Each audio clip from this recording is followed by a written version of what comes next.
It is day 2 of the G-Loot Season 5 PUBG Super Weekend, and we had 8 incredible games yesterday. My name is TechGirl. I'm going to be your host for the rest of the day.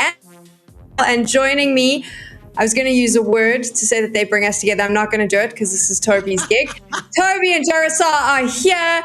We had some epic games yesterday. So before we get into the tournament, before I explain what you're about to see today, gents, I want to talk about what we saw yesterday, the first time we got to see some of these teams. And without a doubt, John, it was all about adaptability. And for me, strategy. A lot of teams coming in with a few strategies. And those are the teams we saw finishing up in the top 4, top 6.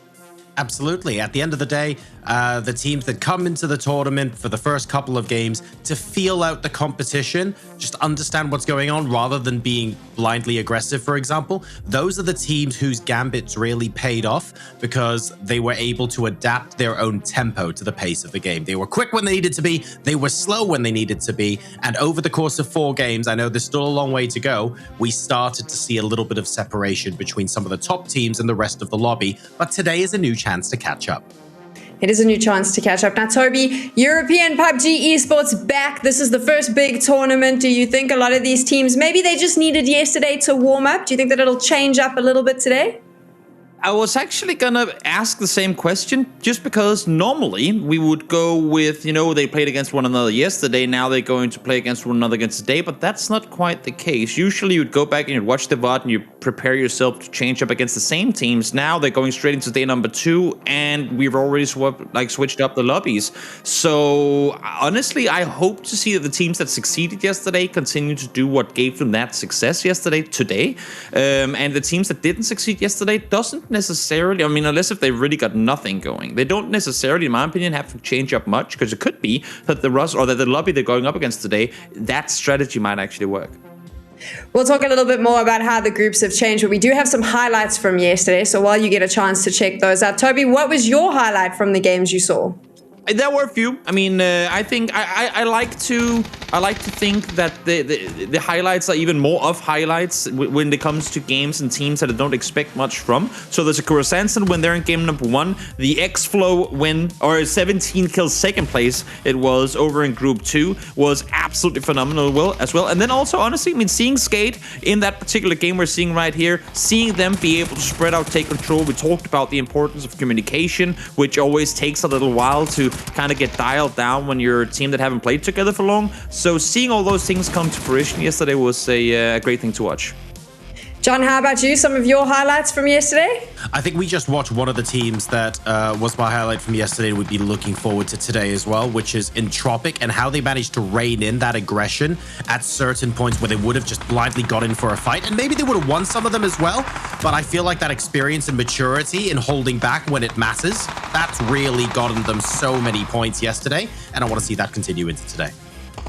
I was thinking a little bit about the teams that stood out for me personally. So Entropic was one of them. I really enjoyed them in Group 1. I thought that the way that they were able to rotate, the way they moved was very clever, but I was also obviously fangirling quite hard over Ding. They have all that experience, and you just saw it come out. But I'm interested to find out for you, John, your team that stood out for you yesterday? So definitely, I think Entropic in Group 1, you make a really good point about Ding as well. I think the reason they maybe didn't stand out as much is because I expect them to do some of the things that they're able to do on a regular basis. It was so good. I want to see if X-Flow can keep the momentum going. Every single team in this lobby qualified to be here. They deserve to be here, and they can put up a 15-20 kill chicken dinner. But I want to see which of these teams can get the points on the board consistently, even when the chips are down. So that's what I'm looking for today. You actually just mentioned them, and I'd completely forgotten, which I can't believe, because X-Flow was the surprise yesterday, Toby. They really performed well, and I don't think any of us were expecting that. No, the fact that not only did they get that absolutely insane 17 kills second place, but they also got a 4th place, they got themselves a 3rd place. So the fact that they can stay within top 4 in 3 out of 4 games, and keep in mind, they still got placement points in their worst 7-kill 8th place game. So, the fact that they can play that well over the course of the day, I'm hoping to see something similar today. We'll talk a little bit more about these teams, but first, if you've just joined us and you're wondering what is going on, this is G-Loot Season 5, and of course, today, yesterday, and tomorrow is Super Weekend, where 32 teams are competing for 8 spots in the finals next week. There are 8 invited teams that they get to compete against. It's all going to come down to who gets those points on the board and who finishes up at the top of the log. If you want to see what you can watch today, the best part is not just 4 games. You're going to get 8 different games that are going to be on today. We saw 8 games yesterday, so if you haven't had your fix of PUBG, you're getting it right now because we have so much to play. Do you think fatigue's going to come in here at all, Toby, for some of these teams? They haven't had a chance to compete in a while. It is a lot of games every single day, or do you think they're ready for it? I mean, considering the fact that it's only 4 games that each team plays per day, I wouldn't believe so. But then again, I mean, if we just think back to the last game yesterday and some of the crazy shenanigans we saw there, whether it was fatigue or just teams being confused about what other teams were doing, I'm not sure. But there were most definitely things going on that could have me thinking, okay, these guys might be a little bit tired, because that's not usually how they would be going around doing things. John, how about you? Do you think that fatigue plays a role? I mean, you've been casting a lot of the scrims, so you know that most of these players, are they keeping fit? And I mean, I use the word fit, but obviously just from a playing games fit point of view, I know most of them are until like 3 in the morning, but it is a different vibe when you're competing. Yeah, it's really difficult to quantify because in scrims sometimes, not always, but scrims are known for sometimes the final game being a little bit of a throwaway. People take fights they wouldn't normally have to, and it's the end of the night. But if you ignore that even, there is such a thing as mental fatigue, and funnily enough, not playing can tire a pro player out more than actually playing themselves. Imagine you're playing in Group 2, but you've just stayed up with your team discussing what everyone's doing in Group 1. That takes some of your mental energy away. So you don't just at the end of the night go, I've played 4 games, why am I so tired? You've been busy analyzing everyone else's games and trying to make notes on teams that aren't you for 4 games beforehand as well. So it's not that cut and dry. Could it be a bit of fatigue? Yes, it can be. But is it because they can't hack playing 4 games a day? Absolutely not. If you need a chance to wake up and you're a competitive PUBG player, I think that the prize pool on offer will probably do that for you. This is always exciting for me because, you know, it just gives you that little bit of incentive, John, and $50,000, that's up for grabs for the top 8 teams next week. That's going to be in the back of the minds of some of the teams playing today. Exactly right. They want to be in with a shot of making a decent amount of money here. It doesn't really start till we get into the top 12, but none of these teams are playing today thinking that they want to get into the top 12. Everyone's going for a top 3 position here. When you get to this sort of pointy end of the competition, sure, we might have teams doing better than others, but the reality is everyone is here on merit. They're all super, super good. And the difference in skill of 1% can be half of the table. We're taking a look now at Group 1. Toby, this is exciting. We're going to shake things up a little bit because these are not the same teams that we necessarily saw yesterday in Group 1. We have changed it up a little bit today. Yep, exactly. We have, off of yesterday's performances, we've seeded the teams today. So what they do is to take the 2 groups, pile them together in one, and then simply every, like 1, 3, 5, 7, and then 2, 4, 6, 8. Just A, B, you go there, and then they split the groups up like that. Pretty straightforward, and this is, of course, the result of that, or half of the result, I should say, because this is only half the team's Group 1. And there are some pretty interesting combinations of players and teams in here, because I feel like we have a lot of the more aggressive teams playing in Group 1 today, where yesterday it was a little more evenly spread out. So my expectations for, if we're talking dynamics and flow, is we're gonna have a lot of aggression in Group 1 today, where Group 2 might be the place where things slow down a little bit more. I really like this seeding, John, because at the end of the day, 8 spots to get into the finals out of 32 teams, you need to be the absolute best, which means you're going to have to play everyone to do that. So shaking it up like this is good, but also it's going to make it really difficult. Like you mentioned, preparing for what to expect in this lobby is hard because you don't know how these teams are going to interact because some of them weren't necessarily in your group yesterday. Exactly right. And you've got 8 of them in your group from yesterday. You sort of know where they drop. Everything's fine. You've paid attention to the teams that are closest to you on each map. But then half of your lobby is completely new from somewhere else, and you have to go back, watch those VODs, see where they're dropping, see if you can make a little bit of a map. And just because you've made a note of it doesn't mean that's the end of the story. There are going to be disagreements. 2 teams dropping in place A, for example. They might realize this, so one of those teams goes somewhere else, but you've got another team contested there. So just because no one is dropping where you dropped yesterday doesn't mean you're not going to get contested today. The teams are going to have to be on their toes. So for some of the teams that are sitting towards the bottom of the leaderboard, Toby, when they take a look at this group specifically, because we are going to be focusing on group 1 now, this is, like you mentioned, very aggressive. There's also some big names in there. Do you think for newer PUBG players, a little bit nerve-wracking when you see who's now going to be in the lobby with you? I mean, under normal circumstances, I would say yes. But then again, when we saw yesterday teams that I didn't expect much from, I have to go back to them X-Flow again. I mean, a team that I don't think a lot of people maybe had expectations from, coming out full thrusters and all cylinders and showing everyone that it doesn't matter whether you're a big name or that you used to be a big name under a big organization, because now you're all playing under equal circumstances. And it's the team that comes out and shows on the day of the fight that will go away with the trophy, and they were the ones to do so yesterday. And I hope to see them continue their success, but at the same time, I also hope to see some of the teams that had a hard time getting started yesterday maybe find some of that consistency today. Talking about consistency, it all comes down to those placement points, making sure that you consistently finish in the top 4 if you can, and this is how it's going to work. That's the breakdown in front of you, and of course, you also get points for kills. JoRoSar, taking a look at Group 1, the teams that you think are the ones you need to worry about if you are in that lobby?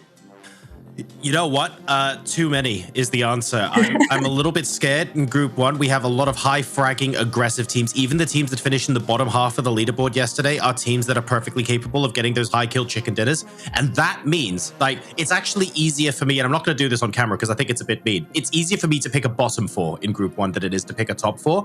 And that's what's scary, because when there are only 8 places giving placement points, at least 4 teams that I would expect to be able to frag out aren't going to get many points today. And this is going to be rough, including for some of our established teams here in Group 1. I'm going to carry on with that line of questioning in a little bit, but of course, it's not just the money up for grabs. If you are playing in G-Loot Season 5, there's also PGC placement points up for grabs. So there's your qualification. Sorry, I said placement. I meant qualification. I'm getting excited about the games. You can see those on your screen now, but JoRoSar, some of the teams that you don't think performed yesterday, sitting in Group 1 today, that you are hoping to see something different from. So I'm not asking you for the bottom 4, just the ones that maybe need to up their game. Maybe not necessarily up their game so much as switch it up, I would say. When you're in a lobby where so many of the teams are playing in a particular way, I think we're going to see some of the teams who might be in the bottom 4, but also some of the established teams go, we might be able to get a better result if we play these games slightly differently to how we would normally play them. And I'm not saying we'll see the fruits of that labor in game number 1 necessarily, because you do need some time to get used to it. But I expect the teams that adapt in a more passive way today, so the teams that do what everyone else isn't, to probably do well. And that should throw up 1 or 2 surprises.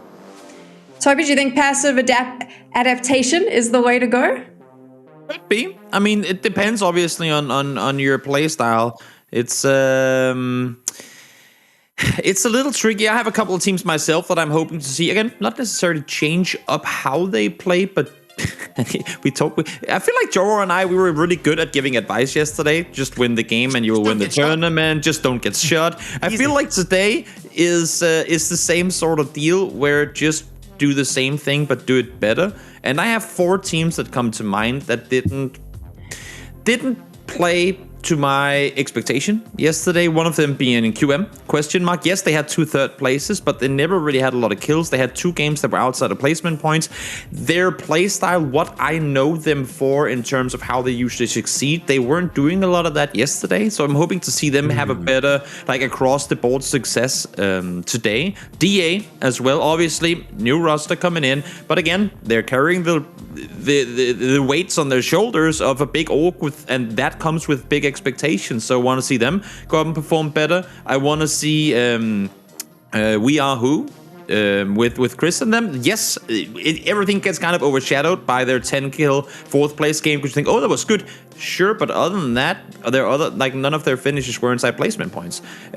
So there are teams that I know are capable of going up against the best, not just in these lobbies or these 32, but in the best of Europe, the best of the world. We've seen it before, that aren't delivering on those parameters, and I want to see them go out and do that today. Because if you have 2 slumpersome days, then all of a sudden that 3rd day you're requiring a lot out of just those 4 games.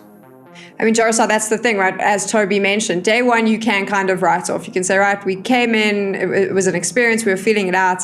Halfway through today, so I would say 2 games in, if you're still slumping, you need to start going, okay, we have a problem. And that starts playing a whole different game because there's the mental aspect that comes in. Yeah, that's exactly right. If you take a look at the players that we might be looking to step up, Toby's first example, for instance, question mark.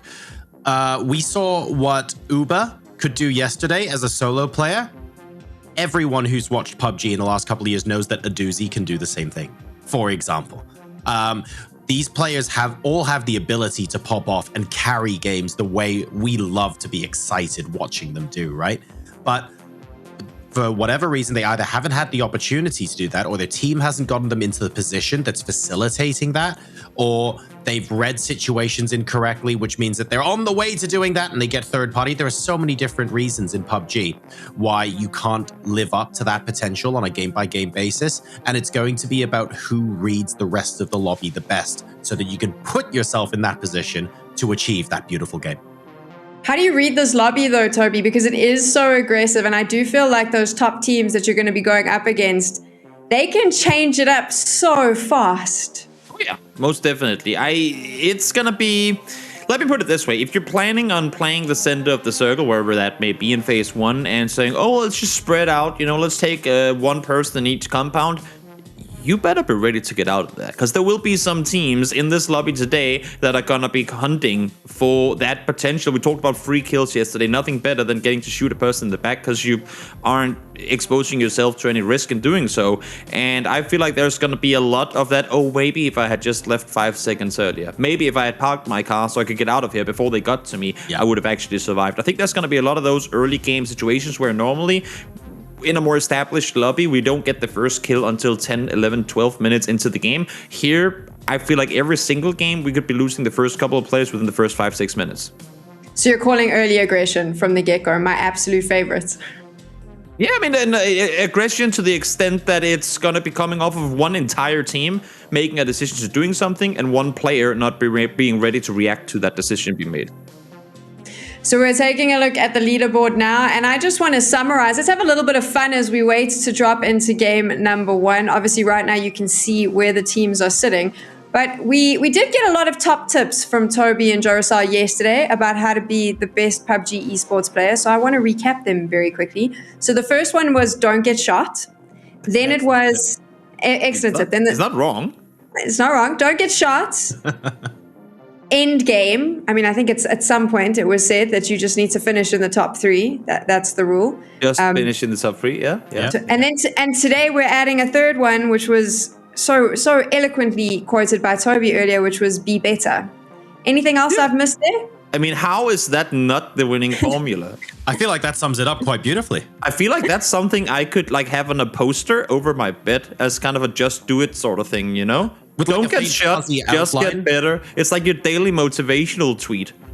Just of your face in the background, almost like you giving a big speech. And something then like text that. on top of it, that'd be great. Something like that. I'd order that. Yeah. Okay, we've given the advice. So if you're watching, I mean, I wanted to summarize because I want to clip that because I'm obviously going to play it to myself every morning when I wake up as I try to be a better PUBG player. But taking a look at the leaderboard right now. So I want to do a bit of a comparison here. If you take a look at that team sitting in top spot, Xflow Esports, versus the team in 4th spot, Sakura Zensen, very different style of play from both of these teams, Joe. So actually, I would say almost polar opposites, where you had one that was quite aggressive and then the other team that kind of was very passive till the end game. Tell me a little bit about both of these teams and how those strategies played out. So it's easy to categorize this as aggressive versus passive. What I would say is that Xflow initiated more fights and pushed into other teams, whereas Sakura Zensen were a bit more patient. They allowed other teams to come to them and reacted appropriately. They came into circles a little bit later. They didn't back down from fights, but they wanted to be in the right position to take the fights and use that to their advantage. There are pros and cons of both approaches, of course. When you are absolutely in flow, Xflow will get more kills and they'll get more points. But on bad days, that approach also scores fewer points. Talking about being completely in flow, Toby and JoRoSar are 2 casters. They flow so nicely together. I don't know what I'm saying, actually. Just start casting, boys. All right, we're getting ready now to go into game number 1 of Group 1 today. I thought that was a brilliant segue. I had no problems with that whatsoever, Toby. I'm feeling hyped up by that. That's great. It was easier than the Obi-Wan one you gave me yesterday. That's for sure. I mean, that's true. That was a tricky one. You have Pink Pony, and then all of a sudden, I don't know. I don't know what to expect there. But I mean, I gotta say, we were talking about fatigue. We were talking about the final game yesterday, which, of course, again, circles played a factor. We had a pretty standard plan leading to a massive southern side military island finish. I really want to hope that was just the fatigue. We talk about that 6 game of scrims and whatnot. I really want to hope that is what that was, because when you only have those 4 games to play in a day, and again, I know it's tricky, it's tough, it's a tall order to go up and perform at a high level every single game. I can't expect that, especially in a lobby that is this even, I would say, in terms of skill. But in a game, or in a tournament like this, there are just decisions being made where I go, guys, I know you're better than this. I know that if you had spent 3 more seconds considering whether this was the right play to make, you probably wouldn't have done it. So I don't want to see people take, I don't want to say unthought, because there's always a thought process to a decision being made, but I want to see people take more thought through, or make more thought-through decisions today when we come to those final stages of the day where people could end up being fatigued. So we have an 8 to 2 o'clock playing path to start us off. A nice, easy split down the middle here. Most teams will be able to go where they want to. There will be some minor disagreements. It looks like over vehicles mainly, though. And Senya's not particularly happy that the vehicle next to his compound has been taken, but I don't think he's going to get much say in the matter here. To be fair, he's got a truck. What's he going to do? Drive 2? That was greedy. You can always hope, right? Just tow the other one. That's going to be the next item in PUBG, and the next weapon is just going to be a rope. Can you imagine? That's what it is. That would be so much fun. You just start towing cars. You make a caravan of vehicles. Your teammate runs out of fuel, and you can tow them. Mm-hmm. Yes. For example. There we go. For example. In any case, this is circle number 1. We're headed west again. We were over here yesterday too. On numerous occasions, actually. The very first game of the day was up in El Pozo, and we had a game that ended down on the southwest side as well. So it's not an area of the map that is unfamiliar to these players, but it is an area of the map that is quite far away from the vast majority of teams. We're going to end up asking ourselves the question, top of the cliffs versus bottom of the cliffs, as we go phase 1, phase 2 as well, which is really cool. Now, despite this lobby being, well, full of very aggressive teams, we've generally found that there haven't really been any disagreements to start us off. We've had a couple of vehicles taken from under noses, sure, but no one's dropped together with anyone else. Everyone seems to be playing this calmly. And I just want to revisit that a second, because it does mean that we might not get like a first knock and a first kill inside the first 3 to 4 minutes. But I think what you and Sam said on the desk is absolutely right. These teams, they're less likely to back down from a fight. You're in a 50-50 situation. There's a lot of teams in this lobby that, even in a 50-50 situation, they're probably 70-30 wanting to go in and take the fight. And that means that when the teams do eventually come together, they're a bit stickier, if that makes sense. They're a little bit more willing to commit, and there are fewer circumstances where they'd back down. Also, it's one of those where if you're a team, I mean, obviously, unless if it's against the lobby you've played against many times before, unless if it's against a team that you know exactly where to land in the early game, odds are that when you run into a team in the early to mid game, you aren't necessarily sure who you're going up against. But speaking of aggression and aggressive teams, I feel like teams that have that mindset also have a idea of, we're not only aggressive, but we are aggressive because we're good at shooting. I mean, we like to take these fights. We take these fights knowing that we can, most of the time anyway, come out on top. So if you are a team that's aggressive from a mindset perspective, and you see another opponent close nearby early on in the game, it adds to it that they come into it with a mindset of, we're going to win this fight if we take it. And that's why you sometimes see but did you remember to keep in mind? I mean, yes, you're a great individual player, but you weren't necessarily in the best position. I feel like sometimes players tend to they don't necessarily overestimate their own ability, but they underestimate the ability of opponents, especially in lobbies where not all the teams are your faces and liquids and heroics and whatnot. There's a certain mindset of, this is quote unquote just the qualifying stage. Oh, believe me, I mean, every team here has just as much of a right to play these matches as you do, and they qualified under the same circumstances.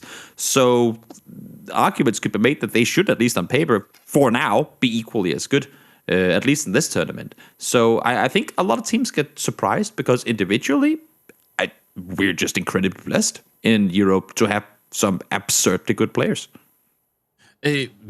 Definitely underestimating the position of an opposition player is something that all PUBG players are guilty of. When someone doesn't know you're there, you could be half as good as they are in holding a spray, for example, and still have better than 50% chance of knocking someone, right? PUBG is a game about strategic anticipation. If you're moving into a compound, knowing that someone is already there, you can anticipate. You know what the next couple of seconds are going to look like.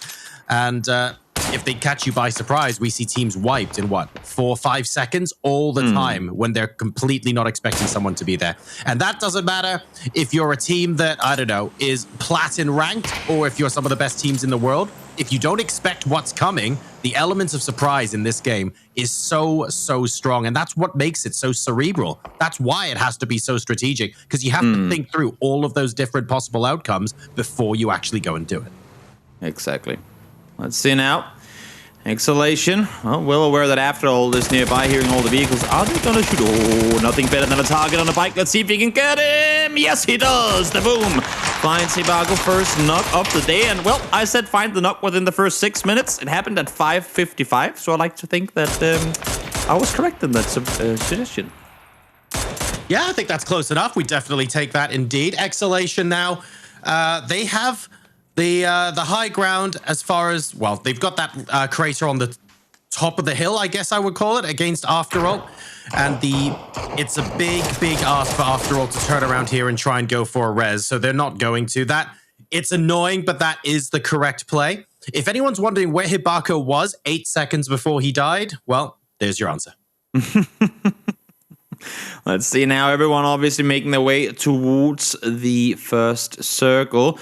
I'm loving that not everyone is opting to go north around. That's usually the approach for a lot of the teams. And considering that we had a long trail of teams going up towards the northeast, the fact that, for example, NoTech opted to go south around the power grid plateau, seeing them here on screen, making their way on in. I like their approach. The issue is, if this next circle goes west as well, they have entered the circle on the one side, I would say, that you're backfilling the most from. If you come in from the north of the south or the south, you can kind of wrap around easier. Whereas if you're coming in east and the circles continue to go west, you can't really do a lot to go, you can. Let's just full speed send it in and try and see if we can claim something in the middle. But by the time you get into the middle of the circle, you've been shot at by like 9 different teams. And odds are you will probably have also lost a player or two in your pursuit of that compound. So it can be a little dangerous coming in from the east, but I like to see that some teams do it anyway. Toby, I just realized something. You know what Hibako just gave us? He's actually just created the world's easiest Easter egg hunt. That's what he was doing there. Okay. That's fantastic. We need more of that. Easter egg hunt level 1. Okay, yeah, I get it. Yep. Definitely to make it a little bit more difficult. Skade coming in now and this is a great example of being aware, by the way, overall. We've got Exhalation, iZoom specifically.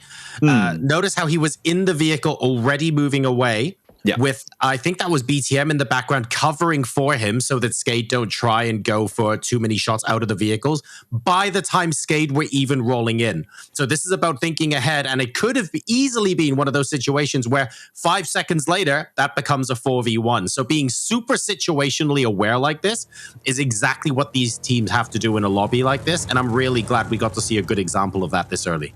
It is something that is clearly, I don't even want to say taken for granted, because it's just straight up forgotten. I feel like there's only one time in which you're excused for not parking your car properly in a compound, and that is if you're pulling up on an opponent. Like, if you're breaching a compound and taking a fight, fair enough, you're not prioritizing, let me just park this car right. You want to get out of the car and you want to kill the opponents that you're breaching. But when you come into a compound and you're just sitting around, whenever I see a car, like, where they have to reverse out from behind a wall, then do like 3 different turns because they can't get out, and then try and get away and then die because of it, it's so frustrating because it's something that's so easily avoided. Always make sure two things: park your car in a spot where you can easily drive out of the compound again, and drive your car in a spot from where it's hard. I mean, of course, it's PUBG. There's a lot of different levitation and whatnot. So, or not levitation, but different heights and altitudes that people are playing in. So it's hard to keep your vehicle safe from all angles. But park your car in a spot where you can get out, and park your car in a spot where it's harder for opponents to pop your tires, especially at Miramar.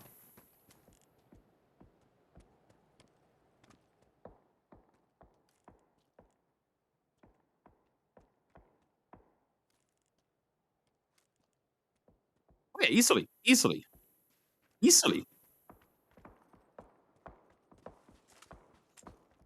Area for you to cover. If you can't travel between 2 points on that map, doesn't matter if it's phase 2 or phase 7, you're just as screwed if another team is watching you from some position right next to you. And think about it this way. I mean, there's so few roadside compounds where even if you get your car popped, you can go out and get a new one right next to it.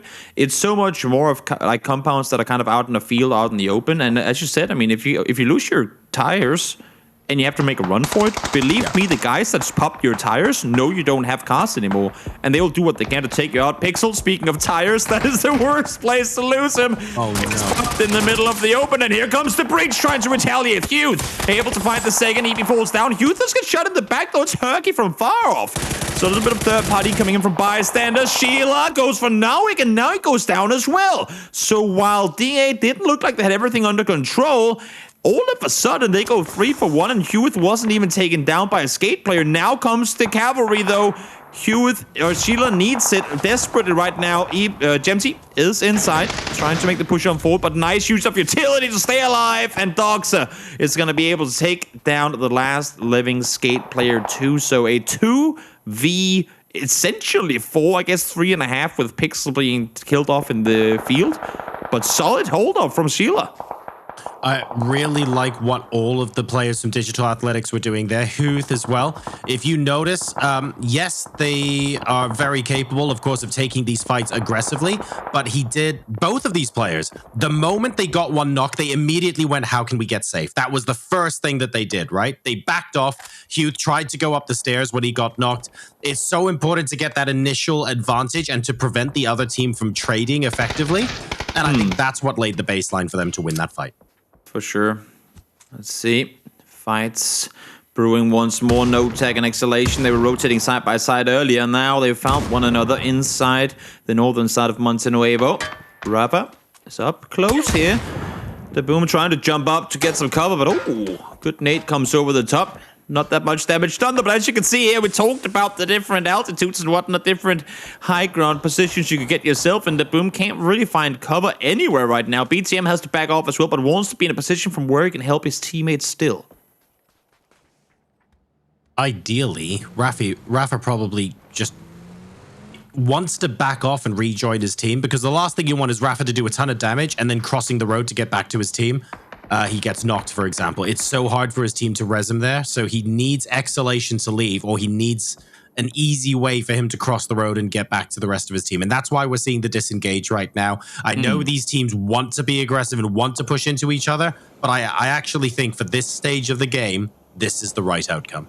They're still going to try, though, Exhalation. If they can they basically want to know, are you going to be crossing the road towards us? Because if you are, we want the free kill. But if Rafa doesn't show up in the crosshairs of Daboom here, Daboom's not going to push out. He's happy to leave it there. Oh, yeah. He's going to sit around. Oh, the timing! The timing does spot him in the end. Unfortunately, only had 5 or 6 bullets to shoot in that narrow angle, but does manage to find Rafa. I thought he was going to get punished for literally swapping to a nade at the exact wrong second, but manages to get it anyway. Fortunate. And I would assume for Exhalation, obviously waiting for new circles to pop. Let's see where it goes. South again. This is like a repeat of the one yesterday, a little further north, but similar to it. And look who's in that center position once more. Ding on the southern side, sitting and waiting for it to go south once again. A lot of poking and prodding from these teams so far, but not too much initial commitment aside from Skade a little bit early on, who managed to get a couple of kills there as well, and now they are rotating into circle. doing a good job of minimizing the damage that they took on that southern highway. Slightly less good a job of... Okay, well, I didn't realize they had a gear there. I don't really know what that's called, but I didn't know that the gear in R is for rotate as opposed to reverse, but we'll take that. That's not a problem. They are almost smack bang in the center, and they've got a very, very nice priority compound. It's really tough to rotate out of, but based on where the circle is, odds are on that they're probably going to still be in phase 3 and 4. So it's not a place where they have to move again in a minute. No, they're gonna be in for a while, unless if we get some completely absurd shifts, which I can't see happening. Next one should be shifting south because of the mountain up towards El Pozo, and they're going to be in that one guaranteed. And even if they have to play out from that afterwards, we're sitting in phase 5, and that's going to be an on-foot circle anyway. So they should be all right from where they are. In the meantime, Bystanders, well, they got the knock from Hergy, found the knock, I should say, earlier. Didn't get more of it, other than information as to which team they're up against. And once again here, up against another team on the western edge of the circle. Pink Pony trying to wrap their way forward. The thing is, they're split right now. There are 3 people uphill, and you can see Flammy on your minimap in the bottom right corner. He's down in the compound below, and I'm not sure if he's given up his position just yet. They're trying to work out where the rest of the squad is as well. They know that people are here, but they want to know, are these solos that are scouting? Is this someone who's looking to really properly push in? They need a bit more information before they decide whether a commitment makes sense for them or not. We've got X-Flow potentially looking up at the compound where Dopamine are as well on the southern side of the circle. Now, everyone is in, so they can stay in the positions they're at now. But I think Global Army and Co. knows that a squad is defending this compound, and they're looking for an opening knock. If there's an opening knock that lets them loose, say, 5 or 6 nades and rush in, they'll take it. But if they can't get that opening knock, then they're going to be forced to rotate north and maybe east away from here. Exactly. They want to see if there's an opportunity to make an aggressive push. In the meantime, we talked about no tag and their chance of finding somewhere in the center. Well, they found it. How they're planning on getting out of there, I'm not quite sure. But I guess we'll have to wait and see. Explicit, he has a pretty tough task ahead of him. 55 still alive. Solo player left remaining full no tag. It's... we're not exactly in placement point territory just yet. And I think Explicit is aware that it's going to be a little while before we get there.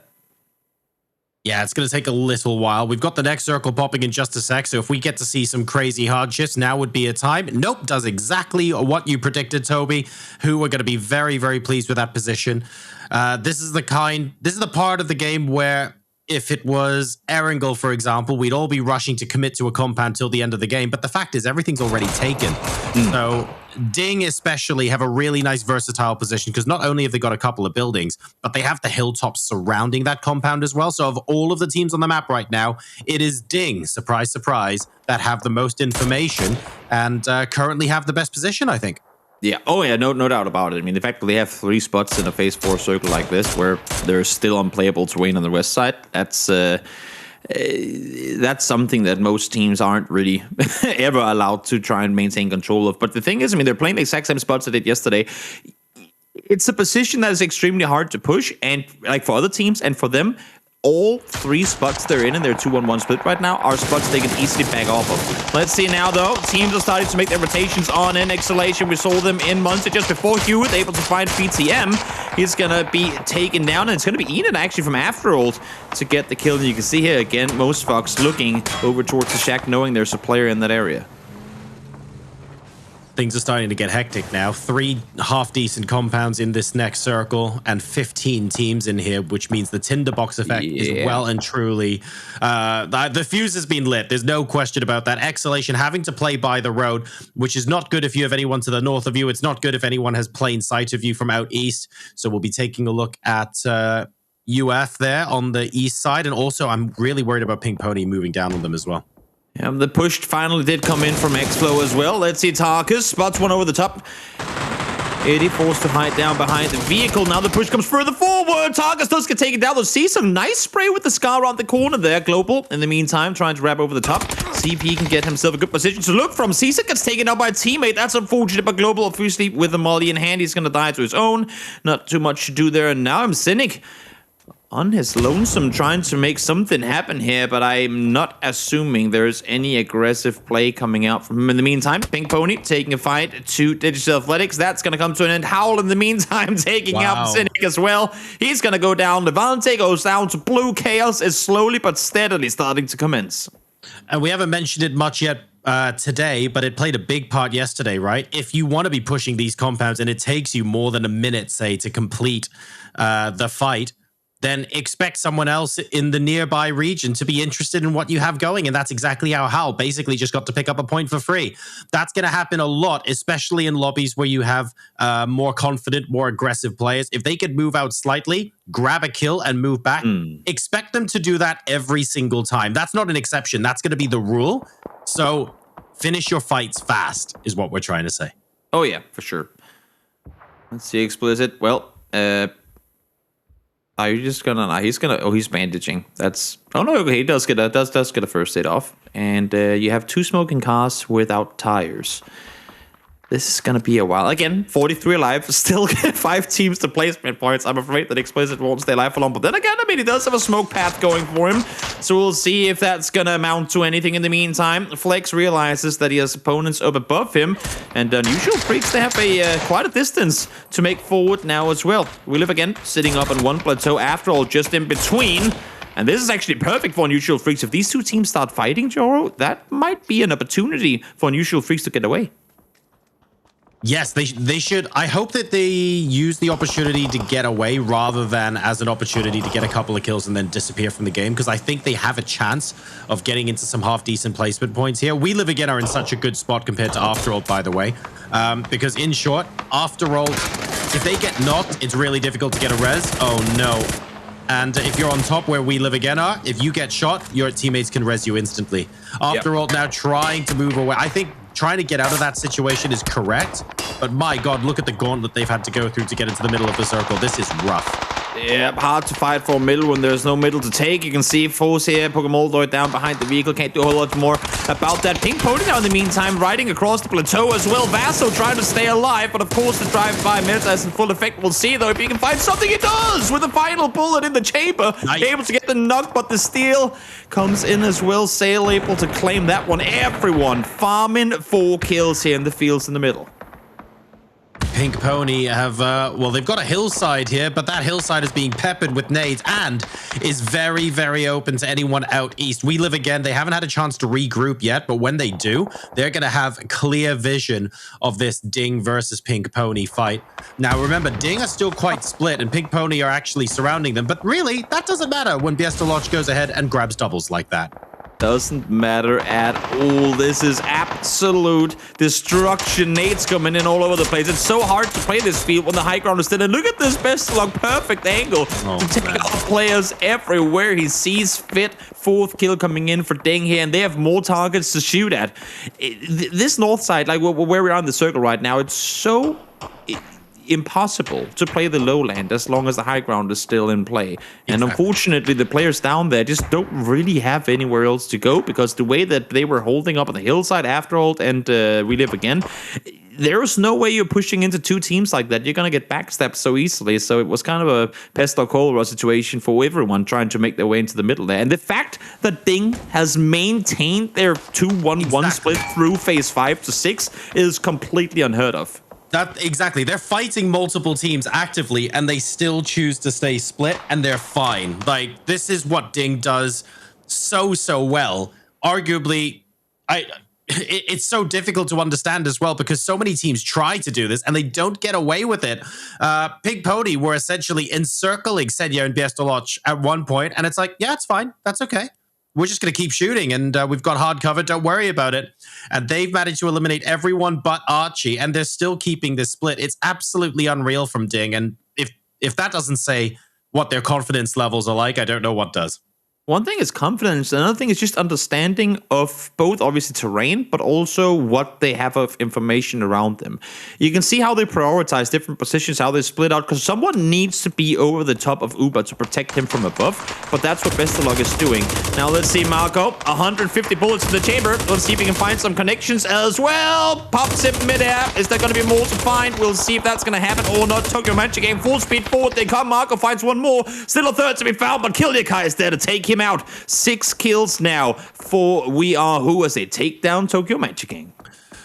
I wonder if they had an in-game conversation with Marco and they went, look, there's a chance we're going to get crashed. We need that gun. Which gun? You know, the one where reloading's optional?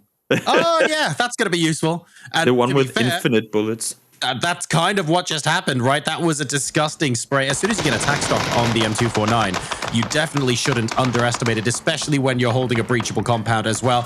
And Tokyo Manji Gang has just found out that while that M249 is in place, it is very much unbreachable. Dopamine now, 2 kills and 3 left alive. Old Bones, where on earth can Old Bones possibly... They're going to go straight into the middle of Ding. This is going to be painful. Let's see, the fight comes over the top. Once more, Bystanders pushing up the hillside. Uber will go down, of course, now. The high ground safety is no more, as Senya and Bestelok had to push down the hillside again. Old Boats will fall as well. 5 kills for Keanu already. Wow. Incredibly impressive. And Bystanders were playing the same roadside we saw PolishPower do yesterday. But because they were maintaining the control, because they were continuing to force teams away, they have been allowed to stay in that position. And now, as the last team push off the roadside, Jord finds the knock on one. Herky there to fight the flush as well, and this time around it's Dopamine taking casualties by the second. And that's Howl now eliminated. This circle has been absolutely brutal. We're down to our last 5 teams here. Wouldn't be surprised if we got to our last 4 mere seconds from now, because Dopamine is struggling to get off of that hill. We mentioned earlier how when the high ground is in the circle, it's so hard to play anywhere lower. But if one player is on the high ground representing one team and 4 different teams are looking up at him, there's only so much you can do. Oh, yeah. That's Hanzus down. Herky manages to get the headshot there. He's had a great game. We've now got Who, Bystanders, Ding, and We Live Again still in the game. I'm loving the way we are who are spreading out to take control on the north side right now. They keep one. I mean, Marco has been sitting down by the road forever right now. He's making sure that there's no way in hell Bystanders are wrapping around behind them. Flammy had the idea to do so, but it didn't take more than 1 or 2 bullets to convince Flammy to go, okay, well, yep, I guess they got that angle covered. Let's not focus on that right now. So Marco and Flammy essentially kind of filling the same role. At least they were just before. I'm loving to see that teams, regardless of how much and how many potential kills you can get in the center of a circle, the fact that you're always like the committed support player that is always holding your back safe, he is the key to you succeeding in doing what you're doing. Because that 1 second he looks away, that's where you get backstepped. And the fact that he doesn't and fully commits to holding that angle is amazing. Flammy continues to push forward as Bystanders try and maintain or secure, I should say, more land towards the east. But everyone right now is waiting for that final circle to pop. Are we playing into the compound, or is the compound having to come out towards us? In the meantime, We Live Again. Not many options for him. They're pushing forward. And unfortunately, while they push into the compound, they've got the team on the high ground trying to fight them as well. So that's Pin going down to Herky. And Ding are not going to have to defend that half as much as we thought they would.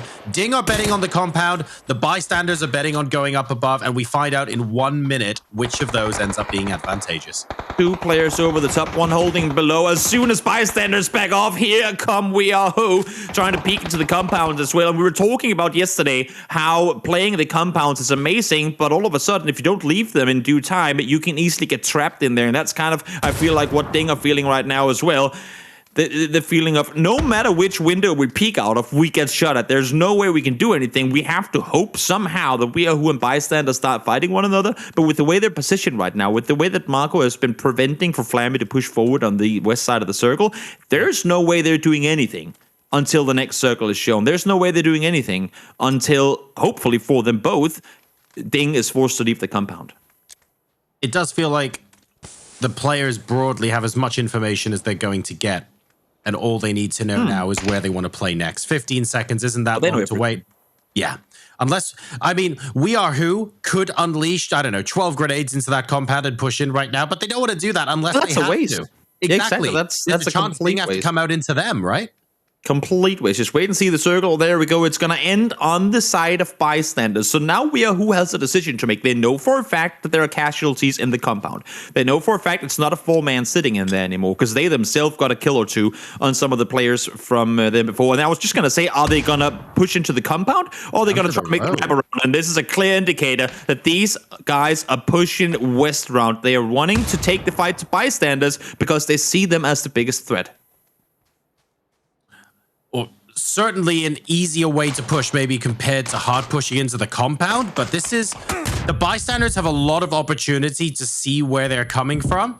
So the question now becomes, are you trying to snipe them and just get 1 or 2 and slow push it? Or are you trying to get a knock very quickly, followed up with a barrage of nades and absolutely rush in? We Are Who in the next couple of seconds, we will find out. we talk about having the safety in the back. The fact that Herky is maintaining his kind of eyes or focusing his eyes towards the compound is crucial because they could easily come out of backstep Bystanders if they all look here. But now look at this. Flash is being thrown. The aggression is clear. They want to take the fight to Bystanders, and they know that in order to secure this and not get third party, they have to do it fast. The blue trajectories are there. All of them flashbangs being thrown forward. Gilyakai wrapping around, tries to spot one. Braxco off screen finds the first one. Will get the flush on towards Flammy as well. Keanu gets a tag in, but has to back off. And what is Sting doing as a response to this? They're pushing Bystanders as well. Oh, this is so clever from Ding. This is so good. Rather than wait for the end of the fight and have someone reset and go 1v1, they're saying, no, if we can get involved, we absolutely will. And this is very bad news for the Bystanders, though. Although Herky manages to find Sale. Can we agree Herky has just had an absolutely phenomenal game so far? But a phenomenal game does not necessarily mean they're going to win. They eliminate Ding, though. As soon as they see the third party, they went disengage for 10 seconds, turn around, eliminate this threat first. That was clean, under pressure from Bystanders. Perfect from them, perfect execution and understanding of the situation, but also massive kudos to We Are Who in coming up, finding the first knock and a flush onto Flammy, then allowing or essentially baiting Ding into aggressing towards Bystanders because We Are Who wanted to be the third party aggressor, right? They back off saying, you know what, let them fight, we'll get to third party. Issue is Bystanders cleared out Ding before We Are Who managed to get over the hilltop and engage once more. So as you were saying, perfect execution by Bystanders, but at the same time, incredibly well executed play by We Are Who. Bystanders just wiped Ding before there was any chance for them to do anything about it. And look, We Are Who wanted to go back and try and third party that situation when they saw Ding in the kill feed. But think of how many mollies, think of how many flashbangs that they used just to make it on the west side along the road in the first place. They probably didn't have the utility left to do that and feel comfortable about it. So that's why they've slowed the game down now. Well, we see Bystanders. They have the Rich. Kilyakai just behind the vehicle here. I'm not sure if Hurricane knows flashes are being thrown, mollies. Everything you have in the chamber is being thrown forward. Kilyakai finds the double. What the hell was that flick on towards York? Absolutely insane play. Spots the third as well. Give it to Chris. What an absolutely insane performance from Kilyakai. Finds the first, flicks over, finds the double headshot after. 11 kill win from We Are Who. What a finish. Very, very nicely done there. We Are Who, biding their time, using their utility when they needed to. The most dangerous part of that game for them was probably when they were coming around the road on the west. They needed to use the flashbangs. They needed to get a bit of space control with the Molotovs there. Once they were successfully in position, highlighting that great play from Bystanders when Ding came out of the compound and we thought they would end up being a sandwich. They shut that down so beautifully. But We Are Who at the end, using their patience and tactical finesse to get the chicken dinner there. That was just game number 1 of 4, ladies and gents. We got one more on Miramar to go before we hop over to Erringle for game number 3. But we'll see you after this break for our next Miramar game.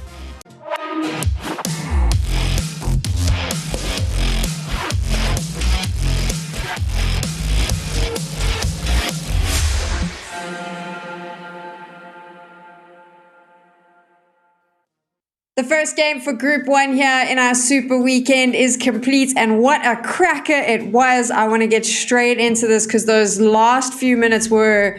There's so much to talk about, but Toby, the first thing I want to do is mention that We Are Who, that aggressive push that they made on Bystanders, that could have gone the other way. Would you say it was a bit of a risky move, or final circle, you know, you got to make the push? I think it was the only move, the smartest move they possibly could have made. And I mean, there were a lot of things that I want to highlight from that game, but the most important thing, I think, is the 3 teams that we had in the end of the game were 3 teams that played 3 very different and 3 very difficult areas of the map coming into the final stages of it. We Are Who had to make a push out from the compound and deal with everyone that were fighting on the plateau in the middle. Bystanders had the tough task of playing the roadside that we've seen a lot of people fail to maintain control of. They succeeded in doing that.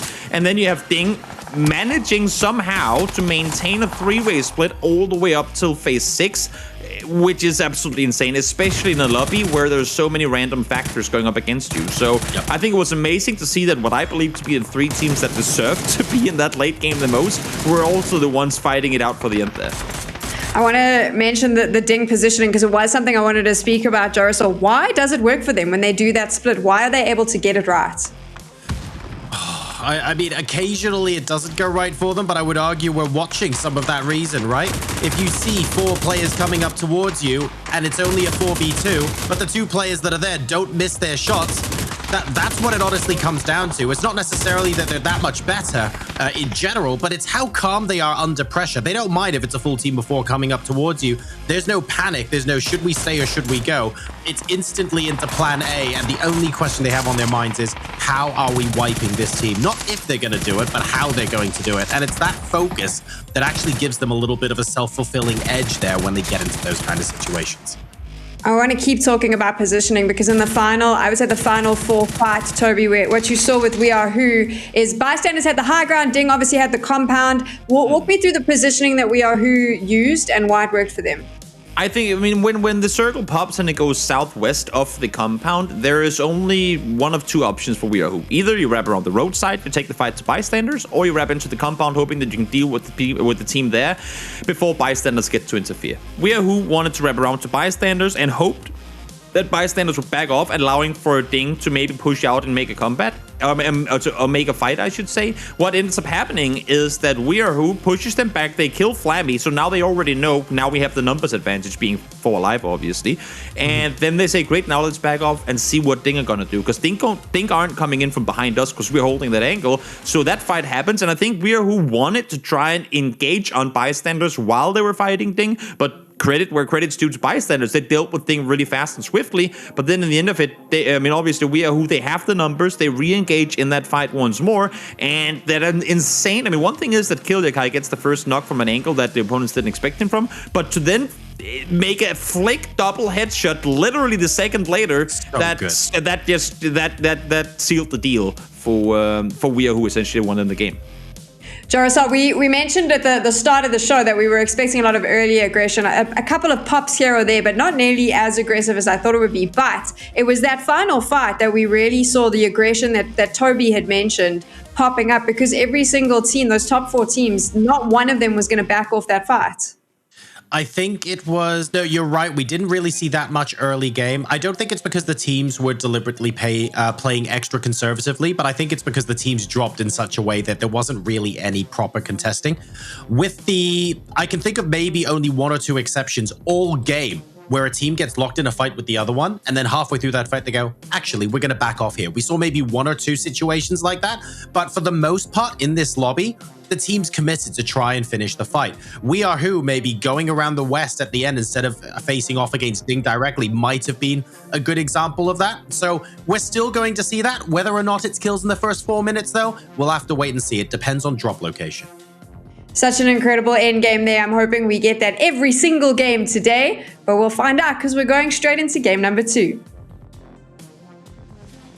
Oh man, back onto Miramar one more time, and I'm gonna make a bold and slightly boring prediction here, but it's great for the end game, Toby, because the plane path game number 1 was just quite neutral. I actually think teams are gonna broadly drop in the same place for plane path number 2, assuming it's not super skewed, and we're gonna be reserving a lot of that aggression for the mid and late game again. Yeah, again, depending on plane path, depending on circles, I could agree with you. But that's also just kind of the flow of Miramar, I feel. With rotations coming in early, you're always going to have people running into one another because the mountains funnel teams in a way that we don't really see on Erangel. There's always, even though you have Potato, you don't have to drive around Potato Hill on Erangel. You can just drive over it. There are mountains here that you cannot quote unquote just drive over unless if you're Batulans on a bike, I suppose. It's just naturally funneling players towards one another on a whole different level than a Erangel does, and that's why we see sometimes these teams rubbing shoulder against shoulder mid-rotation, where had it been on Erangel and you saw someone nearby, you would go, okay, let's just, give them some room, or we'll force them away, and then we can drive side by side with a couple 100 meters between us. Here, sometimes you don't have that option. Sometimes you're just forced to either crash each other and take a fight, or we try and get out of here faster. And here we have a very similar plane path, actually, in game number 2. Maybe the entire plane is sort of shifted southwards by maybe 1 kilometer. But broadly speaking, 8 o'clock to 2 o'clock here.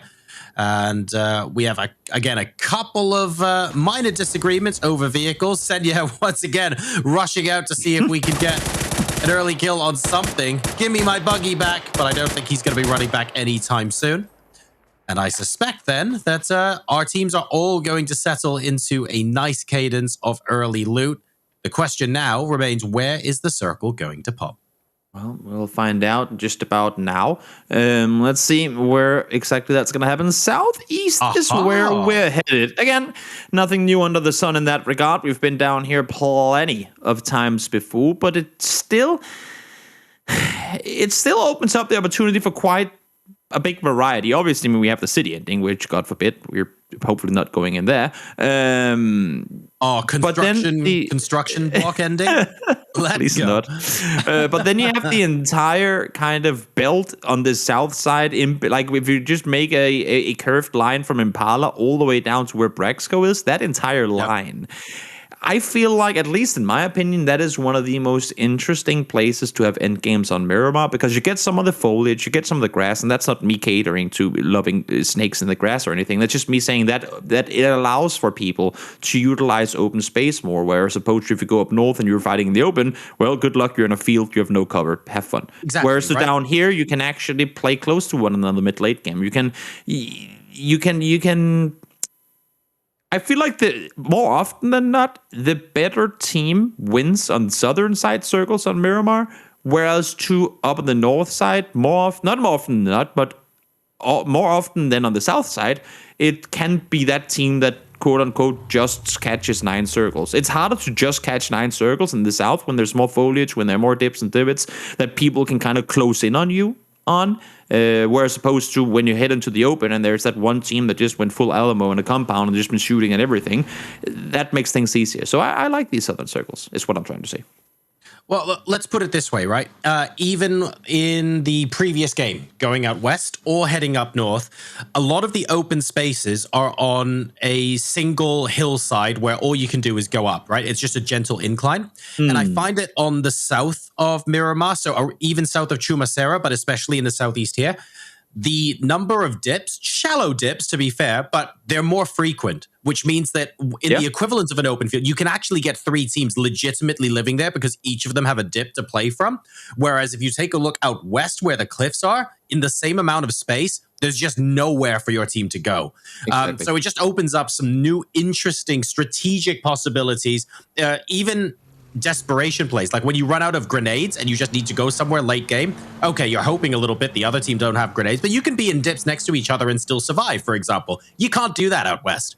No, exactly. And I mean, considering what we talked about last game with making sure that your vehicles are safe and whatnot, it's also an area of the map where, for the most part, of course, I mean, there are those open straights, but that's going to happen everywhere. But for the most part, you can actually play without cars.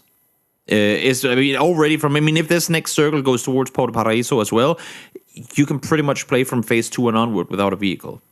Obviously, if you are in that area, you don't want to be running from El Pozo. But you can. Yeah. I mean, that's what I'm saying. It's playable. Whereas if you're heading up in and around Hacienda, and that's open fields on a big open hillside. If you don't have a car, we might as well just Alt F4. I mean, that's on the south side. There's you can see just like the terrain here. Just like the terrain here, there are hills, there are dips, even the grass is tall enough that if you're prone, you can remain unseen. Whereas if you're in a pancake of an open field, you're very limited in your options. So yes, of course, having a car nearby is always handy, don't get me wrong, but you can survive without it. And that just means that late game, you get options, right? If you imagine if the circle goes somewhere else, or we were on Erangel, or was a similar sort of position where there wasn't as much cover, when teams get to that point where, there's nowhere close to play from, the teams without vehicles, they end up being forced to make hard decisions, like rushing into a team and dying and stuff like that. You don't necessarily get that with circles like this, or not as much, which means that more teams survive into the late game, which means that whoever ends up third partying at, say, the 22-minute mark of this game is going to find out that they get third partied, and then they get third partied, and it's all about a race to work out which team is the last one in. And it's about constantly watching your back and trying to figure out, when we start fighting, who else within 60 seconds of us might join in that fight. This is going to get quite fun. Oh, yeah, no doubt about it. No doubt about it at all. Let's see now. We are who? Are they?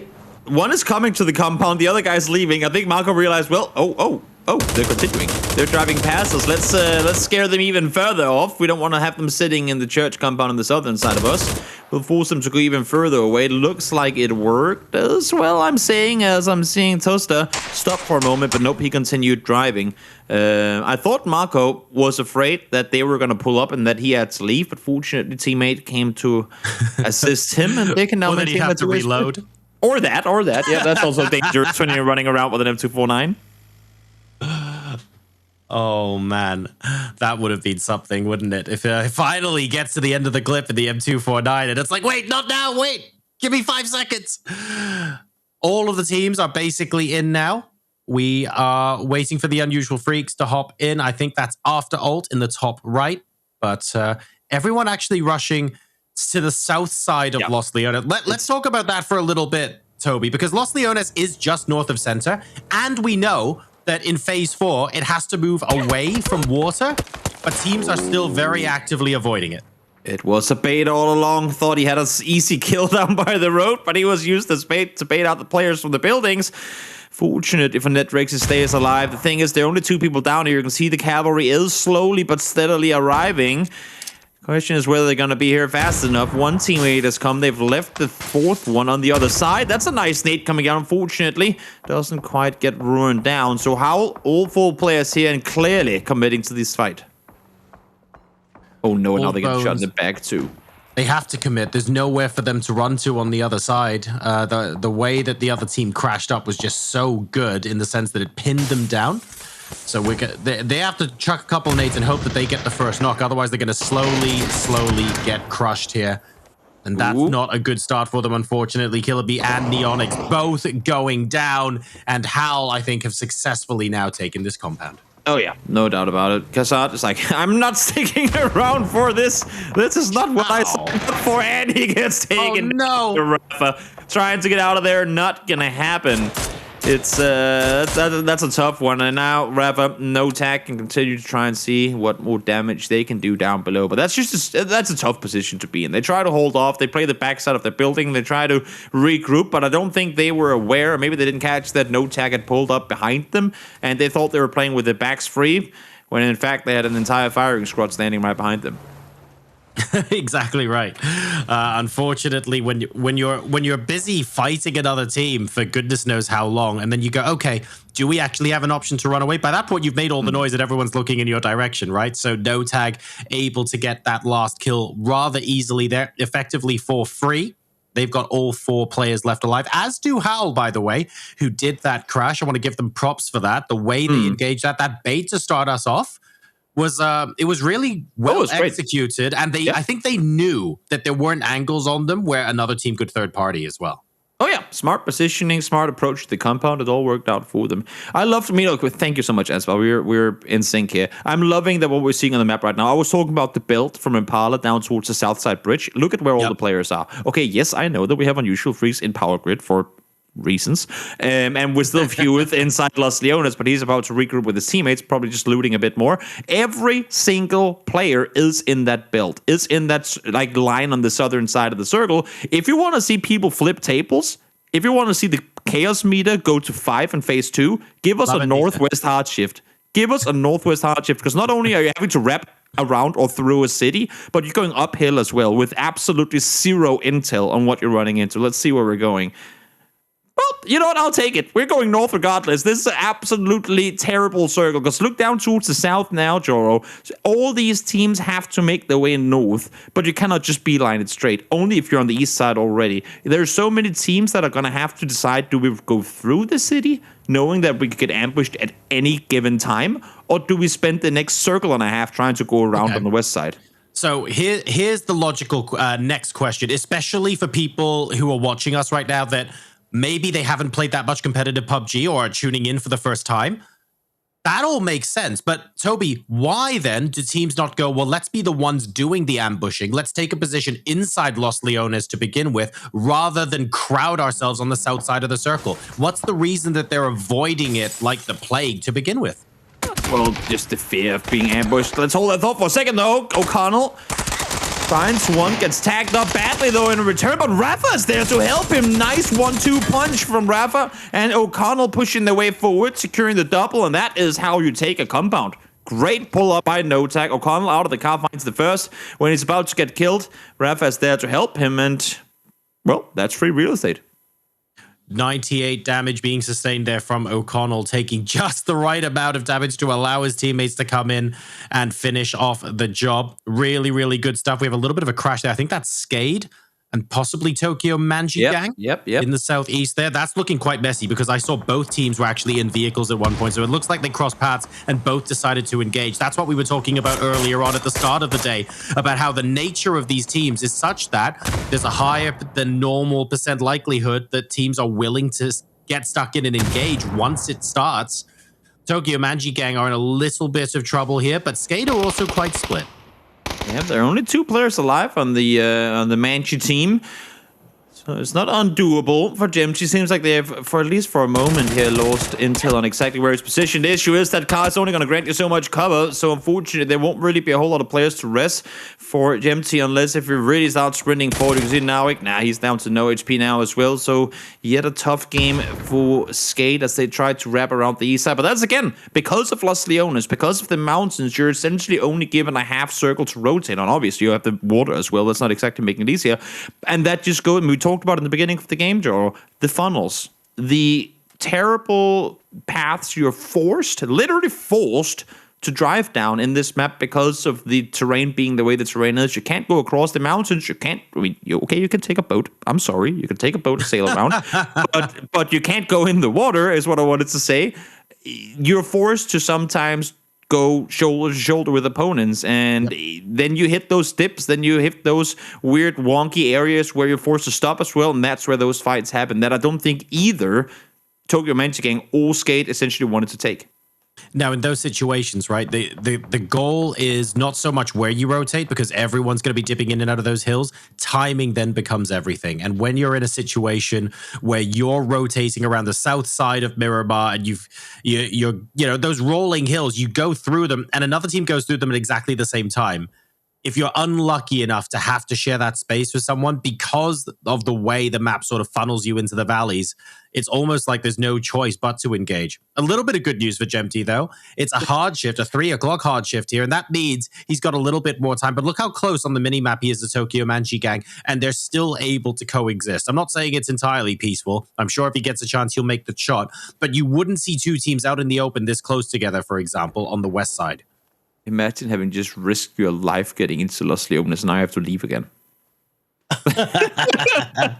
This Eastern hard shift in Phase 3 is not what a lot of people expected. We're forcing everyone out into the fields and let the rotations commence. The issue is there is a very natural, quite literal roadblock for everyone trying to traverse west to east in the mountains that are on the east side of Los Leones. You will have to wrap around unless if you want to go through one of 2 very narrow roadside passages. But you can be damn sure there's going to be people sitting there ready and waiting to do a proper ambush attempt on you. So that's not what people want to do. You can see on the map already Exhalation driving southbound. Ding, not even leaving yet, probably still planning how are we getting into this circle? How are we doing this without getting butchered? And you can see Ding now 2 of them starting to rotate north around. I think that makes pretty good sense given that they had so many teams on the south side early, and they were the first ones to wrap west towards Los Leones. So they knew since we were the only ones wrapping north initially, the heat, that tinderbox, what you were talking about before, that is happening on the south side, not the north. So if we wrap north around now, we will be given more space to play with. Exactly, and that I'm sure that's almost exactly the conversation that they were having between themselves, right? They were thinking, right, do we go via the south, via the north? Okay, we're going via the north. Let's map out our route. And a couple of seconds later, they'll go, great, this is where we're going in vehicles. I think that's very, very smart. Based on the way the circles have gone, Ding will know there are a lot of teams down south. Now, Ding are a team that are very happy to fight multiple teams, just preferably not all at once. And I love this rotation from them. Oh, yeah. I'm not going to go as far as say game winning, but should they win the game, that decision being made there is very much a a reason for their victory, right? Like it puts them in a position where it's still possible to win the game. Whereas if they went down south, it would have been really, really difficult. Well, they would have been driving through 9 teams and probably died trying to do that. Yeah. Let's see. New circle is going to pop soon. I would assume it's just going to go straight east. It could have. I mean, I suppose it could go straight north as well if we just exclude the mountain over by Afterall and Ding. But that will be excluded as much as possible. So it's going to be eastbound to some extent. And you can see Gemty, one player in the compound down there. He might have a circle tossed straight on top of him.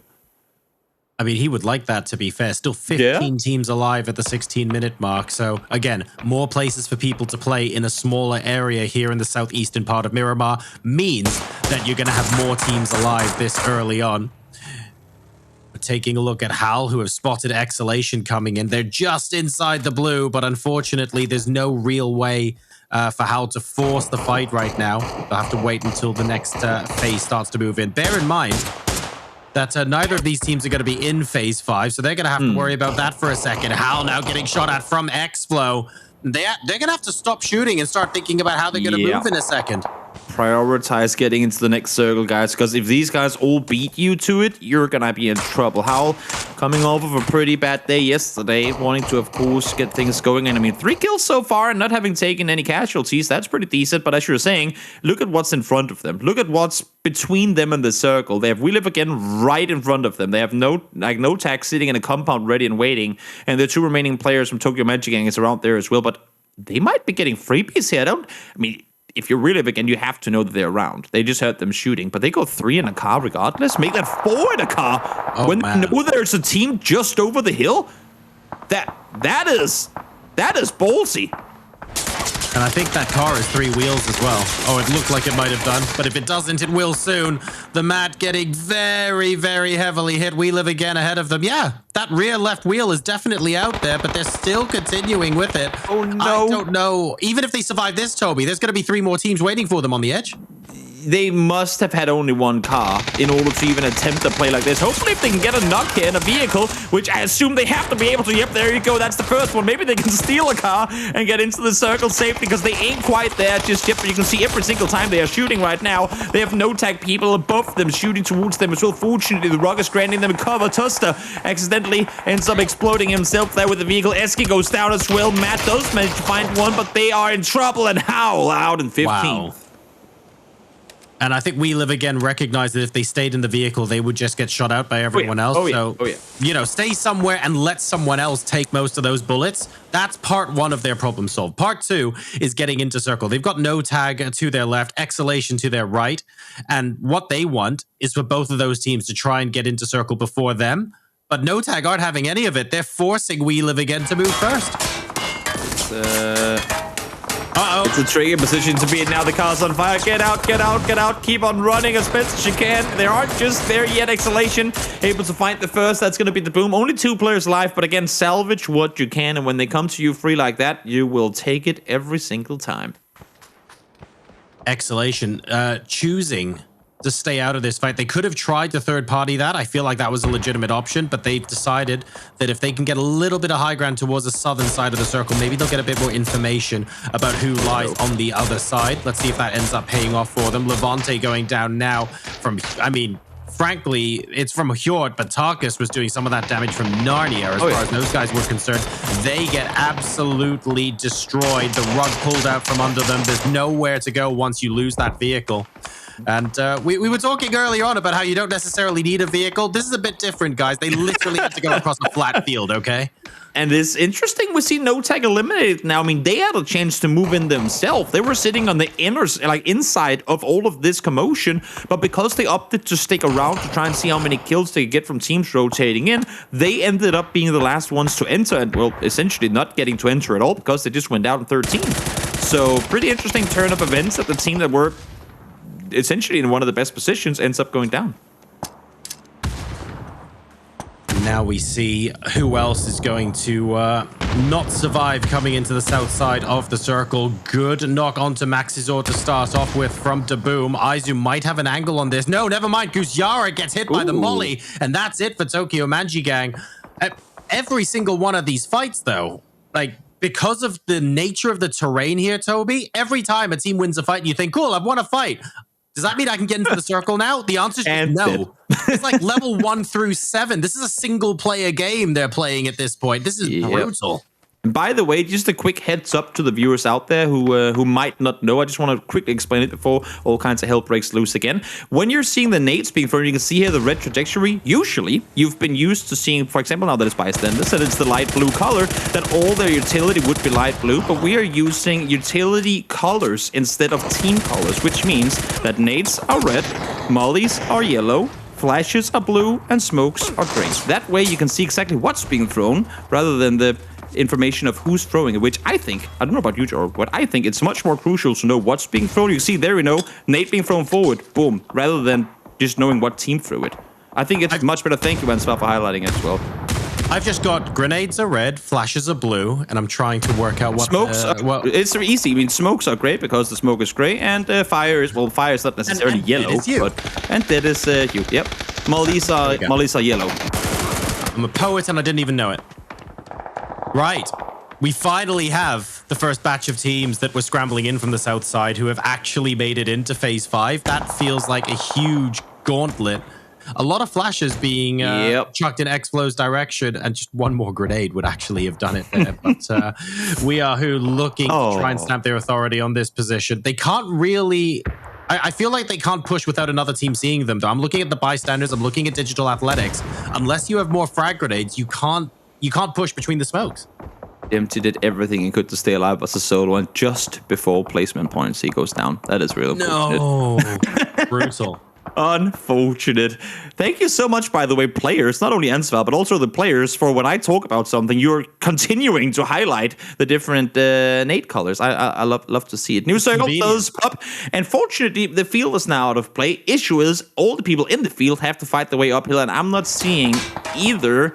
After all dopamine really getting out of your life. Yes, you have a shack, but unfortunately, it's 5 meters outside the circle, and the run from here is going to be hard, but they will get to turn around and potentially trying to help out Diaz here. I don't know if Diaz can get out of this alive. Eddie's got a really, really good choke on it. I feel like in the shed, they have to turn around and let Diaz know that Eddie is there, and then also provide covering fire. If they don't do both of those things, then Eddie's about to get a frag, I think. Yeah. Well, D's trying to get back down to safety. In the meantime, Ding and DA Digital Athletics, a team we haven't really seen in action all that much here today, trying to get something going. They've been allowed to play it somewhat quiet on the west side of the circle for a while.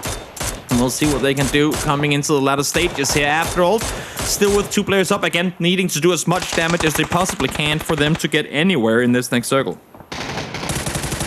The north is now starting to get quite crowded. We saw the south earlier on squeeze so many teams out, and now we've got 3 or 4 different teams struggling to find a place to call home in the north. The Bystanders here, one of the last teams actually fighting tooth and nail on the south side. We are very close to being in front of them and shooting back, but Marco, I think, was healing, didn't have enough time to get the gun out, and Herky, I mean, he was great in the last game, arguably MVP, does the business and gets the squad wipe. That was a really good spray down from Herky. Essentially needed because one of his players were completely exposed on that southern side, but he wraps around, gets the kill. I mean, again, it's a red dot spray at somewhat close to 100 meters, so it's not because it's the most difficult thing for these players in the world, but still, you see people miss it every now and again, but he managed to claim that kill as fast as he possibly could. Good on him. In the meantime, DA, again, as I said, haven't been too active, only 1 kill so far, but they have all players alive, and we saw it yesterday with Sakura Zensen. No kills coming into, well, essentially this stage of the game, and they ended up with a 9-kill win. So still plenty of kills to grab for the DA squad as they come in with 4 alive on the northwest side. So much opportunity for teams to get more damage done and get those kills at the end of the game. It absolutely does not matter if you get to sort of circle 6, circle 7, and you haven't actually got those kills on the board yet, because as long as you manage to keep all of your team members alive, there will be opportunities for sure. Maybe the one exception was the Wizard Tower game where we had the 2-kill win, but honestly, those are so rare. They're like the 1-2% chance games, right? Like, you have to play for this, and I think DA are going about it the right way. Especially now we're back in points rule and not winner with a chicken dinner. It was more common in those days, and fortunately they're no more. Oh no. Geria goes down to his own grenade because he had the pin pulled, of course, when Ainen dropped him. It meant that he was telling his teammates, get away, you don't want the team kill from this. But that's okay. The rest of the team are able to survive. The problem is, in 43 seconds, we've got phase 7 coming in. Pink Pony have a choice. Walk into After All or have a play around with, I think, 2 different teams, one of which are DA on the north side. This is not a fun place to be, that's for sure. How did Bystanders manage to both take out, like they took out 2 teams in front of them and still contain Unusual Freaks? You would have to think, I mean, look at the place that Freaks are in right now. You would have to think that while the fights were all kind of happening on the hilltop, that would have been the time for Unusual Freaks to make a move. But because they didn't, they're now stuck behind the ridge line with a broken vehicle outside of the circle. That is, I mean, again, we talk about those decisions having to be made in a very little amount of time. They had to make it early, and I'm afraid that this move now is going to get them all killed. Desperation, the longer you wait. In short now, with the Org as well, manages to get Hulk Modus. Might be able to crawl to this rock, and they're a little bit too far. Wow, that's lucky. That's really, really useful that he's able to do that. I think they're just out of nade range. They're exploring just so they can get slightly closer. But Yol is pushing this. Yol is pushing this. They're not letting them get that rest for free. Now the spray comes through. Swan gets the headshot through onto Vaso. But you can see they're crazy exposed down there. Now they're trying to use the smokes for cover. And finally, the fight brews on the other side. Pink Pony now in a skirmish of their own. They do end up getting eliminated after all to follow immediately after. Flex falls down as well as Bystanders keep on peppering towards the guys from Unusual Freaks. And well, to be fair, Unusual Freaks eliminated thanks to the Bystanders there. Digital Athletics coming from behind. They were a little bit fortunate that Pink Pony was fighting After All at the same time. I was super scared that the Bystanders were going to get sniped by Pink Pony as they came down. But since they were fighting someone else, that seemed to work okay for them. 2 of 3 teams, the same teams that we had in the top before. And again, I was talking about it just before. You don't need the early game kills if you can start harvesting in the late game due to your numbers advantage. D8 doing just that. That's going to be kill number 6. If you can find the final little take onto Uber, should be possible. There you go, 6 kills and counting. Best of luck, probably has days counted here as well. Hewitt tags 1, tags twice, tags 3 times, finds the flush. 7 kills for DA now in a 4v2. And that's what we were talking about earlier. It doesn't matter if you haven't got the kills on the board yet. If you get yourself into a good position, if you can keep all of your teammates alive, you maximize the amount of information you have, you maximize your firepower at the end of the game. Don't worry, the kills will come. DA now up to 7. They've got 2 members of Bystanders left. They did manage to get the res up. Kino, though, getting spotted there by Huth. Doesn't connect with the bullets. The frag grenade, though, will do some damage. He now cooks back up with... I don't know, Kino and Hugh, they get the first one, but they can't afford to trade. It's a 4v2. They cannot afford for that to happen, but Digital Athletics give them no choice. Doesn't matter what you do early. A 19-point game is something you'll take any day of the week. And we questioned DA and their capabilities. I questioned We Are Who when we came into today's broadcast as well. And look at that, both those teams rising to the occasion and delivering here on day number 2. Yeah, very, very good job. And remember, even when you go out early in the game, if you get that kill count up early enough, those points are on the board. You don't need to worry about whether or not the placement points are going to follow. So that's so important in a 12-game series, for example, to make sure you keep getting that average number of points up. We're going to be breaking that game down even further, of course, when we come back from our next break. And it also means that Miramar is done for group number 1. It will be Erangel when we return. See you in a minute.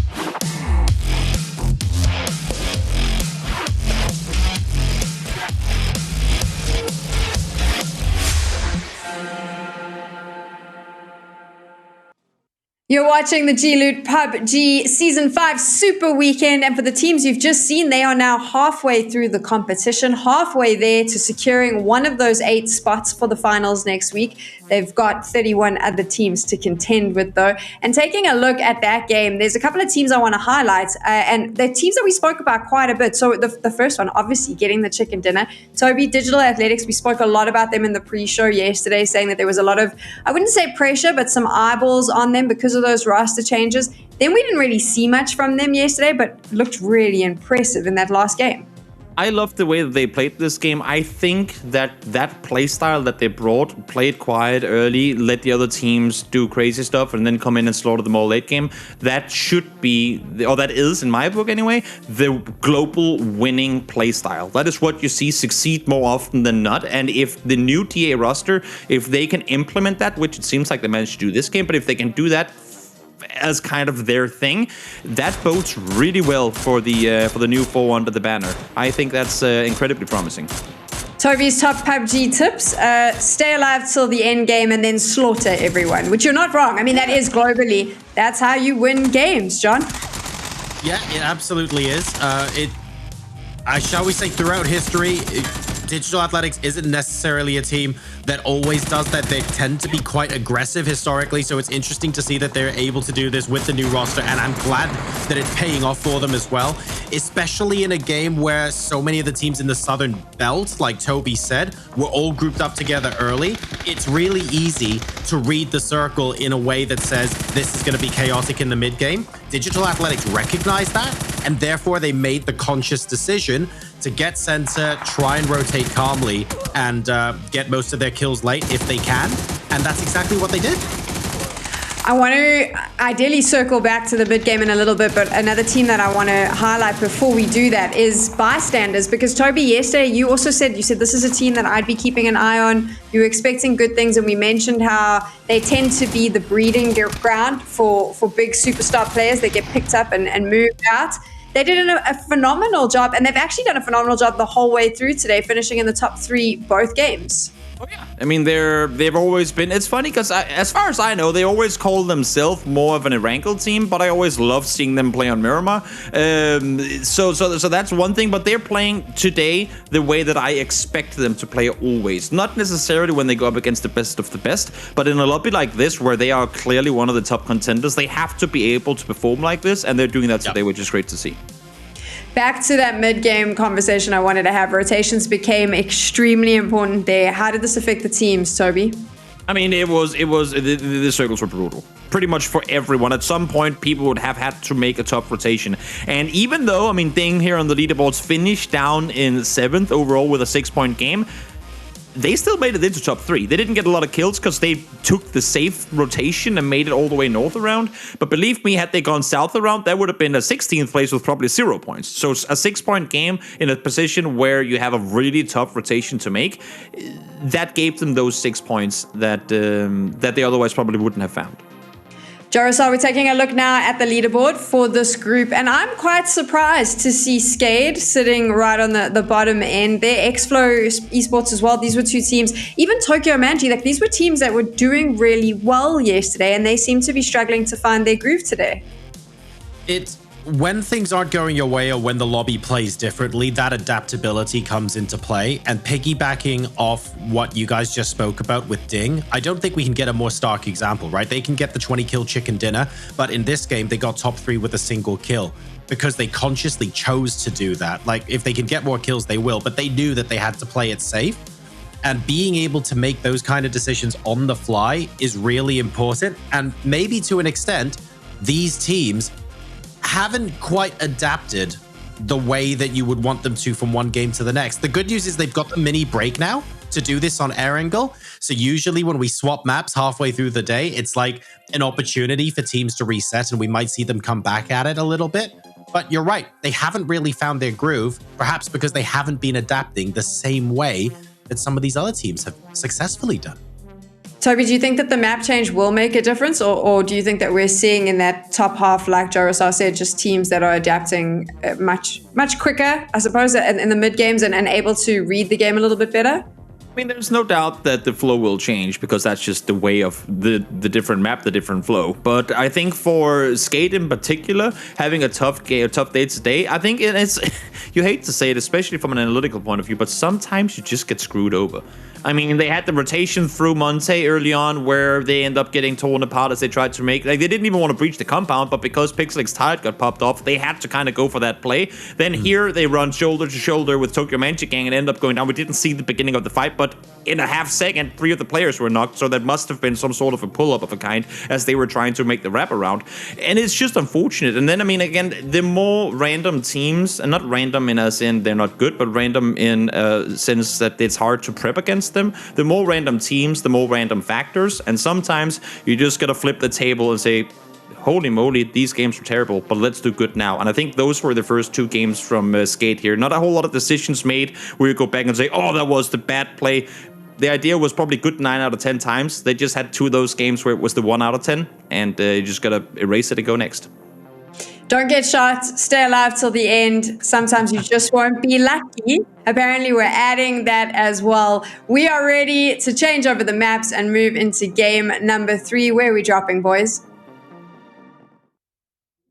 Well, we are about to find out. Pretty straightforward plane, I would say. Joro, how do you like this one? I feel like this is the I like to with Porosaurus. I like to talk with a plain white bagel. You know, nothing spicy, nothing interesting, just pretty straightforward. I like to think that this plane is probably the plain white bagel of planes on a wrangle. Plain white bagel. I mean, I agree. I agree that it's relatively plain. What would our equivalent of that be? I guess it could have been a little more diagonal, like Prim over Kameski, because if anything, South George is a bit of a stretch, and there's always like the house-held South George / Severny teams, but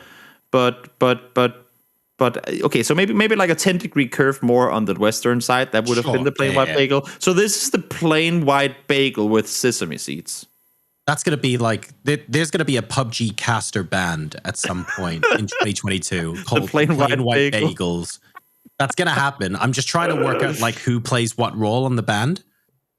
I don't know. I know that. I know if you, I mean, you'd be surprised actually sometimes when you talk to people and get to know, oh my God. Oh, hang on. I've got Tabasco sauce here and it's going all over this bagel. Jesus Christ. Let's go, baby. We are now 3 for 3. 3 for 3 in the last.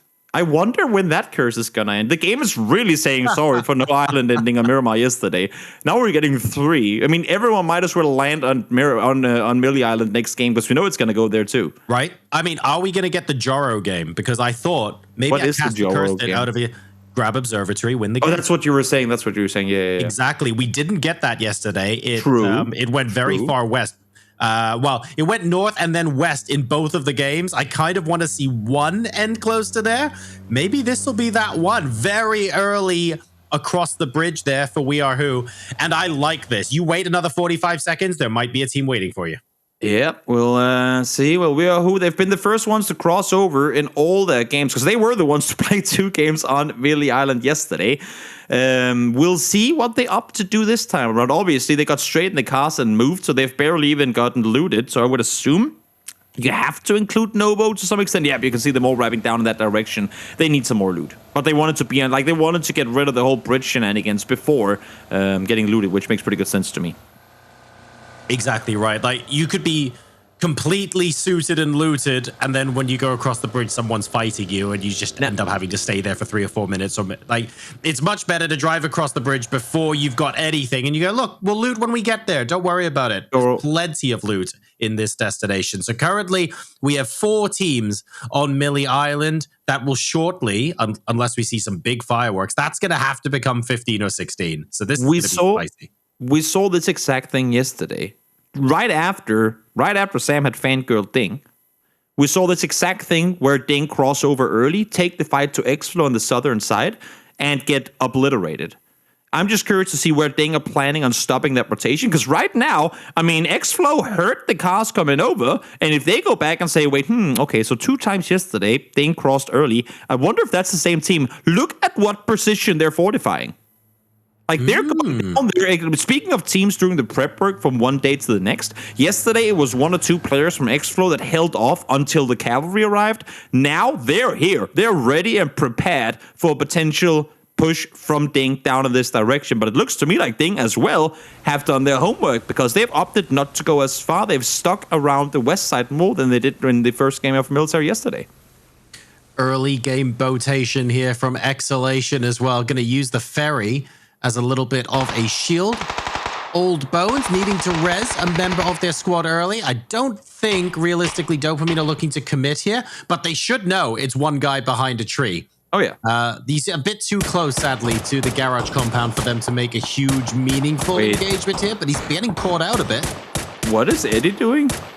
I don't know. Oh, it's Molen. Sorry, I thought Molen was driving straight into where they were all sitting. I know you can drive by and stuff, but there's 3 people there. Maybe that's not the best idea. But I guess I just saw him wrong on the minimap there for a second. So fortunately, nothing more than a few bullets fired. No, they both want to get across the bridge, right? They're basically arguing over who goes first at this. I mean, you have to assume anyway. I like to think that I know what people like to do, but then I'm always proven wrong by teams doing random stuff. So, but yes, I agree with you. I like to think that they both want to get across the bridge. Second boat now. After all, it's going to be moving on the east side. They're going to be very chill. Although, if they go all the way down to the southern cliffs, which is a very popular way to rotate in, there are members of Pink Pony on the southern cliffs. There's also, I think, another team on the far south as well. We Are Who now moving in and finding out that Pink Pony are inside Novo. They maybe didn't catch enough of a whiff beforehand. I don't know, but it looked like that first knock surprised them a bit, Toad. Oh, yeah. They had no clue. No clue that there was a player down around here. Brax trying to do the wraparound. This should be working out for him. We just got to see him there. No! Ducks down just in time to avoid the bullet. He's literally on 1 HP. 1 bullet is needed, but he can't quite get the ankle through the wall side there. Now the cavalry is arriving on the hillside up behind. The issue is Archie is nowhere near there to help, so they get the first knock. That's over in a second, and I think for Pink Pony, they just have to back off here. There's nothing to come for. They're simply too far away. No opportunity to res. And more importantly as well, We Are Who, they've now... They've stabilized and they've got 3 of their players in the same position. So I think Pink Pony just have to back off there. There's no realistic way that they can come back into the fight unless they have, I don't know, a miracle nade that knocks 2, for example. And unless you're willing to gamble on that, now's the time to try and play for placement points a little bit later on. 2 boats going towards Novo. So it's not going to be a quiet rotation here. It's going to stay busy into phase 2 and 3. Yeah, it's going to be an interesting one, that's for sure. Bystanders, Tokyo Manchi, side by side. Is one of them going to stop, or are they going to continue driving? Tokyo Manchi obviously stopped on Miramar to take the fight towards Skate in the previous game, which ended up, well, to some extent successful, but they also took quite a few casualties in doing so. In the meantime, Uber finds Hulk Motors. 1 player from Unusual Freaks eliminated before he really got anything going. Not too many. I was a little bit worried about some of the boats coming in on the southern edge because you get players like this, like Voldemort, who just grab a compound and they... you wait to see if anyone is coming in from that angle, and you're able essentially to just pick them off when they get to the beach or something similar. But they have now moved to the west side. They would have been, after all, biggest danger. For example, oh no, that's a welcome committee and a half. No Tag says hello to Pink Pony. That's Girya down and out, and the rest of the team still in cars are going to have to keep rotating.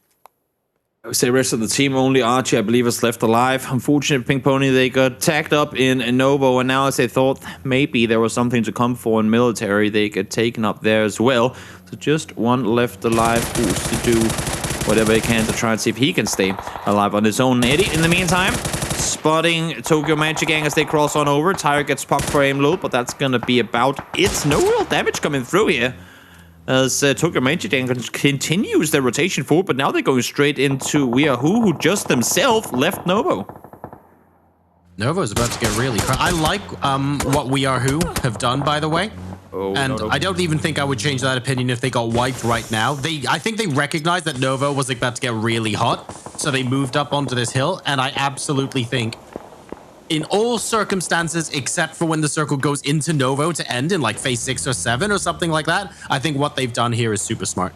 It is incredibly surprising to me that so many people are playing the east side, though. I mean, I know that with the plane coming in, a lot more people, because we did go southwest to northeast, so a lot more people were east, but usually you would still see a few teams go, eastern plane, maybe we go the west bridge. I think this is one of those where everyone is thinking, oh no, it was Eastern plane. Everyone is going to go Westbridge thinking that it's free. Let's stay east. And then because everyone is thinking the same thing, it ends up with everyone going east. I think we only had 2 or 3 teams crossing to Westbridge, and that was Ding very early on.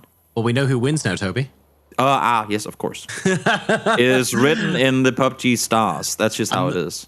Oh, I don't know now, unfortunately. They have got 3 of them up here, to be fair, and they have excellent vision of pretty much everyone from this point. But we're finishing on the island on the southern side of the Millie Island. At least that's what the crate is telling us. There are so many teams that came in. We're used to maybe seeing 2 teams in Nova, and when one moves out, maybe a 3rd team comes in. But you're right, this game's been a bit unusual in that we've seen 5 or 6 teams sort of brush around that kind of area.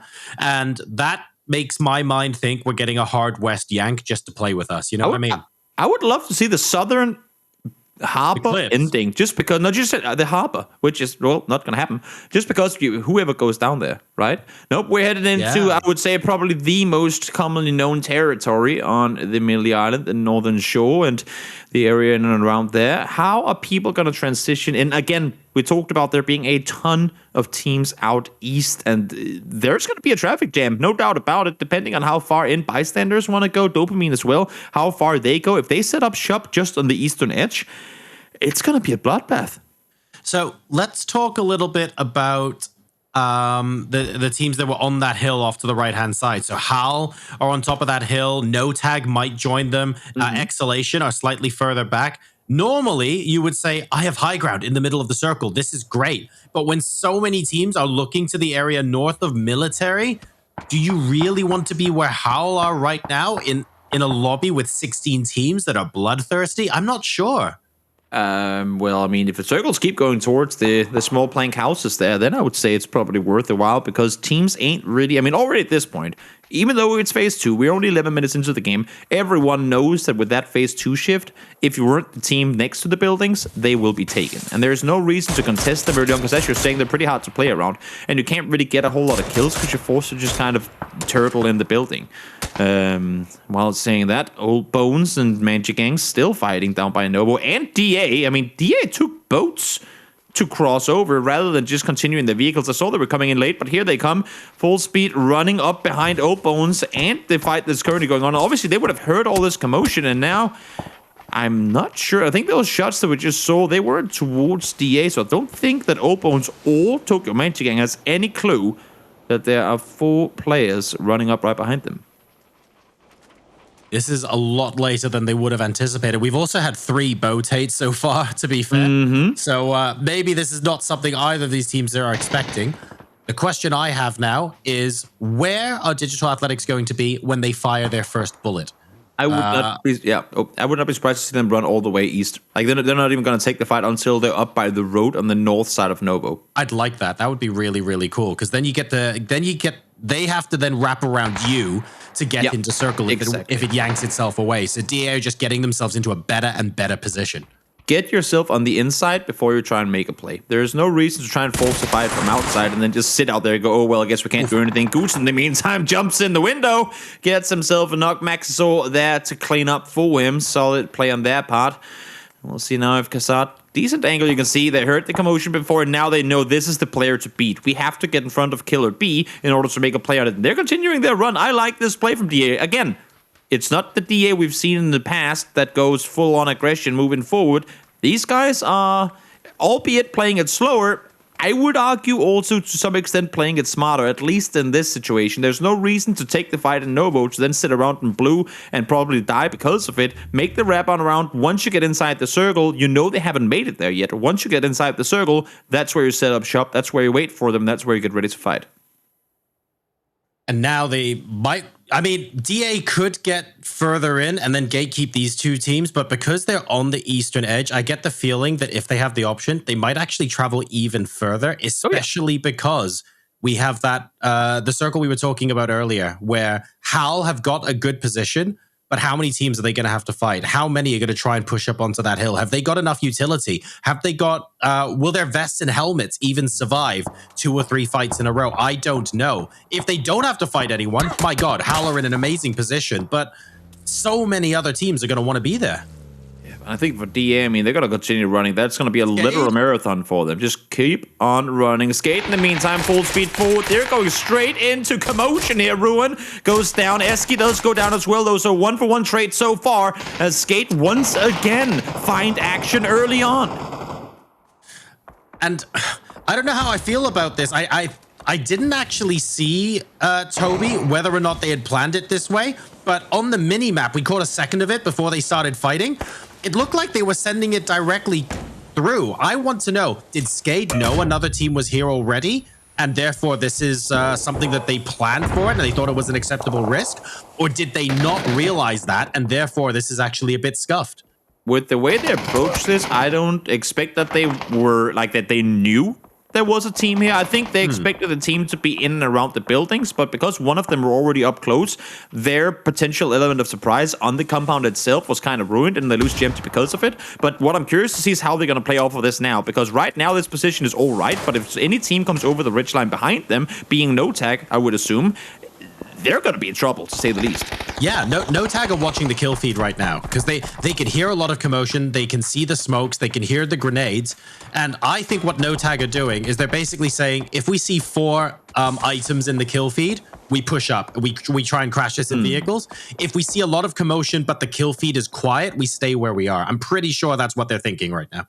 Yep, Ding out on the west side, making their presence known now as well. They've taken full control. And again, look, I mean, if you're looking at the map, anyone, just draw a line down the middle and count the amount of teams on the east side of the center and on the west side. There ain't that much more space to play out east than there is west. I mean, okay, there is some, but not a whole lot. And we have 3 teams on the western half and the remaining 13 out towards the east. Make that 4.5, 5 teams on the west. But still, a solid 2/3 are on the eastern side of the circle right now. Oh, and I love what we just saw on the mini-map. We're going to keep watching Archie, but Digital Athletics just disappeared off the bottom of the mini-map, by the way. They recognized how many teams there were on the east side and just decided to rotate out. I think 3 of them were in a car, which is quite risky. But look, this fight is going to cement the reason why they did it. So smart from Digital Athletics. This is much easier to take now. They have a really nice hill that shields them from where Dopamine are, and they can just play off this position so much better. They're now getting the points, reaping the rewards from that good strategic decision. Always wrap around if possible, so you're on the inside of the circle as compared to your opponents. Having to fight outside with no safety behind is always incredibly hard, and DA has now twice not only tried to do this, but done it successfully. Love to see it. Do they know, though? I would assume that they know that Moland is still down behind the rock. Yeah, it looks like they're trying to get ankles on him.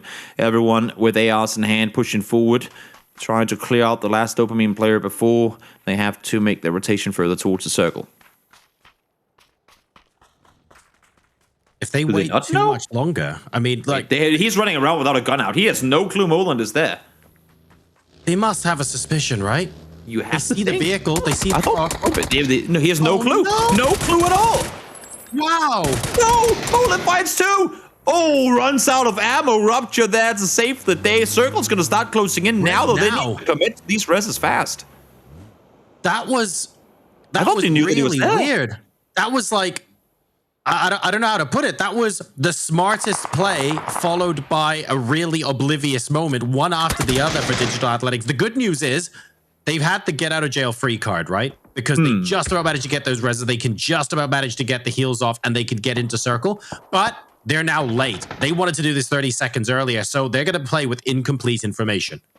Yeah, in the meantime, unusual freaks go down, kill your guy down to him being alone on the team, trying to survive, will survive at least for a while longer as Old Bones are eliminated as well. He's got plenty of space to maneuver, but believe me, DA just heard all of that and they're running in right behind him. Issue is, DA now have Tokyo Manchi Gang on the edge of blue as well. You can see what DA is doing. They're fighting off, but they're continuing to move while doing so, trying to make their way further inside the circle so they avoid exactly this. Why tank blue in phase 4 if you can keep on moving and then shoot from safety?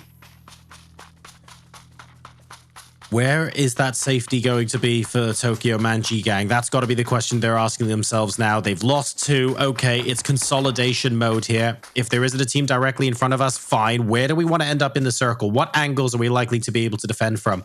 Who is rotating in front of us? A lot of questions need to get asked, and they need to answer them quickly. They've got maybe 10, 20 seconds before they now have to make decisions about whether they're going north or south.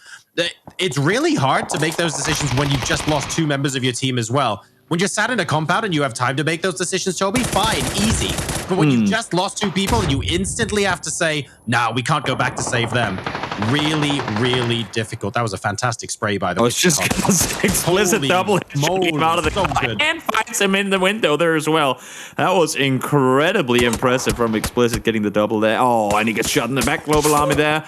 Again, when you're playing these ridges, if you aren't 100% sure that you are the one playing without anyone behind you, there's always going to be someone there tagging you when you least expect it. Thought it was safe to heal, not going to happen. Very nicely done indeed. And now a lot of squads are on the southeastern edge of the circle here on Sosnovka Island. What are they going to do after ult here? They can't push further in because no tag are there. The problem is they've got Tokyo Manji gang to their east. And if they wrap west too hard, I think Xflow actually gets some angles on them as well. So they have to go through someone somewhere. I mean, right now it looks like After All is wanting to try and punish No Tag for pushing in front of them. And if Tokyo Magic Gang times this, right? I mean, obviously they're not really in a hurry, but the blue is going to start closing in 15 seconds. They're going to have to make a move, and I think backfilling on After All is the right play to make, because even if they do go down, they have kills guaranteed. There's no way. You can see the way that After All are playing right now. They have no clue there are still people behind them. They're playing with their backs completely exposed, all focusing inward. The good news for them is Tokyo Manji Gang are down to 2 players, right? So yeah. They're not rushing in with all 4. They're maybe being a bit more considered before coming into third party. But now that they've heard so many shots and none of them are directed their way, they want to have a look. And look at who's spreading. Look at who's spreading southward now as well. DA in vehicles, albeit pushing southbound, trying to see what they can do. They know for a fact that they got Tokyo completely pinned in between 2 teams. And what is Hewitt doing, though? He's sending it into the circle. I thought they were playing around this one, but Doxa has just been left on his own. What? What? Their vehicles are all out in the open? Huh? Uh-oh. You talk about going from hero moment to disaster. DA had this all. I don't know what happened there. DA were playing a perfect game. They were pushing down, they were pinning in, but I think they got stressed with the blue. Blue started closing in and they got stressed. I think that proves really that it's PUBG is about making good decisions, yes, but it's about being able to string them together, and you can make 12 good decisions. If the 13th one isn't a good one, you're in big trouble, and that's exactly what happened with DA. For sure. I mean, it's clear to me that they got stressed by the blue. They were saying, guys, we don't like. They wanted to execute something, and they thought they didn't have the time to. I believe they had plenty of time to, because they had the cars, they had people there. They only needed to get 2 kills to then wrap around, but they end up getting taken down essentially by the same people that they were trying to fight off to begin with. Very strange indeed. We did see some really good play out of them, though, so I don't want to take it away from them. They don't finish in the placement points, but it's a good platform for them to build on if they can keep playing like this. The problem is this is game number 3 of 4, and they don't have that much time left to get those points on the board today. After all, finally eliminated as part of that sandwich, Xflow did indeed wrap around to the right-hand side, and that means that No Tag were next to be sandwiched there. They go down as well. Now Xflow, do you think they're going to pay the price for coming down to try and third party here? Because in phase 6, they have to move north now. Are they the ones that everyone shoots? I hope so. I mean, Xflow hasn't really gotten anything going on Miramar in the first 2 games today, and them being 4 alive, doing the wraparound, clearing out, and then backing off again. I hope this bodes for, I mean, at least this game we know is going to be a decent game for them. I hope they can bring this into next game as well, because they're making all the right decisions right now. Right now is all fine and good, but is it going to be the same case in 3 or 4 minutes? We need to see whether they're going to be able to push in safely or not, and they're actually backing off by the looks of things. They're getting further away from Exhalation here on the southeast, so that's cool.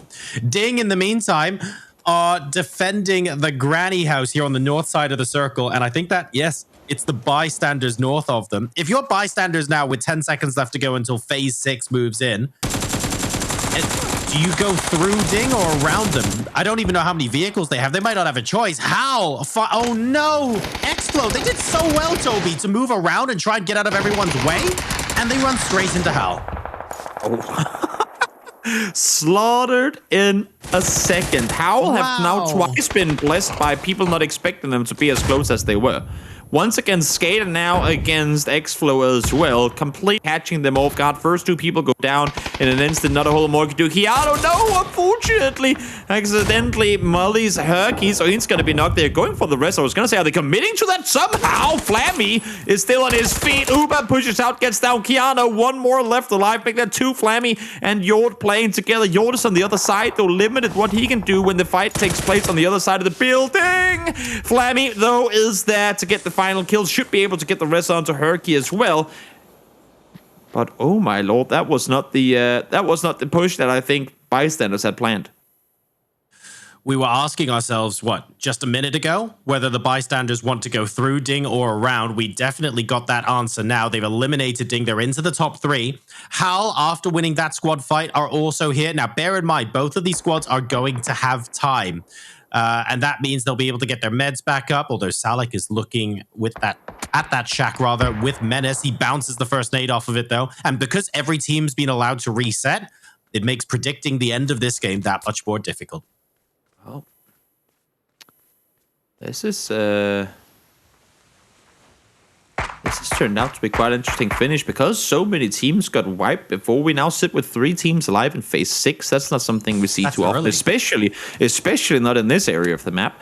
So Bystanders, well, they already have Yord across, and they have a vehicle which I assume has all 4 tires. Yep. Perfectly fine vehicle available for them to make the crossing as well, but I'm not sure they want to give up the position they have right now with the granny before they know where the next circle is going. Let's see. They will have to cross eventually, but do they sit around here for a little while longer, trying to see if they can maybe force Howl to push east? Because if they can make sure that they can't wrap north around into Bystanders, that way they can potentially not hope, but literally grant themselves a third-party opportunity. Also, gotta say this, Bystanders, 3 out of 3 in top 3 today. That is absolutely insane performance.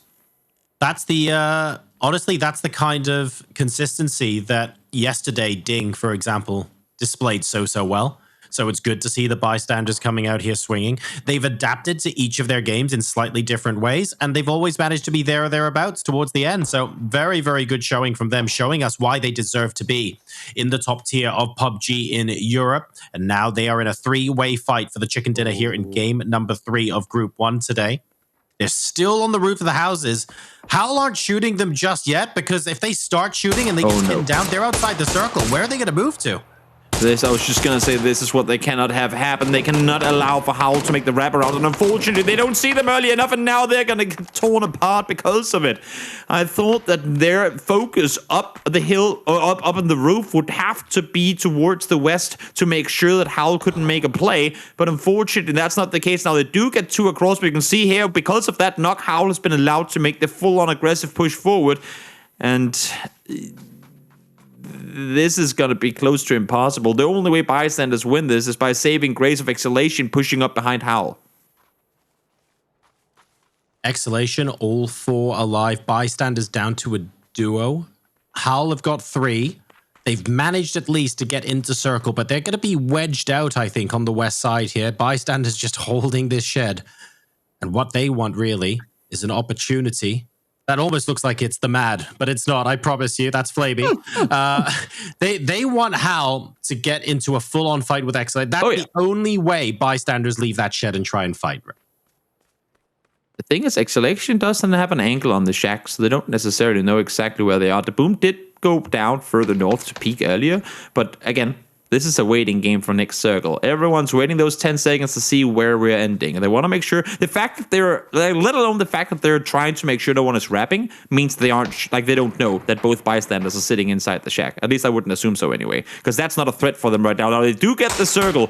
Bystanders are going to be technically in, but how do Howl play this? If Howl has any utility, let's see, 9 smokes on Tuster. If they have any throwables, like any sort of lethal utility, you have to make the play on the shack. Nades and a molly. You can see it being swapped over now. Exactly. They have to make the play on the shack here. There's no other way to put it. Clear the shack, clear it fast, and set up for a fight against Exhalation.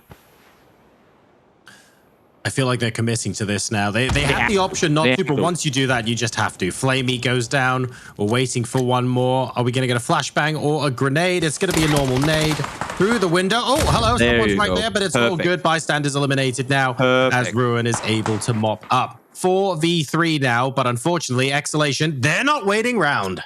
That's the issue. You get the kills, but you have to be ready to instantly reset and prepare for the fight to come, and I don't think they were. They maintained the high ground, which I really like, but look at the way that Exhalation has been allowed to spread out. As I say, that BTM headshot instantly received. Ruin is there ready, waiting. He picked up some more utility from the dead players, from Bystanders, but that nade is not going to do him well. The level 3 gear comes in to save BTM, at least for now, but Salik over the top is going to make an aggressive play. Oh, the nades. Are we going to see the nades finish this one up completely? Salik there, throwing everything he's got at Hal. Another redock onto Ruin. It's a 1v2. Beautiful sprays from 2 different directions. And 11 kills. Thank you very much. Exhalation will pick up the chicken dinner here in game number 3. Such a tough position for Howl. In my opinion, they made the only play they possibly could have. The thing is, I guess the only alternative is once they get the kills down by the shack, you make the pushback uphill. Like, completely give up the shack position and try and go back up and get the high ground control. Because you saw as soon as Salik got to wrap over the top there, it was GG. There was no way in hell they were getting out of there alive. So instead of committing to the low ground, just get back up there, make the wrap around the other direction, and then take the fight there. But it's such a hard position to be in for them. Let alone the fact that they made the right decision in taking the fight down there by the shack to begin with was the right play in my book.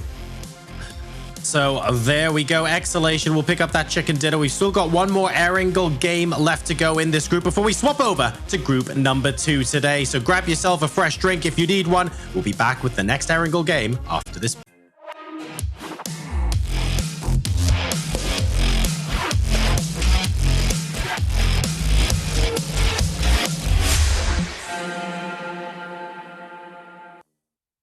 "32 teams competing for 8 spots in the finals of the G-Loot PUBG Season 5. You've been watching them and they are past the halfway mark, and you've definitely seen a complete shift as we moved into Game 3 for Group 1, Toby. Exactly like you said, the pace in the beginning slows right down. Everyone's being a lot more strategic. And then chaos just sort of hits a bit sooner than I think any of us thought it was going to happen. I mean, I guess that's Millie Island games for you.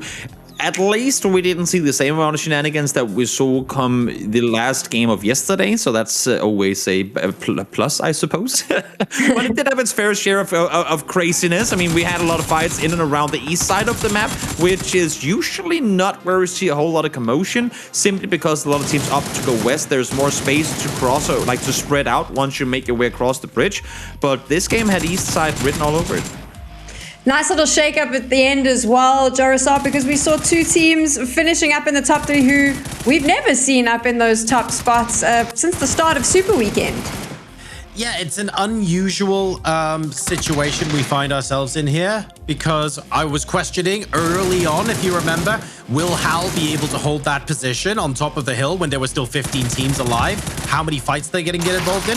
They finished in 2nd place. So to be fair, I had doubt, but they answered that really well. And Exhalation, we know they're a team that can get 20 kill chicken dinners, and we were asking, can they consistently do it? So in a way, this isn't so much validation for them as a sigh of relief, if I'm being honest, Sam, because they have gotten the chicken dinner now. That's not good enough on its own to get them through to where they want to be. They now have to do this consistently. They do need to do it consistently, and they don't have a lot of games left. Like I mentioned, they are past the halfway mark. But I'd love it if we could break down that the final fight. How did they go about grabbing the chicken dinner? What did they do right, and what can we learn from it? JoRoSar? They waited until the right time. I think Hal and Bystanders, it's so tempting in this sort of fight when to just move across to the other side of the circle and say, I've heard gunshots, let's third party the heck out of everything. And they showed a little bit of patience. They were waiting for the right opportunity, waiting for the remaining 2 teams to use as much of their utility as possible, knowing that Hal had to commit to the Bystanders there. And only then did they commit to taking more territory and closing out the game. It was very bog standard strategy, but in the moment when you're playing on one of these teams, you're itching to go and try and get those kills. It can sometimes be difficult to execute, but they did it well. Toby, we spoke about them a lot, so I kind of want to bring them up again. But Digital Athletics, what happened? Was it just a fear of the blue?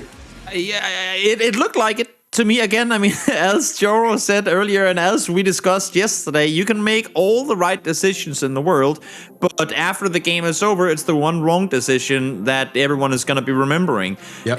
And I feel like that was the case here. I mean, DA, they're sitting in third overall, and they sort of had themselves a great day in the beginning. Like, everything up until that final rotation, even half of that rotation, made so much sense in that past game.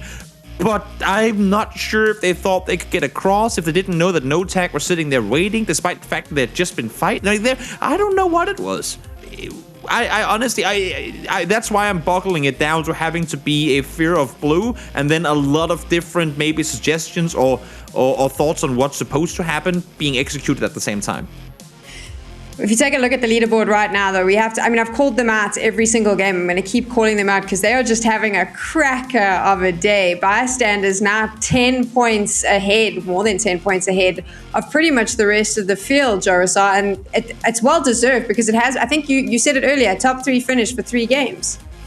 And a lot of that's down to placement and how they're strategically choosing to play these games. You might look at this leaderboard and go, well, they have the most kills. They must clearly be the most aggressive at fragging out. Bear in mind, if you're in one of those top 3 positions, you naturally get more kills towards the end of the game anyway.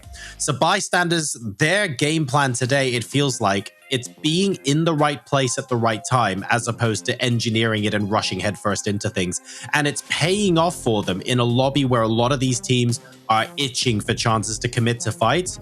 Just their more measured approach and making sure they're in the right place for other people to rotate into them, it's doing fantastically. So for all of these teams playing right now, they've got 5 games left. Toby, if you're sitting towards the bottom end of the leaderboard, what do you have to do? And other than not get shots, stay till the end. Which of them hope for luck. Which of the pro tips are you looking for? We got them all here today. No, I think if you're still, I mean, if you're looking at the leaderboards right now, if you're still sitting way down in the bottom on the overall standings after your 8th game today, coming into tomorrow, you got to shake things up. There, clearly, whatever you've been trying to do, because I mean, yes, you can have 1 or 2 bad games. Like I said with Skate earlier today, those were throwaway games, but you can't have 8 of them. Then it's not throwaway games, then it's you doing something wrong. And maybe sometimes we see that people just, whenever they play with no care, with no scare, that's when they perform the best. Let's find out if Bystanders can make it 4 for 4 today. We are moving into the final game for group number 1. Imagine that, Toby. 4 from 4. Top 3. I mean, keep in mind that they finished on a wrangle yesterday. Their final 2 games was with a win and a 5th place. So we can go 6 for 6 if that's what you want to say inside the top 5. Yeah. Oh no, that's a great point. Consistency wins tournaments like this one. They might not always have the flashy 15 kill play, although to be fair, they got one of those already. Being able to be at the right place at the end of the game, knowing where everyone else is, it's a game of information and it's a game of wit just as much as it's a game of shooting. So I love that the Bystanders are proving this to us today.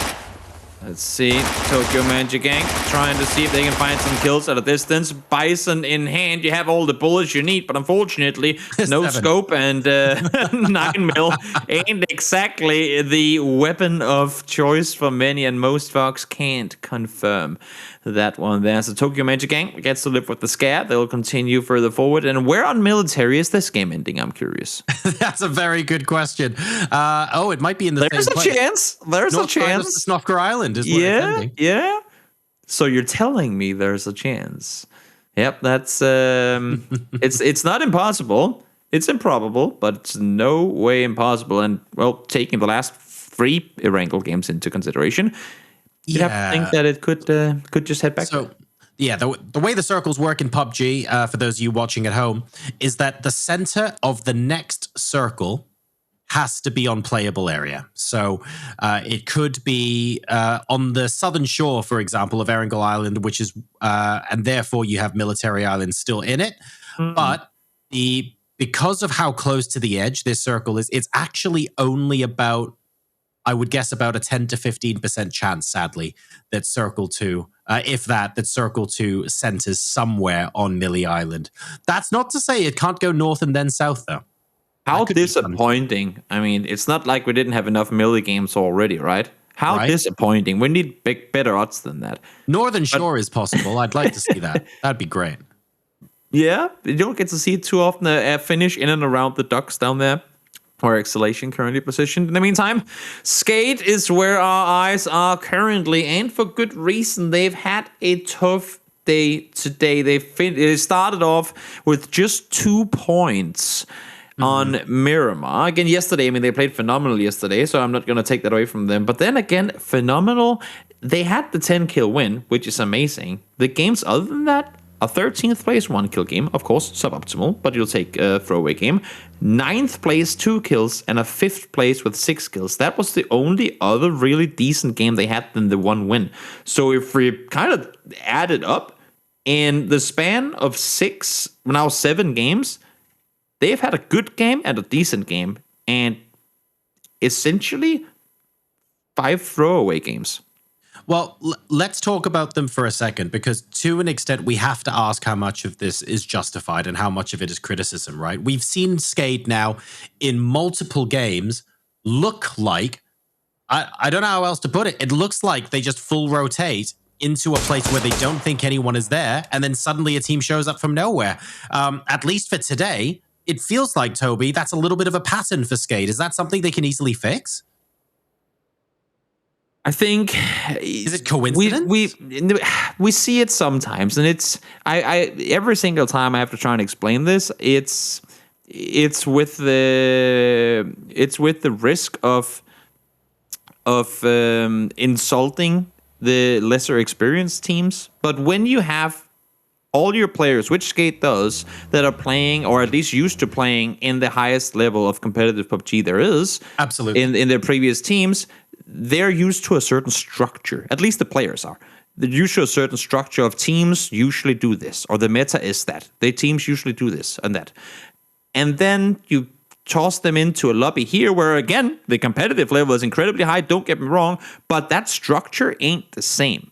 So they get caught by surprise by teams who might not have the individual skill and experience as them, but because they are in a position that they did not expect anything from, they're caught by surprise, they get shot in the back, or as we've seen multiple times today, pretty much obliterated before they even get out of their cars, simply because, wait, under normal circumstances, there would never be anyone there at the time of game.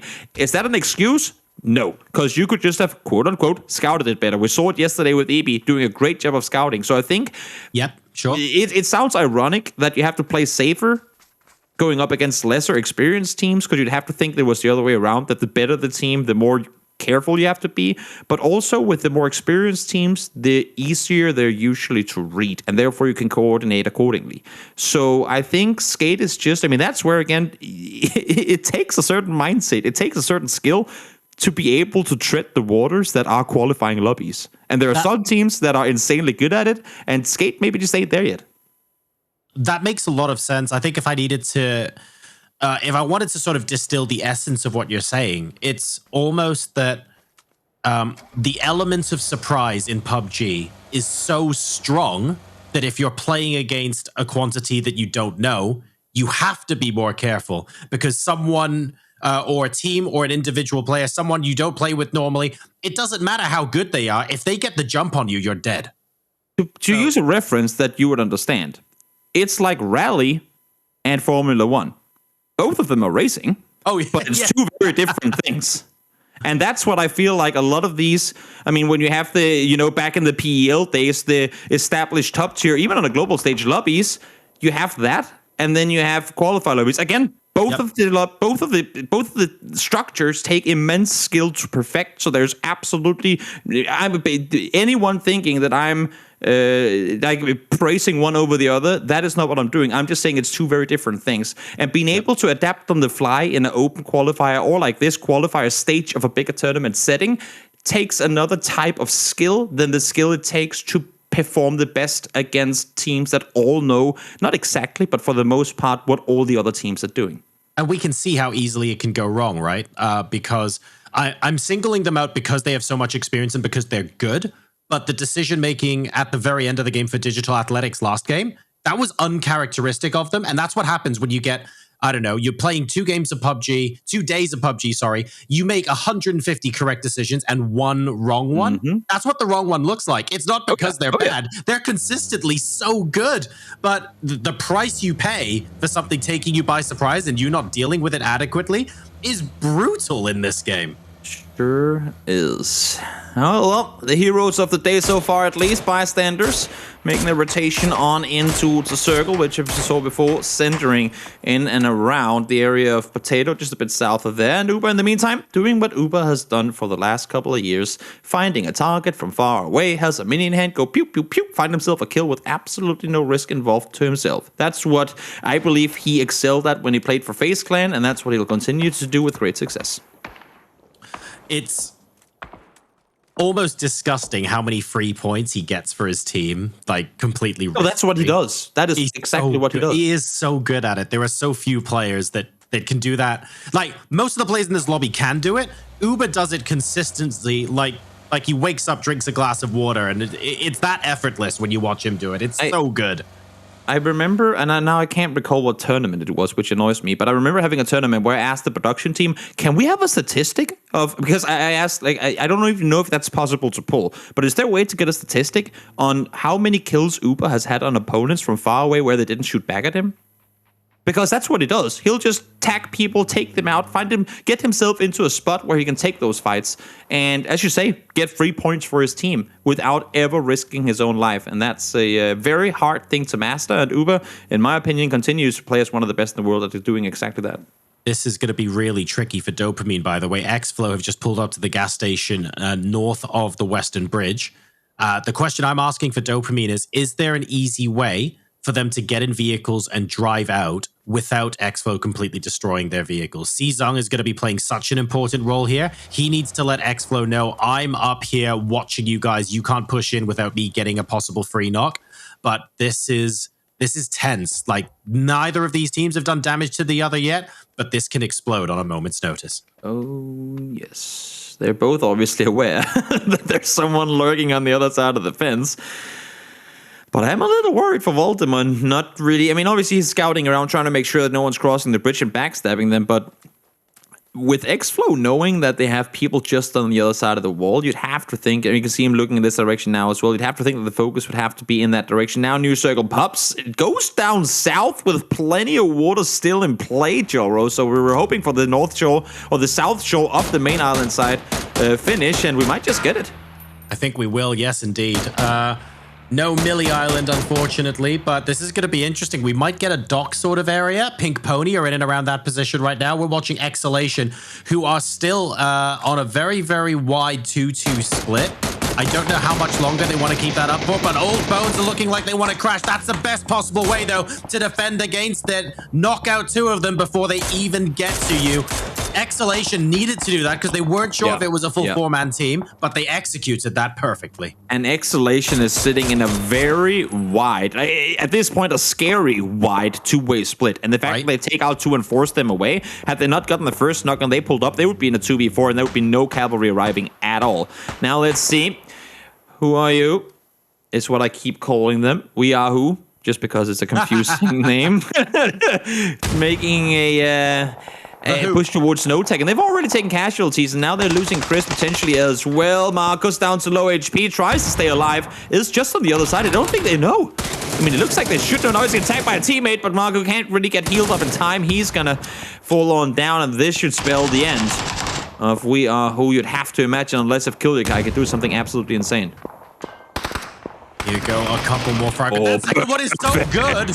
It's so good. Rafa gets the headshot, but I have to point out that nade would have finished him off. Oh, yeah. Really nice. Easily. Great play by them. And just like that, you can go for a good performance straight into the bottom of set game. In the meantime, Dopamine, well, they saw Xflow wrap around the other side, and they make them space to make that play, and then they go down south saying, you know what? When this circle goes south, there will be like 14 teams that everyone's going to be laughing at, and everyone's going to be spamming 9 billion IQ Dopamine. Oh, Or not. man. Or You not. know what's really fun? When you get circles like this where the middle of a circle centers on the bridge and you legit don't know which way it's going to go. And it's like, whoever it lands on, they're going to look smart. I don't think this is one of them, but oh my God, imagine if it goes south now. Dopamine. Yep. They're going to look so good. Yep, that's what they're waiting for. In the meantime, Skate chilling in the center of what I would say, chilling in what probably will be the center of a couple of circles from now. DA, in the meantime, trying to maintain full control. Doxa is miles away from his teammate. Not exactly, more like 700 meters, but still pretty damn far away from the rest of his team. I think he is looting, not gonna lie. They got the knock on Braxco up there like 2.5 minutes ago. And now he's sitting and scouting forward. This is exactly where they took out Braxco. So I think he's just slowly scouting forward, trying to make sure that After All didn't push down into the buildings so that if the circle goes north or west, they have a potential opportunity in wrapping north around as opposed to trying to go straight to the center. Yeah, that northern rotate could end up working quite well for them as we move into phase 3 and 4. That's true. Circle now about to pop for phase 3. A couple of teams are finishing up. Are we going to see? Oh, if only. Such a bad decision, Dopamine. I'm kidding. Unbelievable dopamine. Now everyone else is the 9 billion IQ team because they didn't go. I'm kidding. How do they do they tank a little bit of blue and go across the bridge? I don't think they can't afford to get a boat, right? There's too many teams on the southern shore. I mean, they could just swim across and get killed in doing so, but no, I would have to assume that they try and cross the eastern bridge. But then again, I'm not Dopamine. I can't tell them what to do. I can just give them advice on what I think they should be doing. Yeah. What was it again? Don't get shot. Yeah, that's the first. In the meantime, speaking of not getting shot, Bystanders full speed sending it into no tag. Well, they dealt with We Are Who just before. Now let's see if they can take down our current first place team of the day here as well. This is an informed push by Bystanders, by the way. Oh, yeah. They caught wind of no tag fighting here earlier, so this isn't a blind send. They want to take this position and use it as a base of operations rather than saying we're instantly going to win this fight. So they're just making sure that there's no one behind them that could, how do I put it, just make things frustrating for them. And now we wait to see if the rest of the team are going to join them and committing here as well. Yeah. Herky holding down the fort, trying to fit. Basically, they're trying to stop They're trying to stop No Tag from shooting back, because if No Tag run away from this position, Bystanders get it for free. The problem is, I don't think No Tag have anywhere to go. No, Bystanders forced to maintain this two-way split is kind of tricky for them. They tried to get over and help, but there's simply too much of a straight beach here. You can see O'Connell able to spot it there. They're going to be under fire for too long to really call it worth the risk. Issue is that for both Keanu and Flammy, they're outside the circle right now, and I think Herky and Yort are saying, guys, I know we just killed Chilia before, but they're still in a 3v2, so could you get the hell over here? We would like some help, and now we're losing our vehicles too. I like that Bystanders split so that they are swimming. Of course they're swimming. But this is interesting because they need to be spotted by whoever's on the cliffs off to the left side. I don't think No Tag will spot them. I don't think Bystanders will spot them. I think whoever's up on the cliffs would spot them, and I think it might be Ding. And if you're swimming and Senor Biestoloch spots you, you might as well give him the points right there. Yep, true. It's going to be a dangerous southern wraparound, that's for sure. We'll see now. Bystanders wanting to take the fight here, of course, wanting to clear out the remaining 3 no-tag players so that they can take this spot and call it there. We know for a fact that the next circle is going to go away from the water, so they have to deal with this before having to move further northward. That's a good point. That's why it's a ticking time bomb as well, isn't it? That limits the amount of time you have to reset and gather up your utility and resources. Well, they're not seeing him? That's why they're being... Oh, this is so smart. When do you get up? Active. When do you get up? You have to get up, wrap up. What? He stopped shooting. Oh, that is... He assumed that he was going to get the knock as the first 2 bullets hit. I think the fence got 1 or 2 of those. O'Connell should be able to come in for a wrap-up job, but suddenly that's made the job that much harder. Explicit, though. Let's be honest. Explicit saved Rafa there. I mean, not gonna lie, Rafa was a very, very good decoy. He was.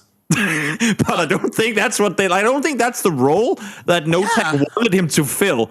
I think the idea was that everyone else is the decoy and Rafa gets the job done. It just didn't quite happen in the way that he wanted it to at that point. And now we've got Eddie chilling, moving up on the beach, discarding his scuba gear and moving into zone. They're away from water, like you said. It's phase 4 now. They have to move in. Whoa, hello. We live again. That almost became a statistic from a Molodog point of view, but a couple of meters, he would have been smashed on the pavement. But as it is, Digital Athletics now focusing on defending this northwestern quadrant of the circle. Interesting that We Live Again didn't want to contest that. They were happy for the other team to move by. And I just say that this is the TA I remember.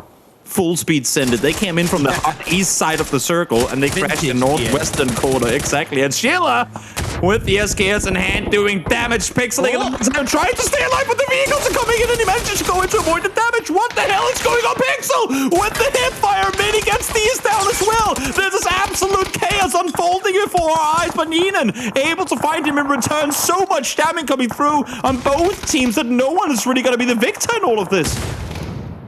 Let's... Oh, hang on a second. Follow up. Nate coming in that second. What is good? After all, eliminated by Gempty. Like, can we be honest here, Toby? Even though Pixel lost his life in that engagement, that play's going in his showreel. That's the mechanic, 100%. The mechanic skill in excess of overview to hop into the car to avoid the damage, then to hop out and avoid the damage and get him with the hipfire mini afterwards. Absolutely insane. Unfortunately, didn't mount so much in the end as they do go out. Exhalation in the meantime, 31 bullets for the boom, trying to find the last. I know for a fact that Solve is up there, so it's just a matter of time. Issue is those buildings are absolutely terrible to have. Oh no. Based on the kill feed, Eddie manages to get a knock and a kill onto Rafa, so no tag never found the scuba diver and snuck in the back. Oh man, Eddie's doing it. Again, salvage what you can. Still far from placement points, but you might as well get some freebies. I don't think a lot of opportunities will be presented like that one, so you gotta works take out it, man. for Eddie. Yep, gotta take it. Every single 1 point could be the difference whether you qualify for the grand finals or not. New Circle heads out towards the west as well. X-Flow and Tokyo Magic Gang sitting very, very comfortable up on the hillside. And Ding, now having made the transition far west around, have a play to make up that direction too. Ding not being seen as they move into circle, by the way, which is critical. Normally, you would think, has anyone moved out of the compound exhalation are in and can see you rotating this way? Ding actually have a very easy rotate here in phase 5, which is worthy of note. Someone who doesn't have a good rotation, though, the Unusual Freaks and Hal basically have to go at each other in order to say one of them has the northeast of the next circle. It doesn't look like they're going to be backing off as well. The Freaks have got high ground, which is good. But I don't think Hal can't move away. If they move away, they can get sniped from distance in the open. So they have to move into them here.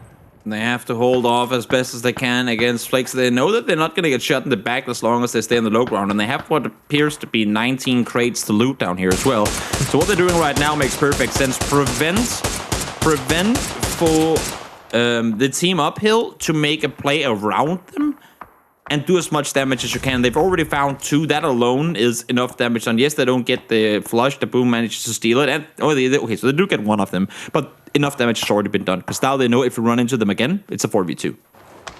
Exactly. And they know that if the side with the 2 people is being aggressive, they know it's desperation. They've got nothing else to do, right? They wouldn't voluntarily go into a 2v4, especially not without the element of surprise. We're here watching Digital Athletics now, looking for a little bit of redemption here, perhaps after the mishap in the previous game.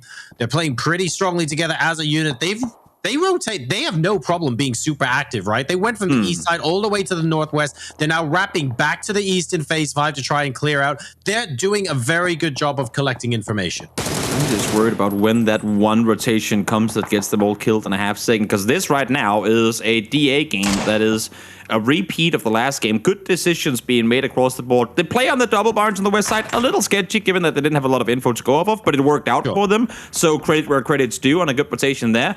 But what do they do next? How do they play into this? Once again, active with the SKS. I mean, okay, the rock there maybe played a little bit of a supporting role, but still, to land those shots with the SKS, absolutely delightful stuff. They're fighting the Freaks as well as Hal now. And Hugh trying to get an alternative angle. I think that car got sprayed at just a little bit, but that grenade looks suspiciously good. It is beautiful stuff. Unusual Freaks eliminated in 9th place, and we are now into the placement points. Well, let's see Hugh trying to wrap around, get more intel on what's happening around him. In the meantime, explosions commence and Howl take all the damage in return of it. Eski will be able to get Ruin up, I believe. Yep, back on his feet he goes, and unfortunately, it's just going to be a matter of time before they fall, because they're right in between Exhalation and DA. And now the east side of the circle is looking like 3 different teams want a piece of the pie. DA are deliberately moving into this, by the way, because they know they are not the team being sandwiched in the middle. It looks like they're still taking some damage in the meantime, but they have enough time to res because HAL have their attention split. They have to deal with Exhalation as well. The nightmare scenario for DA is if Exhalation somehow win the fight super quick and can wrap themselves around DA as well. The longer these 2 teams are fighting, the better it is for Digital Athletics. Boom. Goes down. Thought he was going to get him with a molly or the nade there, but not going to happen. Tuster stays alive with just a sliver of HP. Will fall in the end of it, though, but I'm not sure they're going to be able to get the Boom back on his feet, especially not with DA now pushing him from behind. Exhalation looking to finish everything off. The problem is they back themselves into a corner here in doing so. On the other side of the circle, X-Flow are out, but what are Exhalation going to do? They're outside phase 6, and sure, there's almost 2 minutes before they move out, but there's nowhere for them to go. Is that a third party? It looks like it might be, but Huth manages to stay on his feet. And Exhalation, they have to move south. Otherwise, they go into this Digital Athletics team. I think they die here.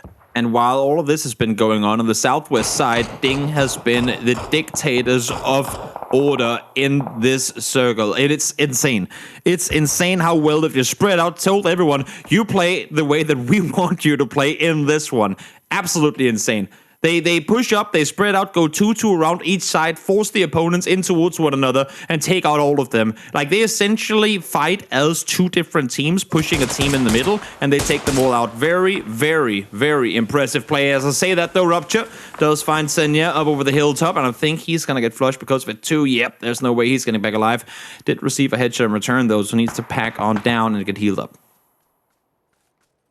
4 teams left alive now at the 25-minute mark. We've got Ding with 3, although potentially 4. No, Senya's going to get finished. Digital Athletics also with 3. Exhalation down to a solo, and We Live Again with 2. 4 very, very competent teams at the end of this game number 4. And the last chance for these teams in Group 1 to impress us today before coming back for the final day on Sunday.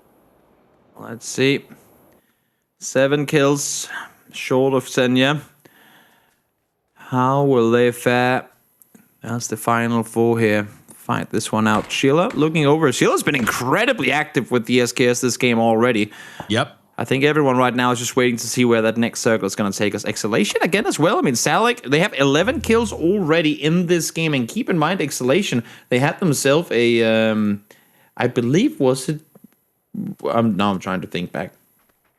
And my brain is not working, so that's not going to be good for me at all. But this should be the highest kill game that they have over the course of the last 2 days. So good performance from them, regardless of how much more Sadik manages to perform here.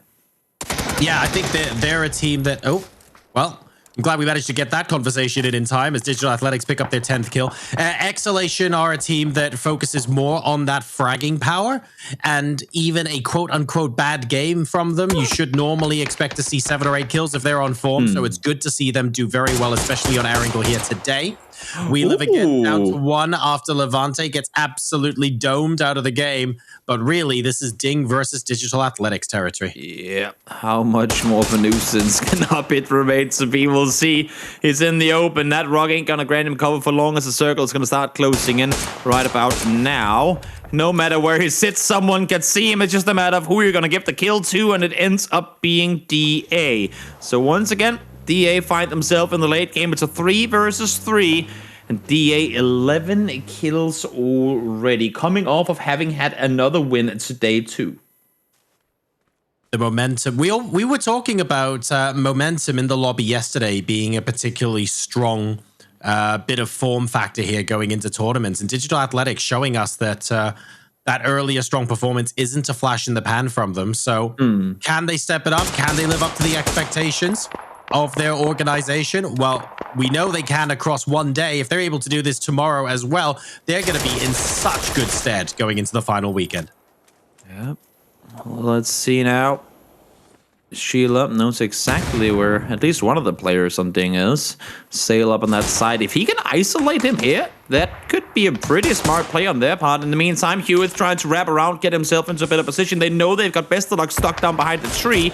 And again, just trying to wrap around and get better off-angle positions. But remember who you're up against. With 1 HP, able to jump back out of vision from the DA players. And now Hewitt again continuing to try and deal the damage needed to Bystanders. But see, they doesn't have a vest, and against that gun, it's going to be difficult. In the meantime, Sheila uses the tree as best as she possibly can, does find Sail, making it a 3 versus 2. Very important. A couple of sprays there. Sail had to guess which side of the tree that Schiller was going to be ducking around, and Schiller actually only took about 15 damage throughout that entire engagement. Uber Rapture, though, that was a really, really good angle for him. However, he's got absolutely no cover now. It's a 2v1 as Schiller finds Uber. It's Bystanders versus the world. Isn't enough. He's down to 10 HP. Manages to get Schiller. It's a 1v1. Oh, my lord. Hughes on his own versus a 1 HP target on the other side. Connect through the leaves.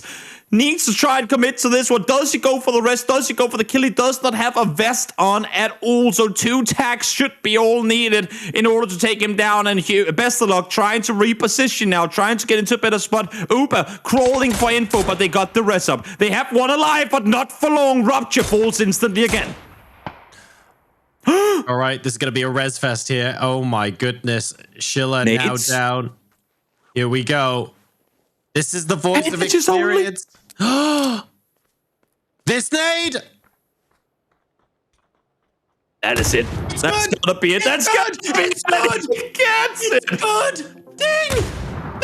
Oh my god, 11 kill chicken dinner. That was Digital Athletics game. That was their thunder. And you've just come in and stolen it from right under their noses. 2,300 damage. When Uber got shot in the back there, when he went down, I called it. I called it way too early. This is DA. But then there's a guy named Bystanders who tends to pull out clutches out of the magic hat whenever he needs to, and he sure did it right there. Stays alive, ducks into cover, and gets Sting the win. I'm going to bring Sam back into the conversation mainly so I can have a glass of water really quickly after the end of that game. What an amazing solo performance that was. I feel like I'm in a toxic relationship with Ding because yesterday I was fangirling so hard.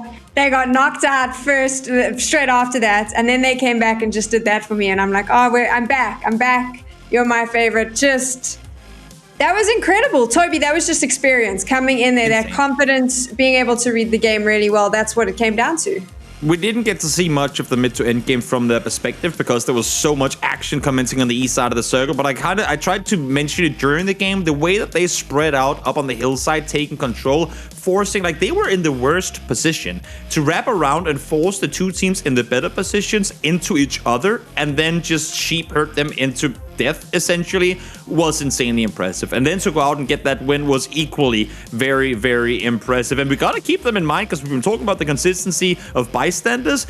Every single game Ding has played today has been within top 4. Third, fourth, and now a win as well. Insanely well played by them.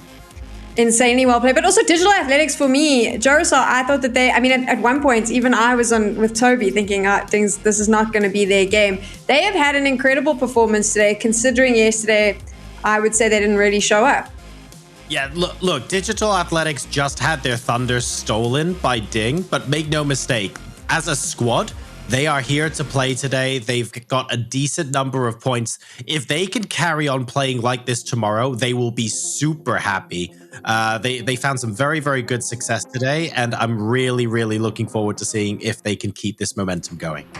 We're going to take a look at some of the highlights now. The end game there was amazing, but there were some funny moments as well, Toby. Can you walk me through no tag Rapper on the floor? What were they trying to do there? Let me put it this way. Whenever you have to try and take a fight, just stay clear of fences and walls because PUBG has its way of not allowing you to do what you initially try to do. But I mean, in the end, who cares? It all worked out for them. Right? Doesn't get it there. And again, this is a muscle memory thing. He makes the spray that he knows is enough to get the knock. The amount of sprays these guys have done with barrels, with M4s, with AKs, you name it, he knew in his mind that that was enough to get the knock onto Yord. But unfortunately, the first bullet that he thought hit didn't. And he swapped targets too early. We see it in multiple different FPS titles, and here it happened once more. And this play right here from Pixel, equally insane and impressive. Runs out of ammo, swaps gun, spots the car coming over, jumps into it to avoid the damage, hip fires these out of the vehicle, tries to go for the second, but is simply taking too much damage at the time. The amount of, I mean, we like to talk about RTS games and the amount of buttons you press, like actions per minute and whatnot. The amount of buttons Pixel pressed in a span of 5 seconds there, it's insane. Absolutely insane. That was actually my second highlight that I wanted to bring up, so conveniently it jumped on. I mean, this game was just full of those moments that you can clip, right? Because there was just epic fights the whole way, and then we got that amazing battle right at the end, JoRoSar. I mean, that was just watching. You ever get the feeling in a movie, in the build-up to the final scene, you see the hero charging them down. As soon as Bystanders had this grenade out, right now I was like, I don't even need to look where this nade is going because I know he's going to nail it, because in these sort of situations, that's what they do best. What an amazing end to the game. I cannot be more entertained. At the end to the group as well today, I feel like we really ended it on a high. There's going to be huge expectations from my side anyway for Ding and Digital Athletics when they come back tomorrow, Toby. Oh, yeah. Yeah, same. It's if they want to battle the best, I mean, I don't think neither of the teams see themselves as qualifier teams. If they want to prove themselves as top contenders in the EU and the global stage, they have to perform like that every single day. And I'm glad to see them doing it today, and I'm expecting to see them doing it again tomorrow. Let's take a look now at the scoreboard from that game, and no surprise, of course, you'll see Ding at the top of the scores. I don't want to keep talking about them. I have to stop. Digital Athletics coming in second, but also look at the kill difference there. I mean, they both got some really decent points, which is going to shake up the leaderboard quite a bit, Toby. Yeah, for sure. I mean, I'm glad to see Exhalation up there as well. Again, they've had a pretty tough start to the tournament, and we talked about you don't want to play 8 games and then have nothing coming into the Final Four. At least they had this one, so if they can use that as kind of a springboard to come into 4 good games tomorrow, top 8 is still reachable. And then, of course, JoRoSar caster cursed Bystanders today. It was Ding yesterday. Bystanders today. I am not allowed to talk about teams before we move into the final game. Can we make that rule? I mean, look, Bystanders had a great day overall. That last game, yeah, okay, maybe a little bit of caster curse going in there, but overall, as you can see here, imagine if they didn't go out early in this final game. We'd be talking about them rather than Digital Athletics as being such a strong, consistent performer. As it stands, all 3 of these top teams really good. And Exhalation can almost afford a bad game when they get so many kills when they do win as well, right? So I think this is very well deserved.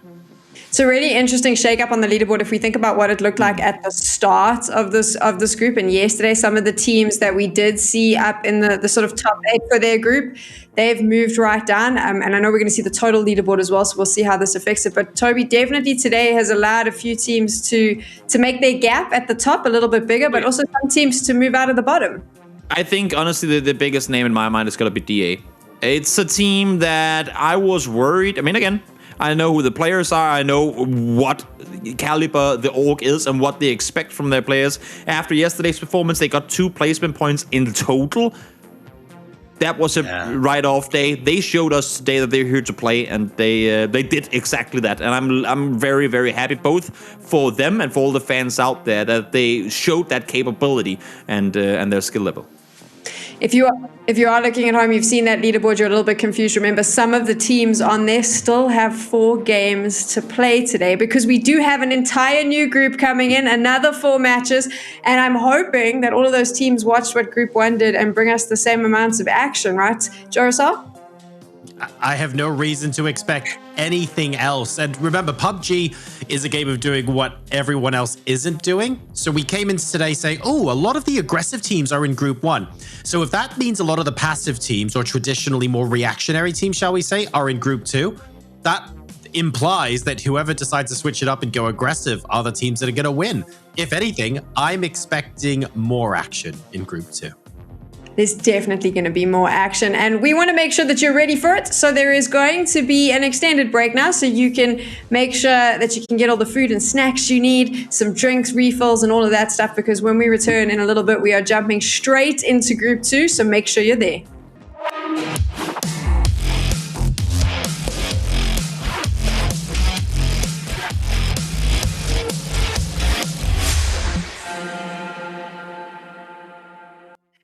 You're watching the G-Loot PUBG Season 5 Super Weekend, and it has been absolutely super. Oh, that was a little bit cringe. I'm going to let you have that one, chat. That was cringe. My name is TechGirl, or Cringe Girl. You can call me whatever you want now. I'm joined by Toby and JoRoSar here as we bring you the action from Group 2. You saw Group 1 earlier. If you didn't, where have you been? You've been missing out. And for the next 3 days, we've got all this PUBG action. 32 teams competing for 8 spots in the finals next week, and we'll get into that in a little bit. But after watching Group 1 today, they're obviously now got one more day left.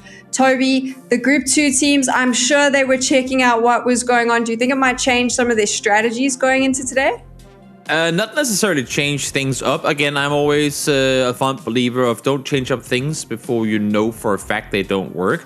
Because teams tend to change up things. Oh no, we had one bad game, let's do it different. Oh no, now we had a bad game again, let's do it different. And you never get the consistency of fixing the small mistakes. You make every small little issue into a big issue, and that way you never really find your form. You never get comfortable in a certain playstyle. So I hope most teams haven't done a whole lot of changing. The only team that we kind of broke down yesterday, and I want to see them impressed today, is to me is question mark. Most importantly, they didn't have a good day yesterday, and I know what they're capable of. I just want to see them same with Bystanders and with DA and with Thing. We want to see them do that today. Let's take a look now at the schedule for this weekend so that you can make sure you can book out all of this in your diaries, because we want you here and we want you watching. We've got 8 games every day, 2 groups play each day, and those groups change up every single day as well, JoRoSar. So it's constant action, and ultimately, if you want to be the top 8 teams to make it through, you've got to beat every single team competing here. And it's pretty even as well, especially when you take a look at the mid-table, because we've had 12 games so far, 12 different winners. Yep. So 1/3 of all of our participants have now won a chicken dinner. It's not about the single big kill game. It's about what happens when the chips are down. I keep saying that, but it does make a big difference. When you're down to a duo, what can you do from that position? And it's the number of points you score there that separates the pack from the top teams here. And I feel like we've seen a little bit of that today already. We definitely saw a little bit of it today. And I think adaptability, we spoke about this already, being able to communicate with your teammates, that's a big thing, because you've got to change it up every single time. Some of those teams have been able to do it. Some of them, not so much. Do you think after day 1, the teams that we're going to see in Group 2 maybe had a chance to sit with their teammates, have a chat, feeling a bit more comfortable? It's not exactly binary at all, but we saw a lot of the more aggressive teams, the teams that are happy to commit to fights, in Group 1 today. And the teams that came out on top were the ones that were able to switch up the tempo and dial things back. So part of me is really hoping that some of the more reactive teams in Group 2, the ones there that are able to adapt to a more aggressive approach and seize the initiative, could end up getting the biggest points hauls today. I'd like to see that happen. I don't know if it will, though.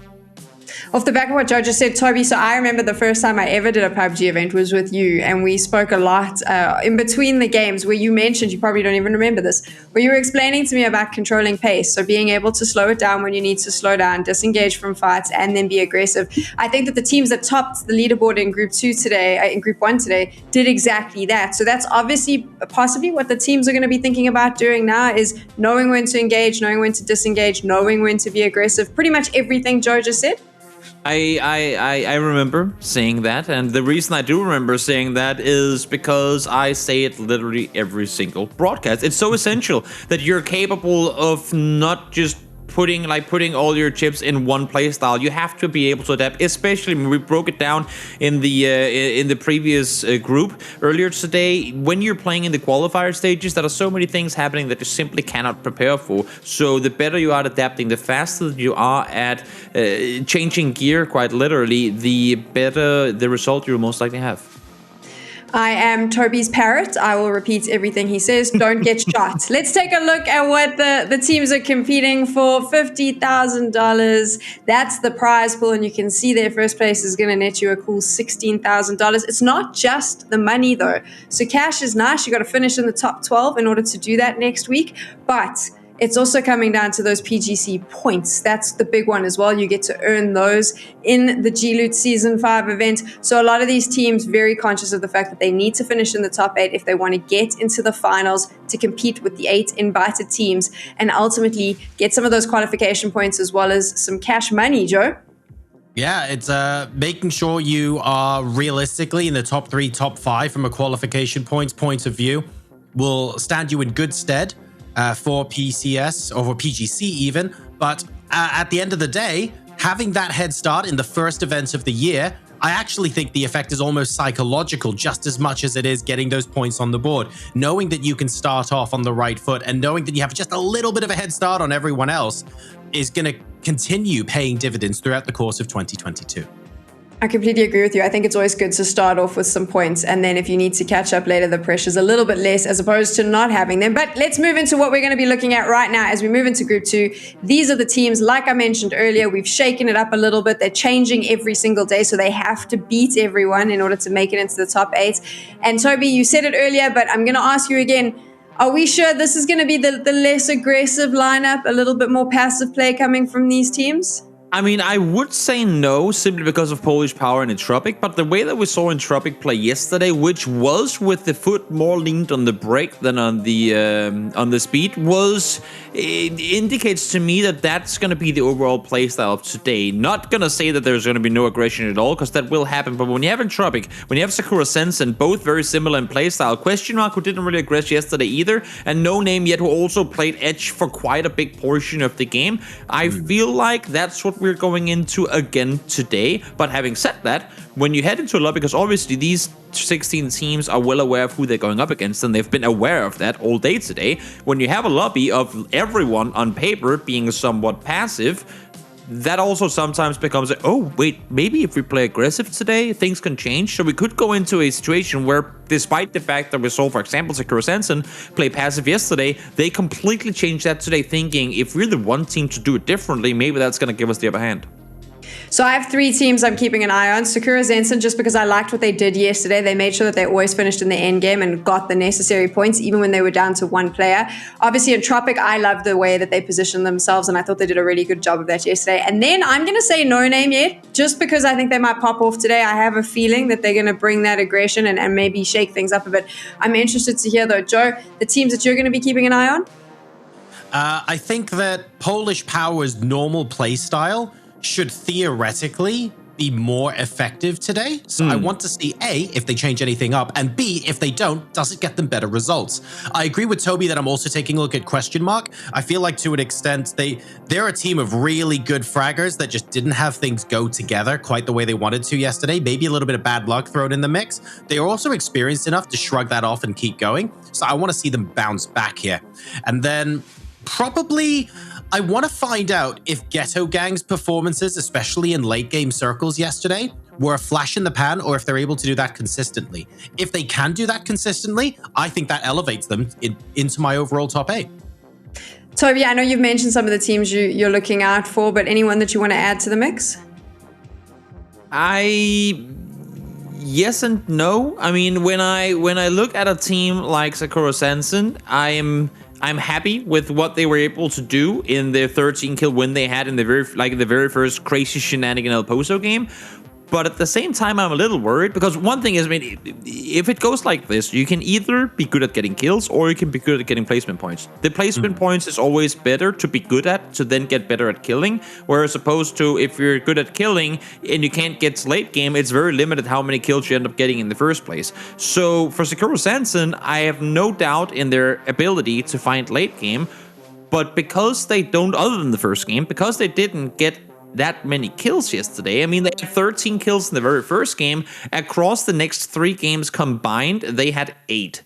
So because they are relying so heavily on the placement points, I'm worried that can make them, in the grand scheme of things, fall down a bit further, because they do need that 13 kill high game in order to kind of even things out. If not, then they're very dependent on placements. And again, I mean, if they get good placement points every single game, kudos to them. They don't need to really work on anything. I'm just saying that with the format we're playing right now, with only there being 10 kills to a win, the kills matter a whole hell of a lot, because they make it sure that you don't desperately need the placement points. And with the low amount of kills that Sakura Zensen got yesterday, other than the first game, I'm a little worried that if they don't get the placement points, they won't find the kills either. Toby, the students just become the master. I've got a new top tip. Get to the end game, but also kill lots of players. I mean, PUBG rules 101. I feel like we are molding the perfect player in PUBG. Anyone who's never seen PUBG before, who came in yesterday to watch a broadcast, we're going, okay, I don't even know what this game's about. Let me just sit back and watch and learn. Like, I'll just sponge everything that I can. If you go away from this, you never get shot. You always just win. I mean, you're going to be the perfect player. If you're watching and you're very confused for some reason during the course of Super Weekend, we've set up a bunch of rules for obviously being an expert PUBG player. The top one was don't get shot. And we've slowly just been adding ridiculous ones into the mix. Count how many times when I ask either Toby or Joe a question, they tend to mention don't get shot. It does come in quite a bit. Let's take it quite seriously, though. I want to circle back to something that Joe mentioned about Ghetto Gang, because I actually forgot about them yesterday, and I feel bad for saying that. But they did have some really impressive performances, Joe. Toby, Joe mentioned there that he said about wondering if that was a flash in the pan. What do you think of what you saw yesterday? Do you think they can do it again today? I mean, they managed to bring home a win in their first game, but I would honestly love to hear Joro's take on this. As much as I like their first game, they weren't a standout team to me, so I would love to hear from you, Joro. I mean, I'm just kind of passing the ball on to you, saying, what is it that you saw in Ghetto Gang that you liked? I think that's it's a fair question. The way they rotated late game while able to keep all four alive were really good. What they weren't able to string together is, let's say you get to a top 5, top 6 position, where you then start to mop up those kills. Sort of step 1, keep all 4 of you alive. Step 2, get into a good position. Step 3, let the kills come to you if you've had a quiet game, right? I feel like Ghetto Gang have all the ingredients together to consistently perform step 1. And we saw that they brought it together when they got their chicken dinner, but I haven't seen them do it consistently yet, and that's the final piece of the puzzle I'm looking to see if they can unlock. We are about to get into game 1 for group 2. Remember, don't get shot, stay alive, make sure you get to the end and kill lots of people. I don't understand why more people aren't brilliant at this game. This is why I'm not a caster. Toby, Joe, you better do that. Thank you very much, Sam. We're now going to be moving into game number 1 here of Group 2. Our first 2 games are going to be Miramar, of course, where they're going to be moving on to 2 games of Erangel. We watched the players, a completely new set of players here, drop across the map for the first time. It's going to be an 11 o'clock to 5 o'clock playing path, pretty much straight down the middle. I think most teams here, Toby, going to be super happy with this one. We mentioned it on Erangel earlier today. Now I'm going to mention it again. If what we saw earlier was the plain white bagel of playing paths for Erangel, this is it for Miramar. You could make the argument that Prison over Campo Militar is more of it, but I think that this, like the northwest to southeast trajectory, caters to more different loot spots than the southwest to northeast does. Sure, I mean, 6 of one, half a dozen of the other, as long as you go straight through the middle of the map, right? I get the feeling that a couple of teams will go, oh, we have to get into a vehicle to loot, but generally speaking, I think play Miramar if you don't like cars. Well, yeah, exactly. If you want to run everywhere, I've got some bad news for you on that front, but it looks like everyone has more or less managed to land safely. Even those that get vehicles, doesn't look like anyone's particularly contesting. And that's not too surprising. We saw some of the more assertive teams, shall we say, traditionally assertive teams this morning, look like they were completely fine. So if anything, I expect slower starts here, but I want to see who rises to the top and goes super aggressive. I'm going to blow your mind here, Joro. What, is that your cosplay for next week? This is, yes. Okay. This is, we have a Western Circle. We can tell you where who would have thought right now. Who would have thought that we were gonna go west? It's not that we've only had Western circles, but there's been quite a few of them already. And to be honest, I don't really mind them too much. They're incredibly difficult to play, But at the same time, I feel like there's a reason we tend to see the same teams come out on top in these circles, because they have dialed it down. They know which compounds to prioritize. They know where to move early. And they know the importance of not only keeping your vehicles safe, we've already kind of gone over that, but also the importance of getting some sort of high ground control. You cannot just sit in the valley and let everyone do everything around you. You have to have vision. You have to be able to plan, like to lay out a plan and not just sit and wait. In the meantime, speaking of waiting, seems like Vard ain't gonna really want to wait around much longer. The issue is, Karks is sitting in there. I saw a dual barrel shotgun. That is not a gun you want to run into. And he doesn't have a vest either. I don't think that Cox is an easy way out here, because what he's doing, such a smart thing. He's holding the ankle, letting his team know that Cox is in there, and saying we're not going to do anything until everyone else arrives. And that's why we're going to have a collapse. I mean, we've got attacking and defending. Here we go. Cox gets the first headshot as well, and the rest of Hall of Game are coming in. This is problematic for Sarvam here. Yep, this was the cavalry arriving for Sarvam, and the first one gets taken down pretty much instantly. Vard is sitting in there with a Saiga in hand. So again, we don't like running into... I mean, if you don't want running into dual barrels, you probably don't want to run into the S12K either. But in a 3v1, let's see if the 5 or 8, not sure if it had an extended mag bullets, is going to save him here. Dual barrel versus Saiga. Which shotgun wins doesn't really matter. It's the AK to do the damage needed. And Hall of Game there will win that early, very early bit of aggression. With what's happening here is that we're seeing what we predicted would happen in group number 1, which is very interesting indeed. I love that Hall of Game came rushing so quickly. I feel like Parks closed the door when there's definitely someone watching me in the concrete. They're waiting for reinforcements. If we get reinforcements here faster than them, we win the fight. Get over here now. And I'm pretty sure that's exactly what allowed Hall of Game to just get there so quickly. They knew exactly what they needed to do. Exactly. Well, we talked about this group probably being more passive. This team being one of the few exceptions. PolishPower rotating towards the center of the circle, or at least the northern side of it. Of course, no one wanting to sit dead inside Monte Nuevo. And also, of course, with the plane path being the way it was, I'm actually a bit surprised that we didn't have anyone looting Monte Nuevo. Because it's completely open right now. Normally, with a plane path like that, literally flying straight over the city, you'd think somebody would go there. But then again, I mean, considering the fact that two teams clearly landed on top of one another, goes to show that these teams, obviously, a few of them aren't used to playing against one another, and everyone's kind of adapting on the fly in terms of where other teams are going. Very few teams in this lobby have that established drop spot that everyone else just respects, so it becomes kind of a adapt in the plane sort of situation, and no one saw the opportunity to take Monte.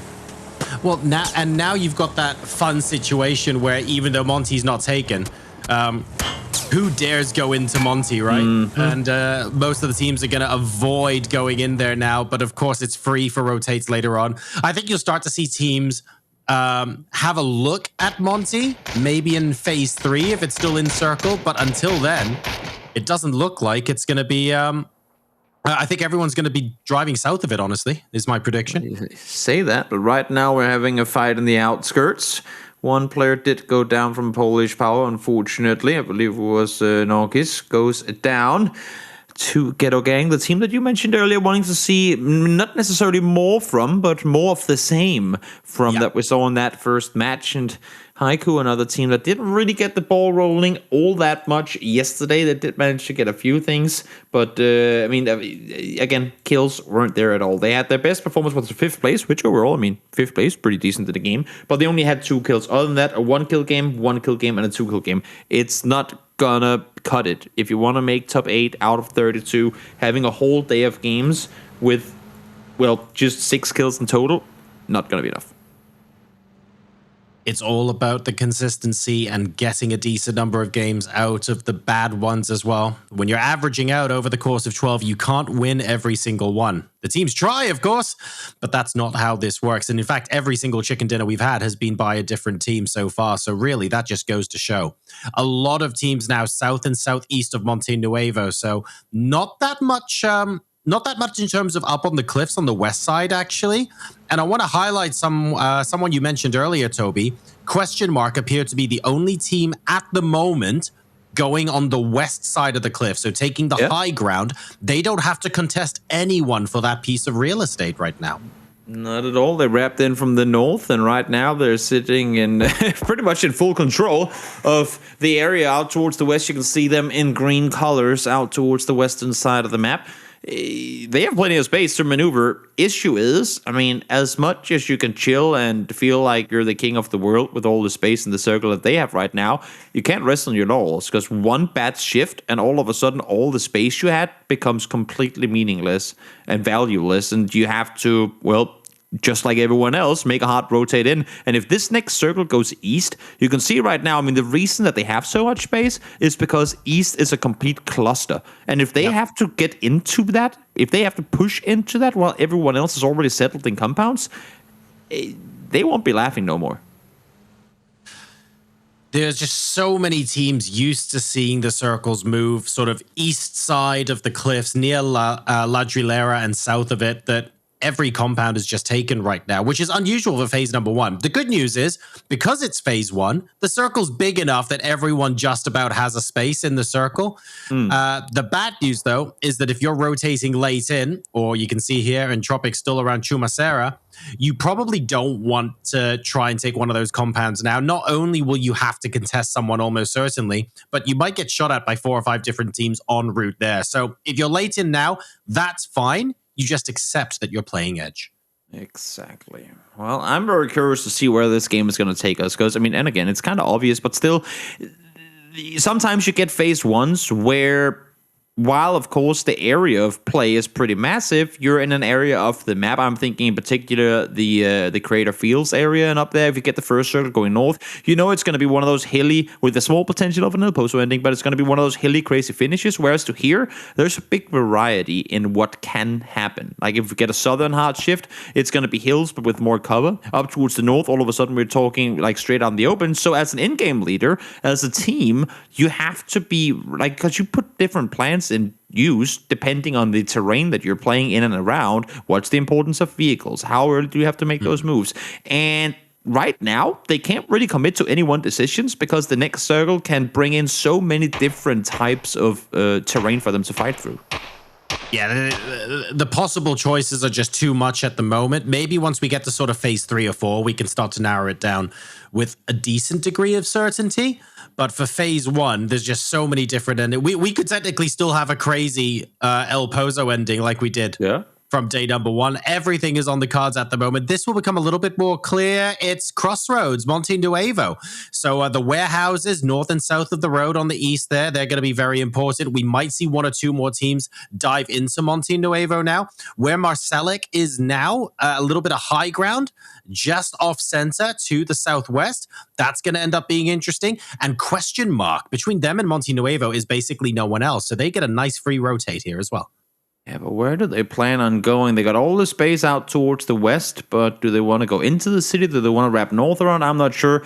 One thing that is guaranteed, though, is that all those small compounds you have in and around the open are going to be heavily contested. You're seeing here one of the 2 remaining players from South Rim, and if you look at the map right now, Shiplist is literally miles away from his teammate Baron Peak. So the fact that he's rotating center as a solo player, I respect the guts, not gonna lie. Rotations are going to start getting messy now. 11 minutes into the game. We still have all 16 teams alive. But the closer to the center anybody gets, the more likely about 5 different DMRs, or dare we even say a couple of bolt shots, come out of the blue towards them as well. So every rotation, every excursion in a vehicle needs to be given a lot of thought right now. Routes have to be planned. You need to keep the cars together. You want to minimize the time you're exposed. It's still possible for everyone to comfortably survive into the end of phase 2, even phase 3 in this circle.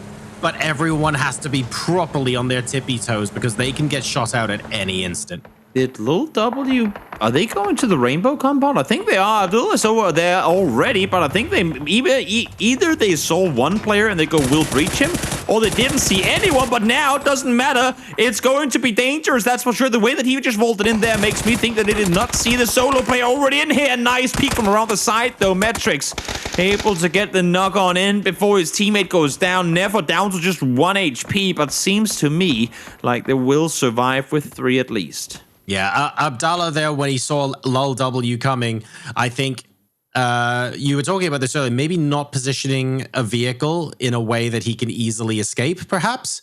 Or maybe he was missing a tire. I don't know what it was, but he's decided to stay and shoot. And from that point onwards, it's a full commit, right? You've got no choice. You either win the 1v, however many it is, or you die. And he did get a point out of it, to be fair. So he doesn't come out of that empty-handed. But if he had a choice and he played that again and he had a vehicle to hand, I think he would have got in that and rejoined the rest of his team. For sure. The issue becomes when you sit in that compound, it's obviously extremely exposed out in the middle of the road.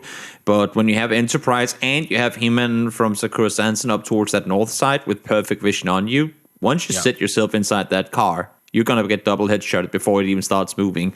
So, tricky position to be in. You can see him in here. Again, 8x scope on the Mini. Perfect vision from up on the hillside. Can see essentially the entire circle from here. And he's going to be, like, it's going to be absolutely crucial that all the info he gives across, people get. The question is, does he know that Yanni is right over the top of him?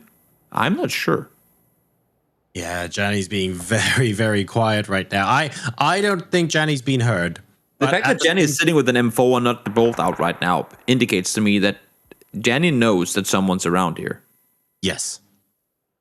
Oh, that's a fun shift, isn't it? Take a look at this. The warehouse compounds to the east of Monte Nuevo, the ones we mentioned very first, actually, when Phase 2 came into play. They are absolutely the priority now. So Lol W there, well, they're in a fantastic position. Crashers Esports and Enterprise. Enterprise, in fact, doing pretty well here as well. True. I mean, the issue right now is that we know for a fact the next circle is going to go southwest to some extent. Either it's going to go straight south, straight west, or southwest because of the mountains up towards the northeast. And there's a reason that no one is playing that entire area. Look at the amount of space here. This is a perfect view. Look at the amount of space that no one's utilizing. Why? Because you can't. There is nothing to utilize in that open field. And we have somewhere along the lines of 12 teams trying to make their way into that exact area right now. And you can see here from Haiku, they're getting completely butchered by every single team in those safe compounds around them. They're having to settle for dips. They're having to settle for shacks in Phase 3. That is not something you want to have to commit to, but they can't do anything else because this area is barren and absolutely horrible to be forced into this early in the game. I mean, that isn't a shack and that isn't a dip. Haiku, I feel like their days are numbered here. Everybody chucking DMRs into the smokes. There's no way they can survive for long unless they move or get a load of knocks themselves. Now we have Stardust trying to push into Sakura Zensen. They were trying to isolate Salty, but they haven't been able to breach it. And as a result, the rest of Sakura Zensen have actually made their way up here. Will Nixie be able to get a crucial flank opening? No, he doesn't. He goes down first. Advantage Stardust. The issue is Stardust don't have their teammates. The remaining two players are sitting up above, and they need to apply so much suppressive fire in somehow giving them the advantage or the upper hand in this one. Saga falls back. Salty goes down to the nade. Okay, so despite the fact that there are only two people up close, they have managed to turn this into a 2v2 with the upper hand in terms of their teammates being kind of the eyes in the sky here. I'm not sure that's necessarily going to be enough, though. It's one thing to have the intel. It's quite another to be able to execute.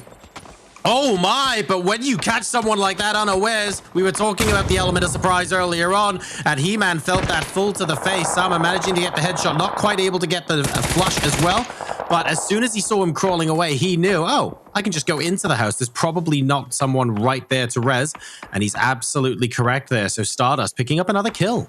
I'm not gonna lie, we did not see anything from Stardust yesterday. But this right here has me hoping that, just like earlier today when there were other teams that we didn't see a lot from yesterday that came out as surprise, this right here has me hoping that if they can perform like this, if they can fight with this much control and coordination, that this is going to be a good day for the team. They need to keep this up and do it time after time. It's not just the once beautiful double spray there. Kark's getting a Gagi with the molly, but he actually got some damage done with the M4 as well. Zoka goes down to a headshot, and this allows Kark's the time to get a really nice flank. And as long as no one else is on the right-hand side, and it doesn't look like it, there's Pains there, but he doesn't see him in time. They will be able to pick up those two kills. Very clean stuff from Kark's.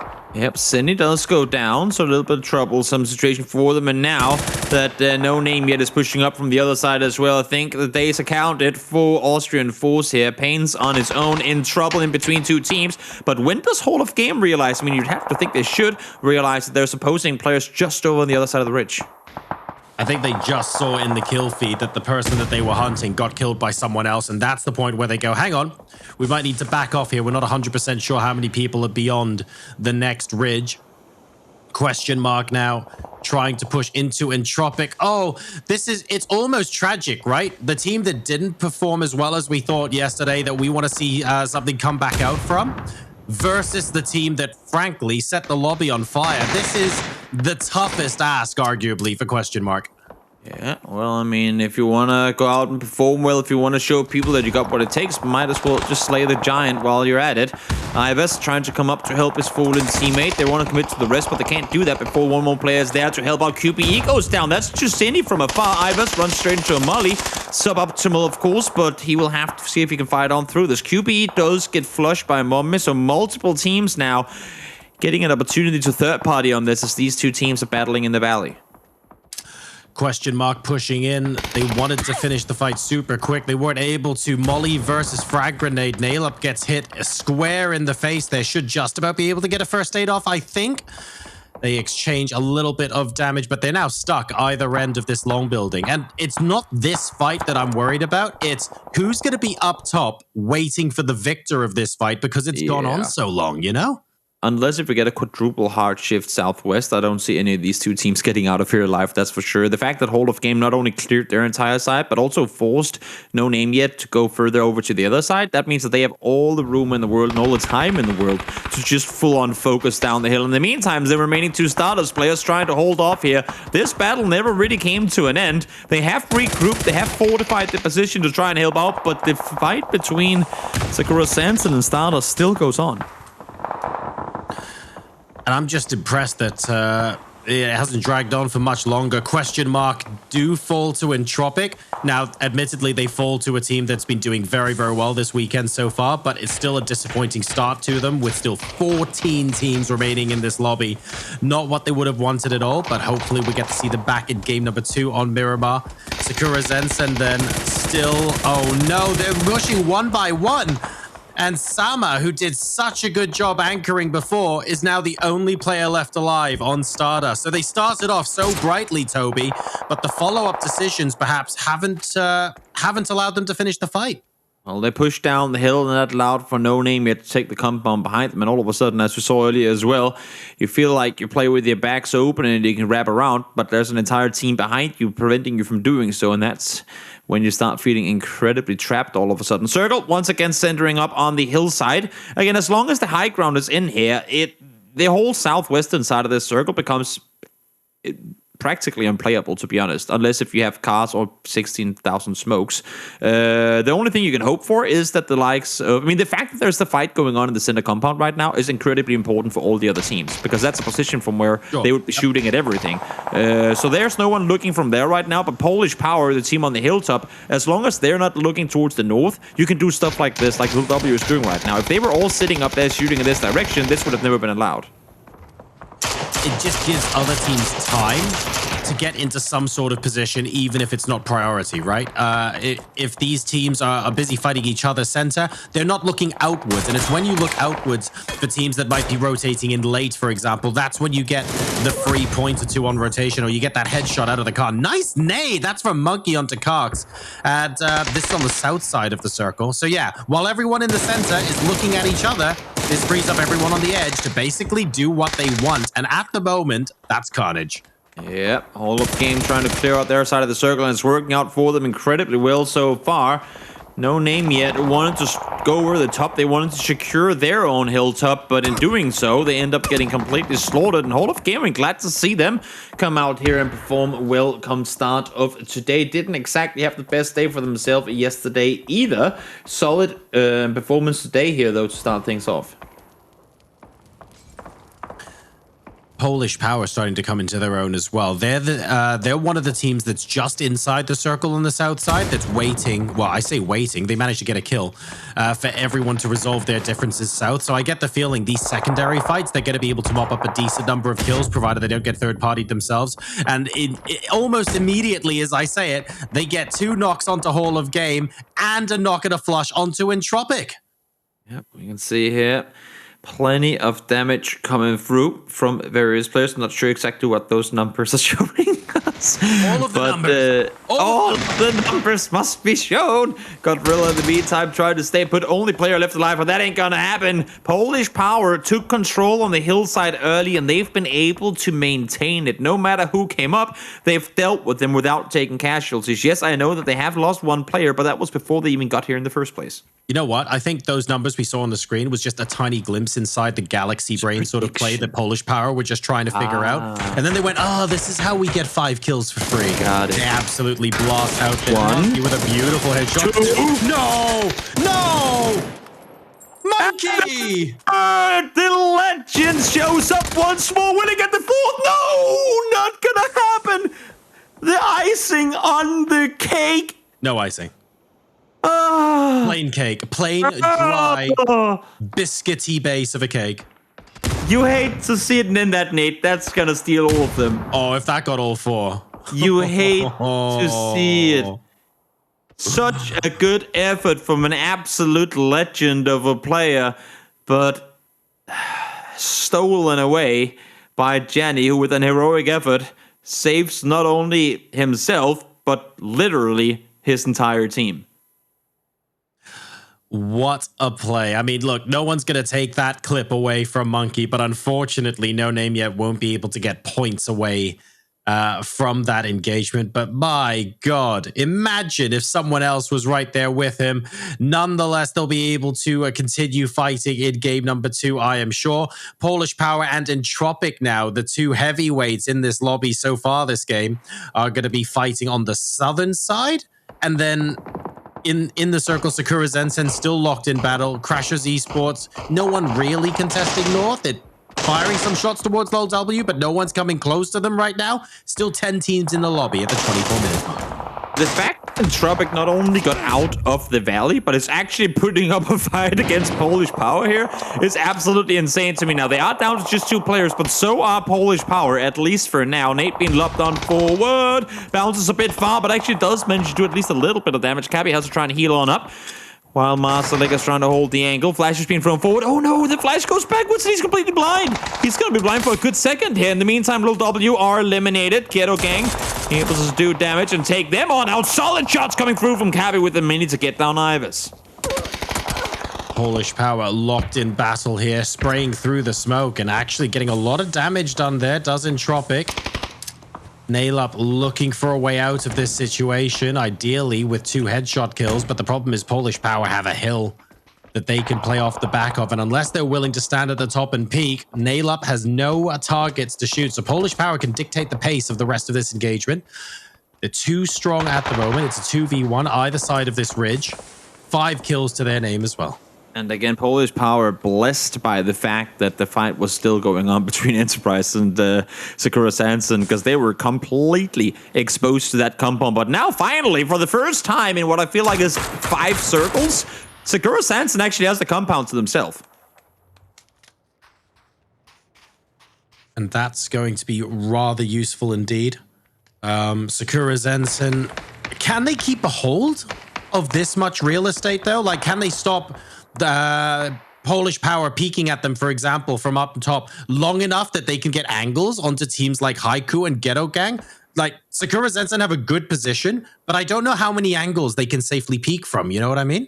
I feel like either you commit to the building Salty Ascent and focus northward and allow for potentially, I mean, either you allow for Crashers to get into it or you allow for other teams. You hope that other teams will do the work for you, or you go down to Taker's position, hold out the Crashers team, and hope that other teams are going to deal with Polish Power. Issue is, in Polish Power's position, you're the only team that can really hold them off, whereas to pretty much everyone else can help you deal with Crashers. So I would be prioritizing northward if I was Sakura Zensen in this. And then, of course, you prioritize the... No, I I think I agree. The southern compound that Salty is in, for example, there are no windows to the west side. The good news is PolishPower can't just walk in because Haiku will see them, Ghetto Gang will see them. But if they start fighting each other and PolishPower get a free crash, you don't really want them on the outside of your compound. So I do like Tekker's building better. They're holding the split at the moment, but how long will it be until someone walks in? I have to wait and see. Tegas. Oh no, you don't peek into the bolt like that, Salty. Now has to try and commit to the rest. If PolishPower reads this and understand that this is Sakura Zensen in the compound, there's a play for them to make full-on beeline it into the compound and force them to either cancel the rest or commit to it, but giving you enough time to get this compound. Unfortunately, they didn't seem like they wanted to jump on it. In the meantime, because of the knock, that's going to allow for Crashers Esport to at least make their way inside the circle. Centering on the dirt road there, as you can see. The team's relatively spaced out from each other right now, but I think that's Ghetto Gang in top middle. They're a little bit squeezed out at the moment. Senka Pow trying to figure out what the next action is. Pardon me, that's Haiku. I mean, what do you do if you're Senka Pow right now? I feel like you just have to wait because any move you make is entirely dependent on everyone else starting to fight first, right? I mean, Haiku has been prone in that position for 6 circles. They've literally been in that exact same spot for the last 6 circles, so might as well just stick around. It's been working out so far. I mean, they lose 2 teammates, so what? We're still alive. We got top 6. There's only 12 players left alive. If we just stay here for long enough, maybe people forget that we're here, and then when there's only another team left remaining, we can come out from nowhere and shoot them in the back, you know? Yeah, maybe. I think this is phase 8, so they're going to be in. I don't think Crashers Esports want to rotate north. I feel like, if anything, they go via the compound. It's interesting that once Tekker's got rezzed from Sakura Zensen, by the way, they both went to the south compound. So it's a little bit more towards the middle of the circle, but fewer. Yeah. They can't see Entropic from there. They can't see PolishPower from there. But it's a little bit closer to the center, which is interesting. Yeah, I mean, their focus is going to be downhill, no doubt about it. Light, well, it lives up to his name. A little bit of light coming back towards himself there with the flash, accidentally not bouncing the way that he wanted it to. I am a little surprised that they run this way, but then again, as you see here to the right side, it's so open. If they were to try and make a wrap towards the northwest side of the circle, over towards Haiku, it is so incredibly exposed. And now let's see Ghetto Gang over the top. M4 in hand. April throws the nade, doesn't need it though. Gets a double headshot connected on towards Senka. Finds the first one. They have to worry about Entropic over the top, and to say that, nail up.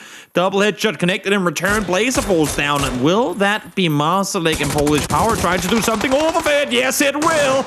The third party becomes a fourth party, and everyone's taking casualties. Finish your fights quickly, or this happens to you. PolishPower are a little bit in their element right now. The only problem is at least one of them doesn't have a vest, but they love spotting exactly where they can afford to push against these teams and getting those extra points. This is one of the things they do so well in PUBG. April from Ghetto Gang, at something like the 4th time of asking, does get mollied. I'm not sure if he's going to be able to survive that. He does on 16 HP. It stops the burning. You have one more molly. Backed up 2. Senka, you got to throw this molly. You have 2 more mollies. You know there's a knock play up there. They're throwing flashbangs, but not trying to make a play on it. Of course, I mean, it could also just be them trying to buy times to get heals off, but you know where they are. I mean, there's only so many places they can be with the position that they're in, and knowing that there's players up above them, lob those mollies up there and see how much you can do with it, because now you're going to have to make a move, and now those mollies won't be used for nothing. Senka does find the first, though. Second one over the top. Spotted, damage done. Knock does not come through, though. 2 HP, and he goes down to return. April with the double. Gets them both secure. Wow. Blazer. I'm not sure there's going to be a rest possible here, but he sure is doing the damage needed to keep his team alive. Very nicely done there from April. A critical double there. Sadly, I don't think he'll be able to get much else done in this game, but those extra points plus the extra placement points are going to come in very handy to them indeed. PolishPower with a duo. Sakura Zensen with 2 alive. Crashers Esports with, well, 1 up and 2 more that are downed at the moment, and Ghetto Gang now out of the game in 4th place. ends up going down to blue, so does Spartacus. So April will get that point shifted over. We'll see now. Marcelik steals one. That's going to be Shro down 2v1. Light is still somewhat unknown. Has a nade, has a molly, doesn't want to use it. Throws a flashbang without peeking on it. Surprised why that was. Marcelik peeks on over. Gets tagged up in the process. Salty goes down as well. It's a three-way 1v1. Salty gets the double against PolishPower. Now it's just one left alive. Goes for the spray and gets it. And Crashers Esports only get 3 kills. But they nick themselves the chicken dinner. That was a very interesting way to end the game as well. I mean, 3 solos where everyone is just juking out for the same position means that you can roll a dice to determine the outcome of that game. And if you did that 100 times, there's no clear winner there. It was really hard fought. Everyone was trying to take the aggressive position. A little bit how, like we talked yesterday, Toby, people are passive to begin with, but when it counts, everyone's rushing in. I don't feel like Crashers, despite their name, ever rushed in anywhere. I feel like they were playing the let's play it as slow as we possibly can and only shoot when we have to. When they cleared April on the northwest side, like up the hill there, I thought now you're playing back 3. Now is when you peek over. You have full level 3 gear and a JoRoSar. This is your time to shine. But he never, I don't want to say dared, but he never opted to peek on over. He wanted to be guaranteed that they would take the fight inside instead, and he did, and well, credit where credit's due, they won the game. And remember, when you've got multiple teams, even if it's just one player each, the extra 4 points for winning the chicken dinner, well, they go Crashers Esports' way. As far as history is concerned, they've got that kill, they've got that win. Let's find out what that does to the overall standings after this break. That was game number 1 of Miramar, ladies and gents. We'll be back with game 2 in just a second.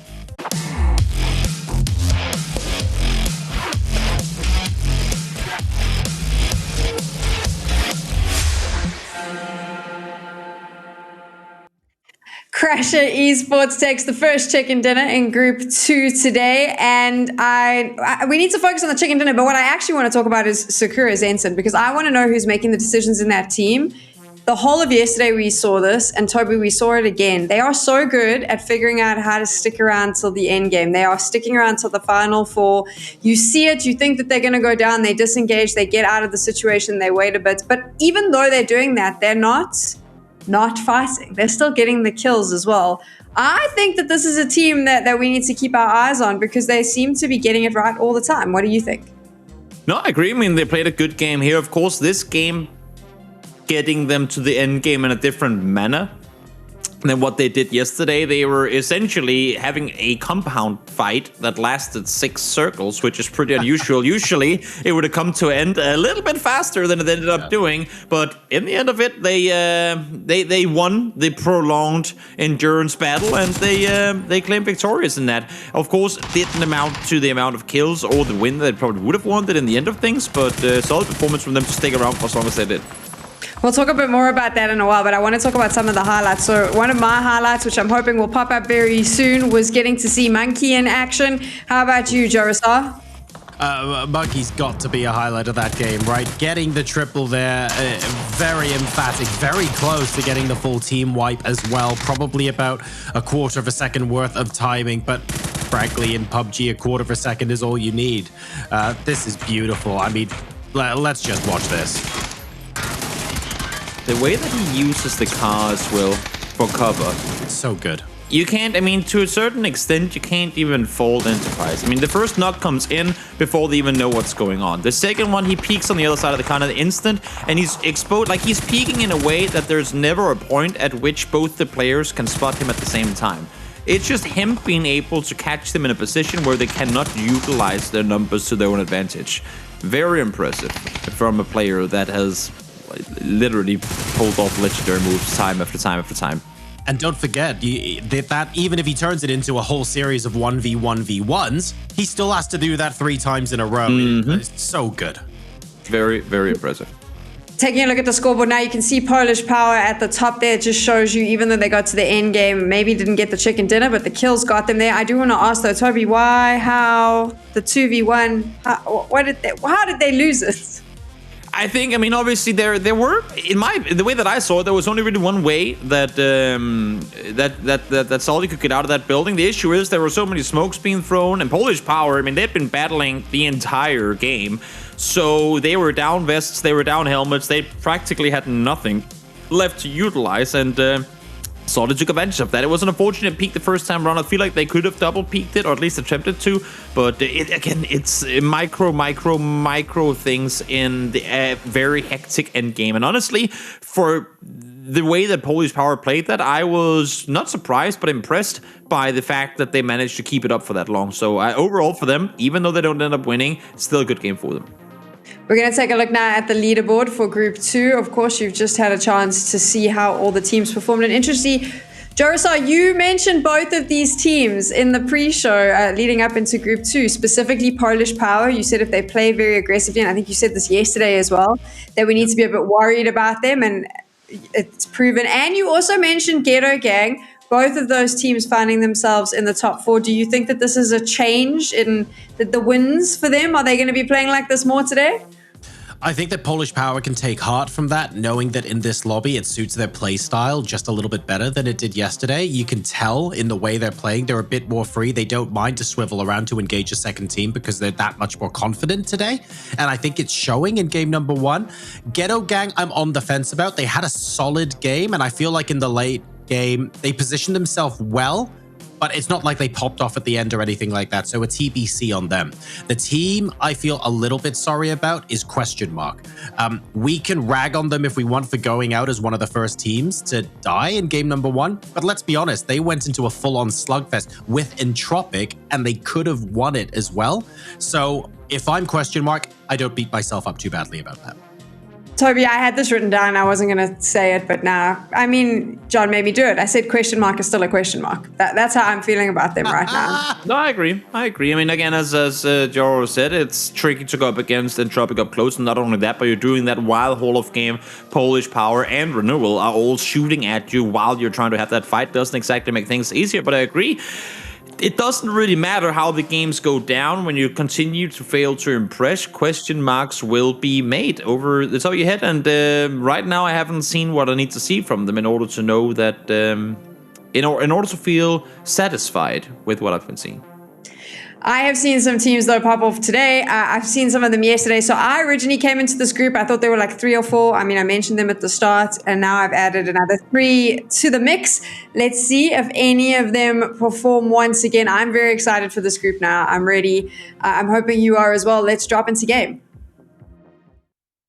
Over the skies of Miramar one more time. This is Group 2, Game 2, ladies and gentlemen, and here we go. What is this going to show us? A little bit of a less central plane part this time around. 3 o'clock to 8 o'clock here, so very much south of Picado. We might see a couple of alternate drop spots here. What do you reckon, Toby? I love your use of a little bit less central. This is an absolutely terrible plane path. A little bit less plain, this You have to stretch to even get to Picado. That's when you know that this is a brutal plane path. But with that said, I gotta say, we talked about a number of teams during the break, and obviously we only have so much time, so we can't cover everyone. But one team that I feel like if you were to buy stocks in their point score, Crashers Esports upped their total point score in the tournament so far by 500% in one game. They just hit the moon. That is literally to the moon and beyond. That's the Crashers Esports NFT. And we of course, we're making a bit of a joke of it, but I'm not going to lie. To go from, we talked about how teams can bounce back, that you don't really, because it's only 4 games a day, you don't really have the time to, build up that momentum and whatnot. Crashers Esports had 3 points yesterday. I'm not talking about 3 kills or 3 placement points in a game. They had 3 points on the entire day. And I don't have to go into depth how that's not good, because they, of course, know that themselves. But the fact that they can go from there, I know it wasn't the flashy game they just had now. It wasn't fancy. But the thing is, think about it this way. Abdallah went down pretty much instantly.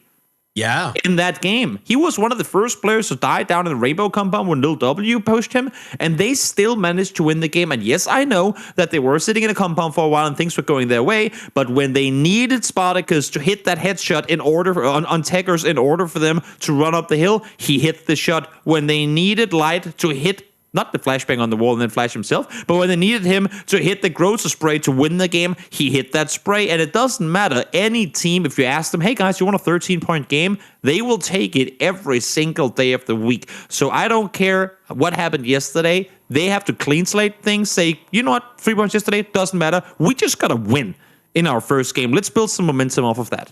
Yeah, and don't forget as well that if you can consistently get 4 non-flashy, low-kill chicken dinners in a row, I can tell you, you're going to the grand finals weekend. That is completely fine. The idea that you have to pop off and get a 20-kill game, no, dude, you don't. You're okay. You just need to do it consistently. Sam, we have a new one for you. If you can just get 4 low-kill chicken dinners in a row, then you can win on low heat. If you can just get 4 wins in a row, then you can win a tournament. I feel like that's got to be the best one of the pro tips. The best pro tip we've come up with so far, Joro. Just win 4 games in a row, guys. Come on. You don't need that many kills. Just win 4 games in a row. Don't get shot, be better, win 4 games in a row. Done. I mean, how can that not be the winning formula? I'm just saying, any pro player can question that, but no one can say that won't lead to a win. This is why we have massively long-standing careers ahead of us as PUBG coaches, Toby. We got this. Obviously. I tried it one time. It didn't succeed. It's because back then we didn't know that the secret was... We didn't know we needed to get 4 wins. Oh, if I had just known back then. Had I just known, my career would have gone in a completely different direction. I feel like that was the sauce I never added to my recipe there. Yeah, that was the secret sauce that I never found. So La Bandita then is basically the center of phase number 1 here. So we're not going to see anything completely wild here in game number 2. And that means that a lot of teams will be positioning themselves, in the compound south of Junkyard. A lot of circles tend to go there. Crashers Esports actually in a great position right now. No name yet. We'll be looking to bounce back with a vengeance in this game. They're just north of them even, but still in vehicles, so they might be rotating a little further in. Entropic, very close to center. Haiku starting to bunch up to them as well. If they stop where they are and they're able to hold that core group of buildings that they've got in the center of the circle, most other teams are going to have to settle for, I think, priority 2 here. Yeah, guaranteed. Nail up now. Of course, trying to do a little bit of damage, trying to make sure they will have the amount of space needed to play around in the split that they're currently posted in as possible. Double in the meantime, takes a bullet to the head, fortunately avoids further damage, so he's going to stay alive for now. But he's now starting to realize that he is just crawled into a tree that had a big bee's nest in it. You want to be careful where you put your foot. You don't want to kick that. That is for sure. Is there a way for Double to get out? I'm looking for a miracle. I don't think I see one there, Toby, but this is a little bit further along. And you know what? These guys, for the 2nd game in a row now, are going for this fight. And this time around, Lil W, they come out worse for wear. It's, Stardust, keep trying, man. Guys, I'm looking at the map here, and this is not that tricky a circle. What's going on? Everyone is fighting.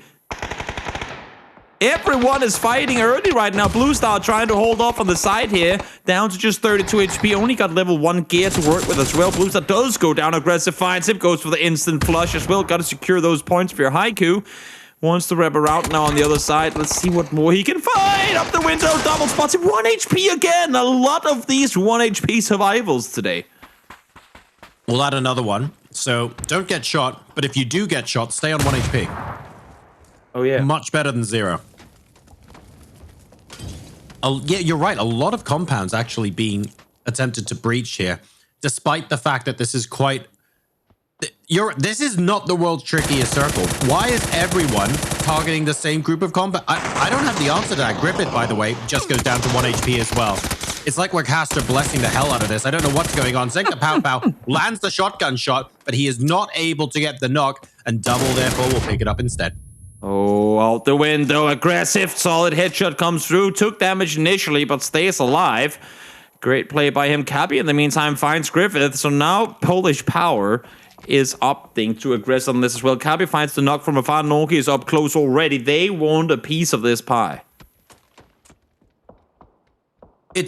I'm still trying to work out why we're seeing 4 of these fights together in phase 1 of game number 2. I honestly don't get it, but right now, 4 Slayers, all they care about is staying alive. I don't think Double's going to be able to get to 0. Haiku is essentially bisecting them right now. And yeah, look, I think he tried to get across. I mean, I guess he had to try and do something, and Aggressive just takes him out nice and clean. No damage taken in return. Easy peasy. He's got 3 kills to his name now. So Haiku have lost Senka Pow Pow, but otherwise they are doing just fine in this game. Well, let's see. How is it continuing to fare? I mean, again, it's a rather straightforward circle just north of Los Leones. It's not like we haven't seen these before, but right. Sometimes you gotta fight. And I feel like for a lot of these teams, they were forced to fight earlier than they probably would have wanted to. But let's try and just relax for a second, watching what's going on here. Shift trying to force teams away. They're sitting in their 2-way split right now. And Tropic in a wide 2-1-1 split right now. They got 2 players north of Los Leones on the west side. They got Nail Up down next to the Ends compound, and then you have QPE far up on the other side. And here you can see as well Shiv and Tundo in their 2-way split. They got 2 players down here. The remaining 2 are all the way up inside of Minas Generales. So pretty decent sized split they've got going to. And then look at PolishPower too, Joro. Everyone out here trying to claim real estate. Yeah, but the split for PolishPower is ambitious, shall we say, but at the same time, because people are more focused on moving out to the west part of the circle, I think, because like the circle eventually is going to move away from Impala, right? I reckon they can just about get away with this, but the moment one of them spies a car on the horizon or multiple vehicles rolling in, they have to do one of 2 things. They have to collapse on that player, or that player has to get out to a teammate, and you can't wait more than 2 seconds to make that decision, otherwise someone will be dead. So they have to really focus for the next 2-3 minutes to make sure that they're on top of that kind of situation. Yeah, the worst thing that can happen to you when, I guess you can say the wider your split is, first of all, the better your communication has to be, but also the more of a straight line you have to one another. Like if you're allowing for opposing teams and players to get in between those splits, and making it impossible for you to regroup, you could very easily be screwed. I mean, if you can't reunite when need be, if one of the players kind of gets pulled up on, it's safe to say that you could easily get in trouble. A good way to think about it, if you're watching this at home going, what are you talking about with these splits? Which, by the way, 10 o'clock hard shift, lots of fun. We'll talk about this in just a sec. A good way to think about splits, don't think about how far everyone is in terms of distance.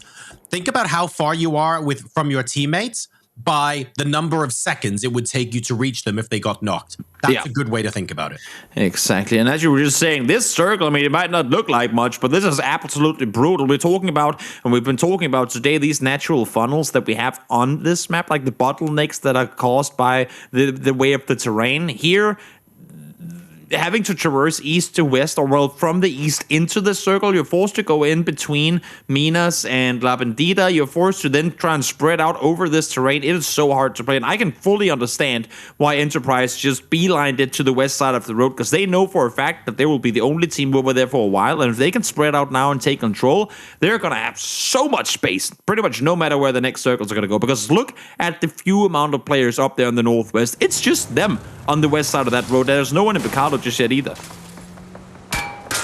The tricky part of this circle, once everyone is in and safe, and I think Enterprise are going to get away with this scot-free, that road between Picado and Hacienda, no one wants to cross that road because it's low ground and everyone can see you from God knows how many different angles. So the fact that Enterprise are just chilling at that compound and there's nobody else, even within line of sight of them, this is going to make their phase 3 rotate, if they're quick, really, really easy. No doubt about it. Let's see now. Winners of our previous game, Crashes Esports, spreading out, taking a little bit of control here as well. They're sitting in a pretty good spot right now. I mean, we know that we're going to shift away from that west side rock eventually, unless, of course, if this next circle literally hard shifts up into the power grid, then there is still a chance that it could head on up there. But other than that mountain... If that happens, dude, like if I'm that just goes saying, onto Enterprise, I'm really? just saying if this next circle hard shifts northwest, it pretty much has to go up on the mountain, which would be I mean, we're still early in the year and very early in the European side of PUBG Esports for the year, but that would be the worst circle of the year so far, no doubt about it. If we go from this phase 2 into a power grid plateau ending in phase 4, that would be absolutely terrible, which of course is something we would all enjoy, except for those 50, I'm not going to say 57, probably more like 53 players on the server that aren't Enterprise. Man, that would be ridiculous. If we got another 10 o'clock hard shift now. That's what I'm saying. If it goes up there now, then it pretty much has to go up there afterwards. I guess so, yeah. I mean, that would... Well, we'll have to wait and see. In the meantime, question mark are split around the west side of Minas. They're looking just fine because no one really is on the edge there. Although, that said, Austrian force are outside of the circle coming in. So hopefully they'll hear those vehicles and keep an eye out. This is Sakura Zensen. They've got control of Graveyard, just north of the center of the circle. No name yet. Are sitting very happy indeed, and it's going to be a northeast shift instead. So in between Graveyard and La Bandita. This is going to be fun to watch. There's no one having claimed... I mean, you have the La Bandita crater, but you also have the crater to the southwest, kind of in between Picado and La Bandita. No one's really claimed that hilltop there, and from there, you'll be able to see so much. And I feel like the team that gets up there will have an opportunity to third-party quite literally every single fight that's going to be in this server. In the meantime, Heiko now, full speed forward. Where are you planning on going? Where is the X on the map that you have marked to say this is where we're stopping? Is this here? Is it the shack? Are we committing to shack's phase 3? I mean, they tried to do it last game, and, well, this time around they succeed. Dead center in the circle. Not too bad. They have indeed got control of that shack. No one was really shooting them quite a lot on their way in as well. Sarvem is unfortunately getting peppered a little bit. They tried to do something similar on the south side, but the rotation didn't quite work out. 3 different teams have been shooting them, and Tropic are one of them. Only the 2 kills so far, but all 4 of them are still alive, and they are looking nice and swell on the south side. They can leave whenever they want. There isn't a second angle of enemies looking to shoot out the vehicle tires or anything like that. They're in a good spot. Pretty comfortable for now. Let's see. Stardust, they fought early. They got themselves 3 kills. Now they're wrapping south straight into Ghetto Gang. Did they maybe shoot too soon? I feel like if they had waited a little while longer, they could maybe lure them into a trap here, but it's allowing for Stardust to get out of the vehicles, to turn things around. Now they're, essentially, I mean, given a warning before they came down here. I feel like with the cars having to wrap around that side, you have to slow down and whatnot. You could have easily have found the first 1 or 2 kills, but now there are going to be 4 people on foot, and they're going to take the fight to them. Yeah, a little bit of a misstep there from Ghetto Gang. I honestly think they can lure them in. I'm trying to work out if maybe Ghetto Gang don't want them to come close because a third party is possible behind them. But there's no one behind Ghetto Gang right now. So I think that was just a little bit of trigger happy fingers there.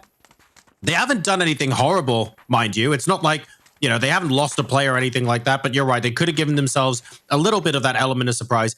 And now they're asking Stardust, what do you want to do? Because they have to push into Ghetto Gang or move back towards LW to get into the circle. Exactly. How are they planning on continuing from here? Also, look at this. Nail Up making a run over towards Renewal. 3 players on the compound still, but he is scouting forward, dip by dip, making his way further towards the center of the circle. Grandis, in the meantime, finds Pain, so that's 1 kill confirmed for Enterprise. Again, they are well aware at this point that they're probably going to have to make their way back east at some point, so the more damage they can do now, the better off they're going to be once the trip commences.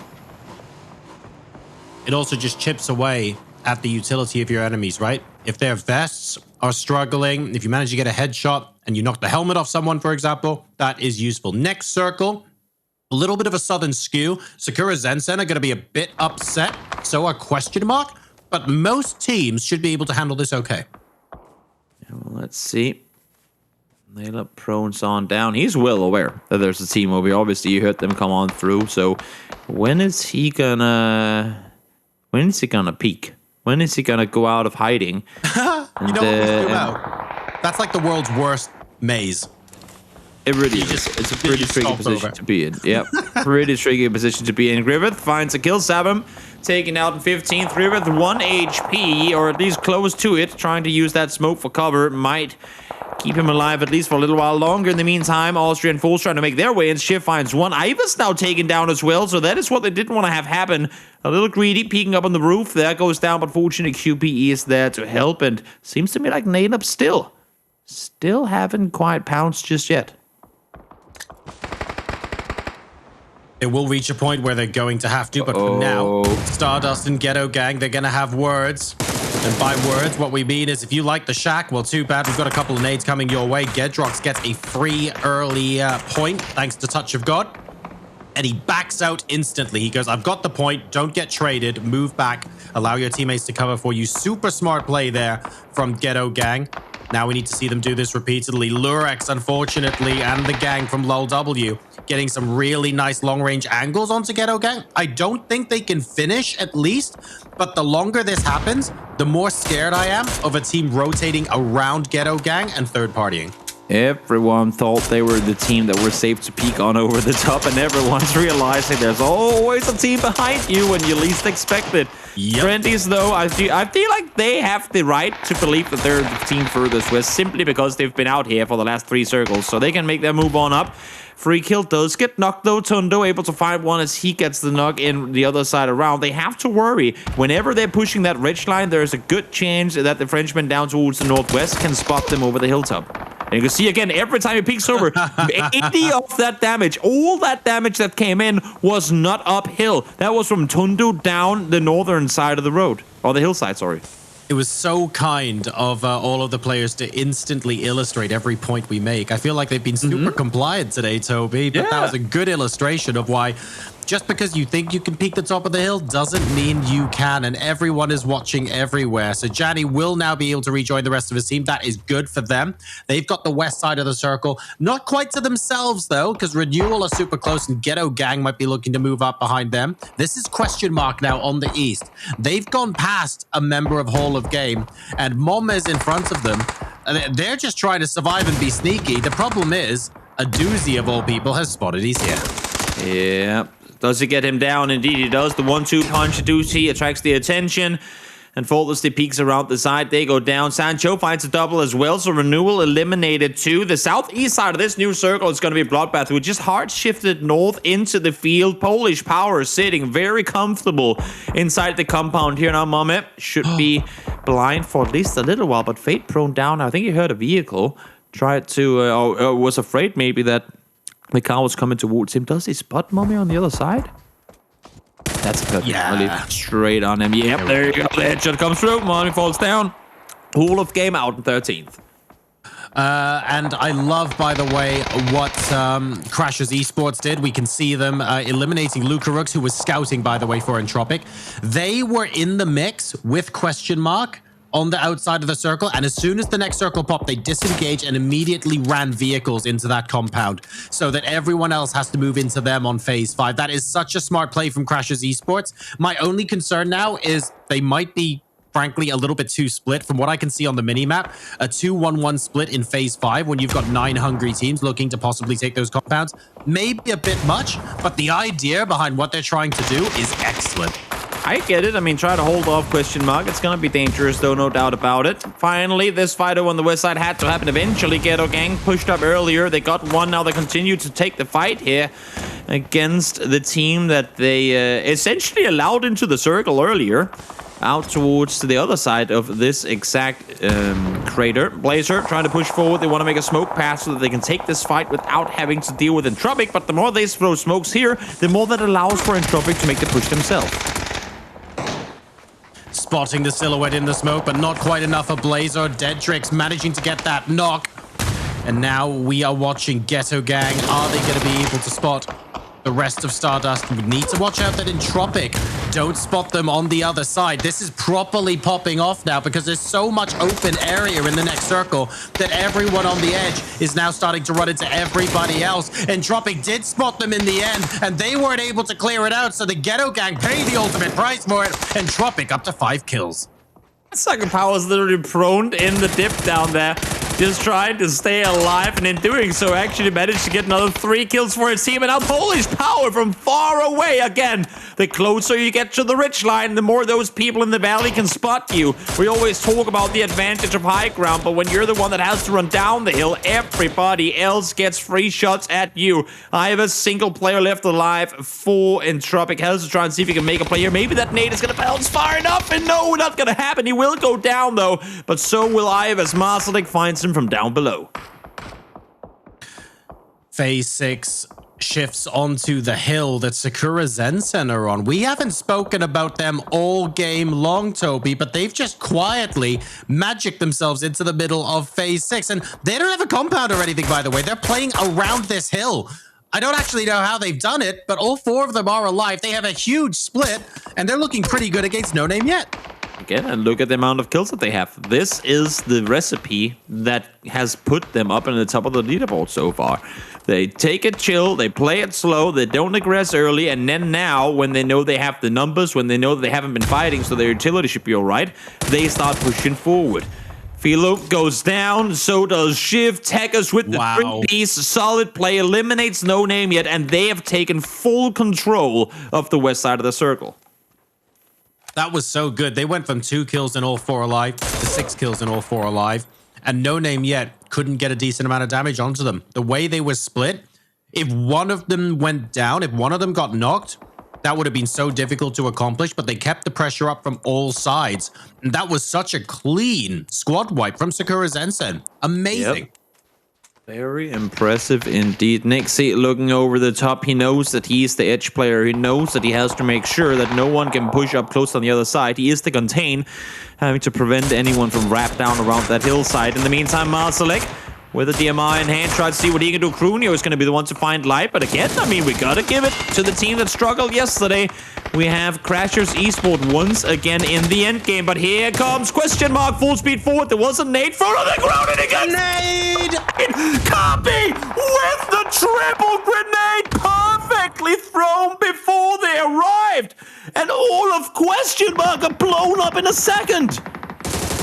Oh, Copy. That was beautiful. Rolling out the red carpet for question mark there. And for the second game in a row, I find myself feeling sorry for question mark. They recognized that one player was in the stables there, Toby. They saw it was one guy with one gun, and they decided to crash it. And that didn't even matter. Wow. The timing. They had no... I mean, normally when a nade is thrown outside, you run away, obviously. But the thing is, they pulled up the car and the nade rolled in underneath the vehicle as they parked it. So they had no clue that a nade was right under them. They were sitting around the vehicle trying to heal up, trying to understand what's going on. And before they knew it, they were all blown to pieces. Oh my lord, Kabi, that is a highlight for you right there. Very nicely done indeed. We're now into our final 4 teams. Sakura Zensen struggling in the middle because they got PolishPower up north and Crashers Esports down south. It's a little bit of a pincer, sadly, and they're down to 1. Let's see if they can continue to survive. It's only Nixie left. Who's in the middle? Who's going to be taking the pressure here, do you think, Toby? PolishPower now have the hill, but just having the hill doesn't mean you can dictate the pace of the game. Not necessarily. Not at all. I mean, PolishPower, with the way they're playing right now, I mean, no offense, with the way they're playing right now and what we've seen so far over the course of the tournament from Crashers Esports, I would be very surprised to see Crashers Esports pose a legitimate threat in an up-close battle. But then again, we've seen positives from them and we've seen not so positives from PolishPower earlier as well. So everyone, it really comes down to who hits the bullets here. It's...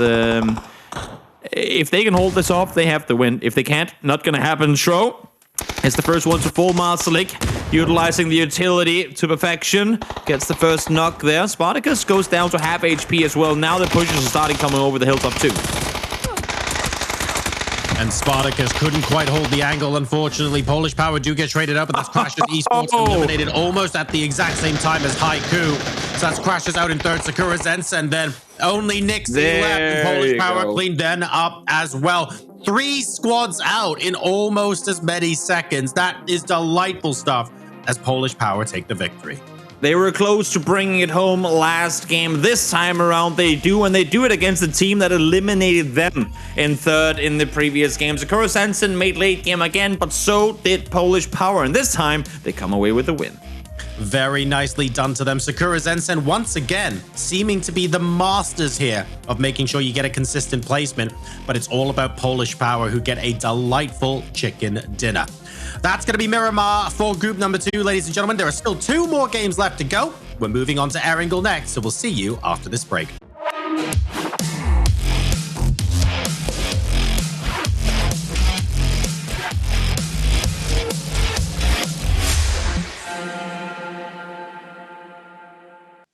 Welcome back to G-Loot PUBG Super Week for Season 5, and we are officially now at the halfway mark for the teams that are playing. They will only have 6 games left to try and qualify in the top 8 to make it through to the finals next week. 32 teams fighting for those 8 spots, and it's all to play for. I'll tell you what, JoRoSar, there are 3 teams that have come out fighting for those spots. PolishPower, without a doubt, Sakura Zensen, and then, surprise, surprise, Crash's Esports. Yeah, Crash's Esports were not a team that I had on the forefront of my mind heading into today. As Toby mentioned, they started the tournament pretty meekly, only getting that initial 3 points.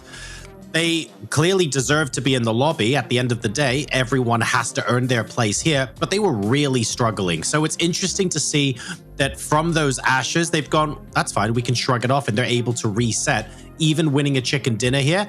Have they done it in the most emphatic way possible? No. But if they're able to keep this up, then they stand a decent chance tomorrow. Toby, I mean, we mentioned Crashes after the first game, but now that you've seen them in 2 games, able to finish in the final 4, what are your thoughts for them for the rest of the day? I mean, again, since they're not a team that goes out and gets the kills, it's a little similar to what I initially said with Sakura Zensen. Since they're not the teams that go out and frag heavy in the early stage of the game, they're very reliant on the placement points. And I feel like with what we've seen from Sakura Zensen compared to what we've seen from Crashers, Sakura Zensen are that much more consistent, and they're able to go out and find the kills when need be. Whereas for Crashers, yes, they've made late game twice, and they managed to get the win in the previous game. And I'm gonna sound rude for saying it, but I still need to see more. I need to see that because they had prime real estate this game. They had a position from where they could literally shoot at everything towards the west of them, and I did not see them that active in the kill feed. Maybe it was because we were focusing on everything going on everywhere else on the map, but I feel like from that type of or caliber position, they had a chance to do a lot more damage than what they ended up doing. But with that said, finding late game twice in a row, it bodes for something good for them to come. I don't disagree with you. I think that they need to show more, but I am still, I'm keeping a closer eye on them than I did before. I'm also keeping a close eye on these highlights because there's a very specific moment that I think we all want to see one more time. And it does involve PolishPower, who are our chicken dinner winners. Toby, they have looked fierce today. Didn't really show up yesterday though. I think one of the important things here, and we're kind of building up to it now, that could be the next highlight on the list. I mean, look at this. It's literally parking straight on the explosion. But what I want to say with it is what Joro said earlier. When you get pulled up on, when you get breached, you got to deal with the fight fast. You got to execute. You got to finish it quickly. Because think about it this way. Had that nade not been the perfect one, had it maybe found 1 knock and there still been 3 people on their feet, Sakura Zensen were sitting right over that hilltop overlooking the entire compound, and they had just dealt with all of No Name yet, which means that they were just sitting there waiting for third-party opportunity, which they very well would have tried to execute on had it not been because PolishPower literally killed all of question mark in, I think, 1.5 seconds in total. It was my highlight of the game. I was still giggling about it at the end, and I was just, I wanted to respond with lol, but that's not nice, so we won't do that. But now everyone knows. Let's take a look at the leaderboard. PolishPower right up there, and it's well-deserved. You can see just the kills, the placements, they're getting it right. They're doing what needs to be done. You called this, JoRoSar. You said that this was a team that if they fired on all cylinders, this was what we were going to get. Yep, and this is the kind of lobby where think about the fights PolishPower have had. Very rarely have they had to fight a third party in close proximity. They might have fought someone else where there's the occasional snipe on them from afar, but they've been very good at picking their positioning when it comes to these fights. And when they're fighting these 1v1s, they're winning fight after fight after fight. There's a reason why they're already up to 22 kills. It's because this is what they do best. And at the moment, the other teams in this lobby, whether they're expecting to or not, are letting them do what they do best. They are letting them do what they do best. And Sakura Zensen also seems to be doing what they do best.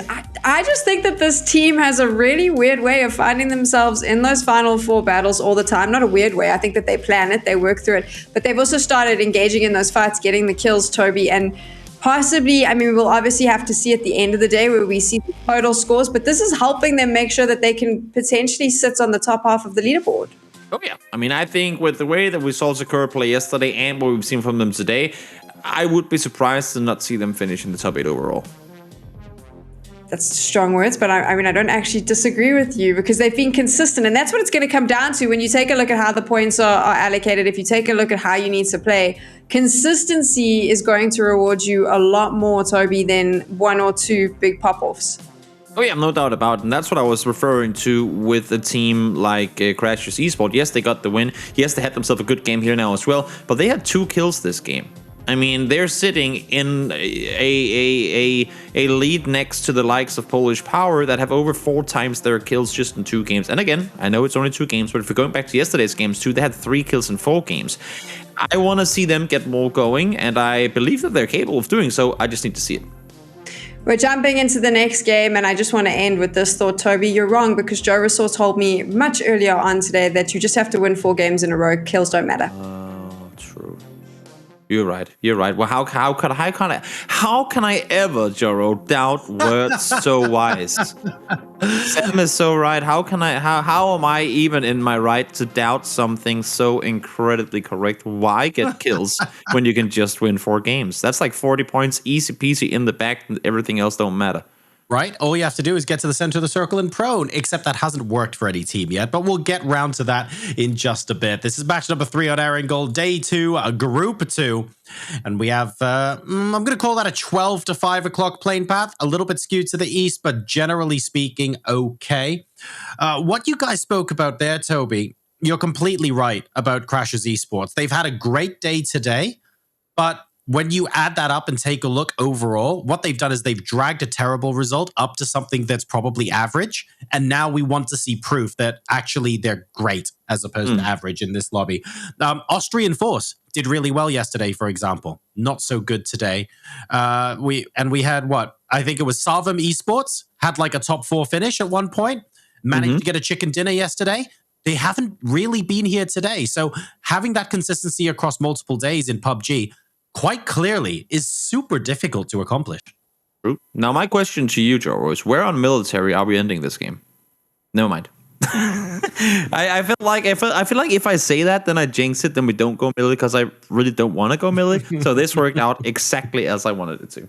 Yeah, it's the secret military base underneath Gatka that no one knows about. Yes, it's the basement. It's exactly. The basement. Yeah, the military basement. We didn't finish the sentence there. That's what it is. In the meantime, though, well, the team that we've mentioned just now, Crashers Esports, they get free pickings in the center of the circle. Not too bad. We'll see what use they can make of it in the meantime. More teams out towards the east, but everyone pretty much spreading out, giving one another space. I like what I'm seeing in that regard. No real big contest early on in this game. I'm taking a look at whether there are any areas where cars might be in short supply.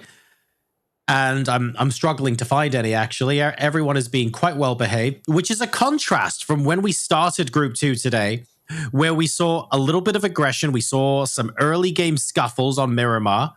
maybe these teams are just a little bit more comfortable on Erangel with who their neighbors are and how they're fine to leave people in vaguely close proximity and they just crack on with looting. Because on Miramar, it was really skittish to begin with in this group, wasn't it? It sure was. Sure was.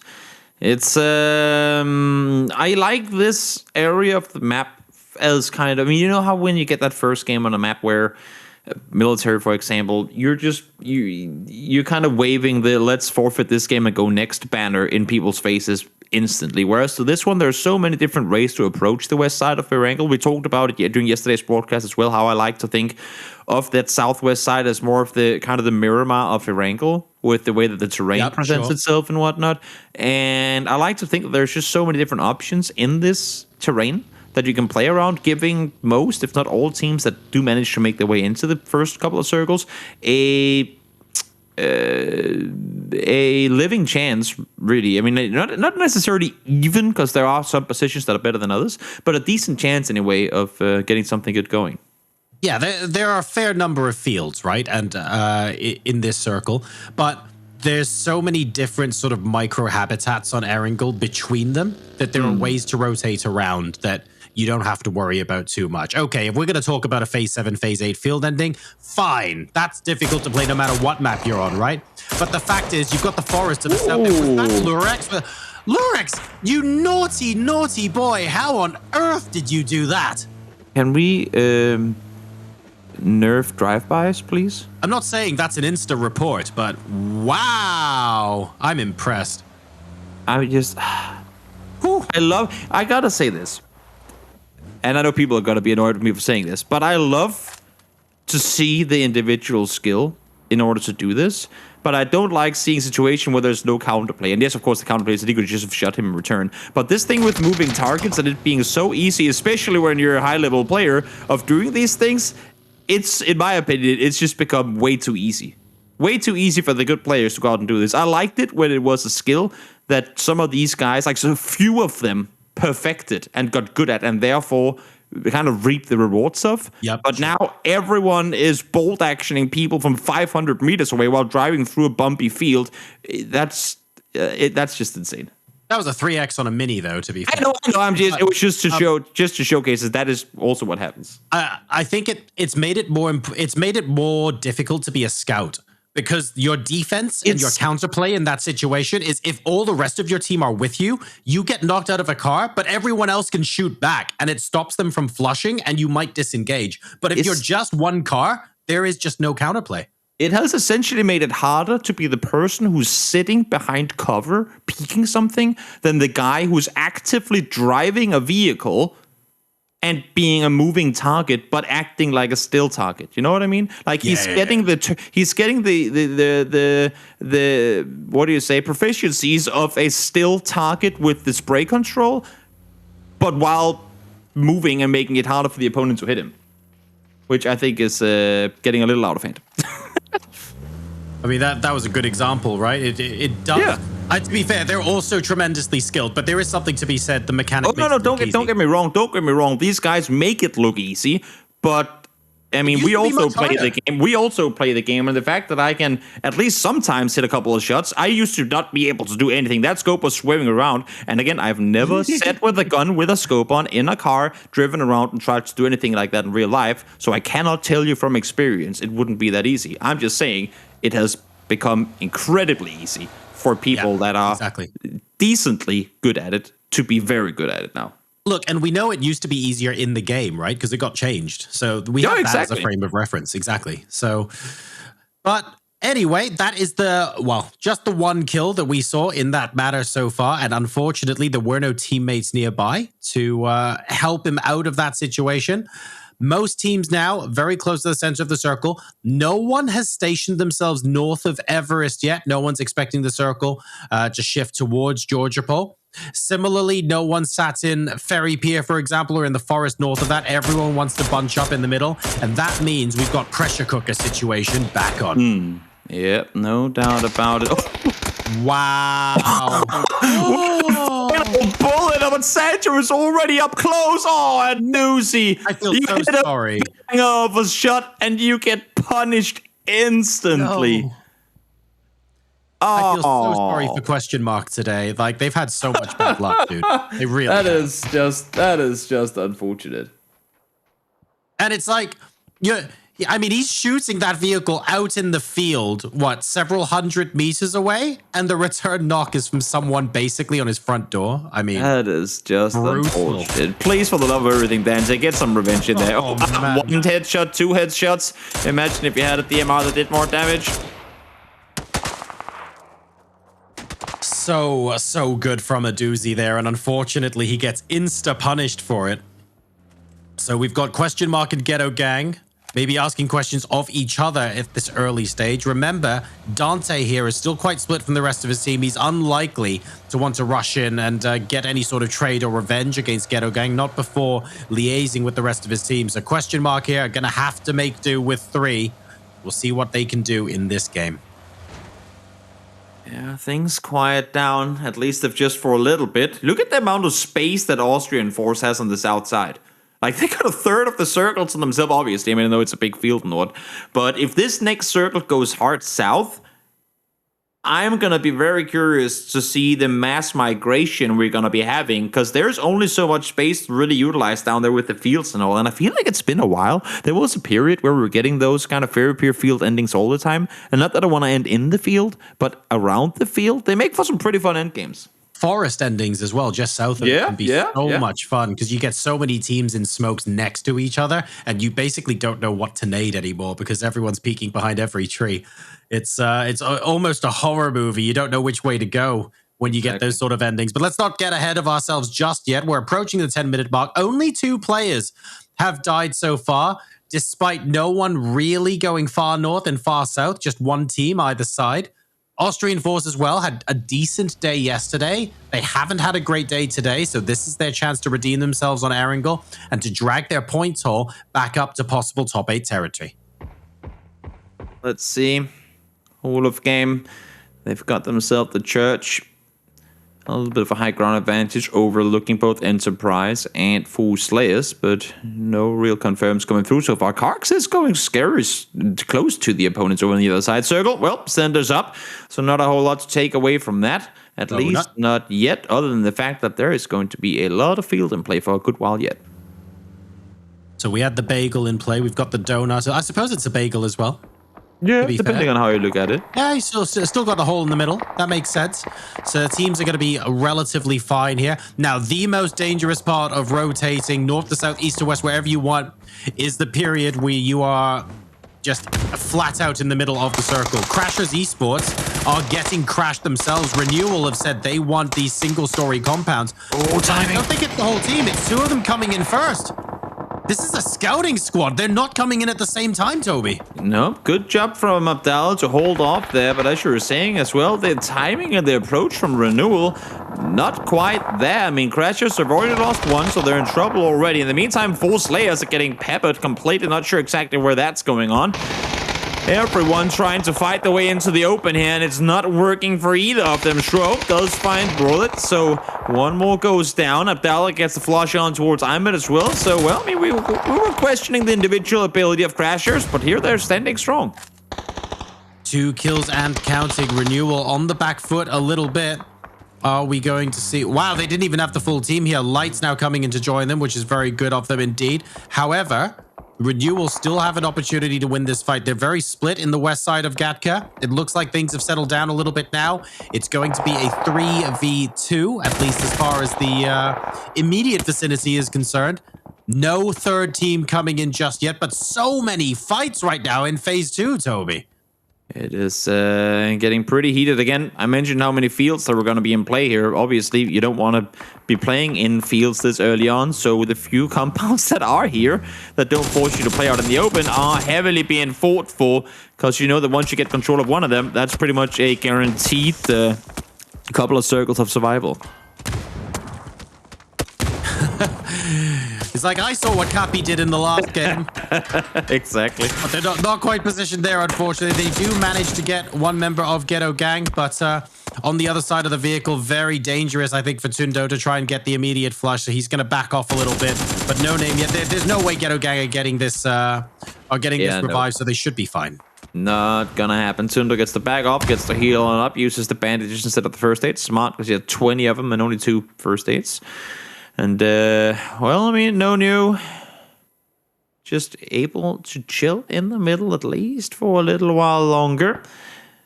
I'll get to sit around No Name yet here in the chopsticks and wait for see the next circle. We've got Stardust in one side, Ghetto Gang in the other, and No Name yet appear to be the kingmakers. They get to decide who pushes what and when. Lol W are just north of them, but they're not going to push into the chopsticks anytime soon. There's just a little bit of field between them and either chopstick, which makes it a bit too dangerous.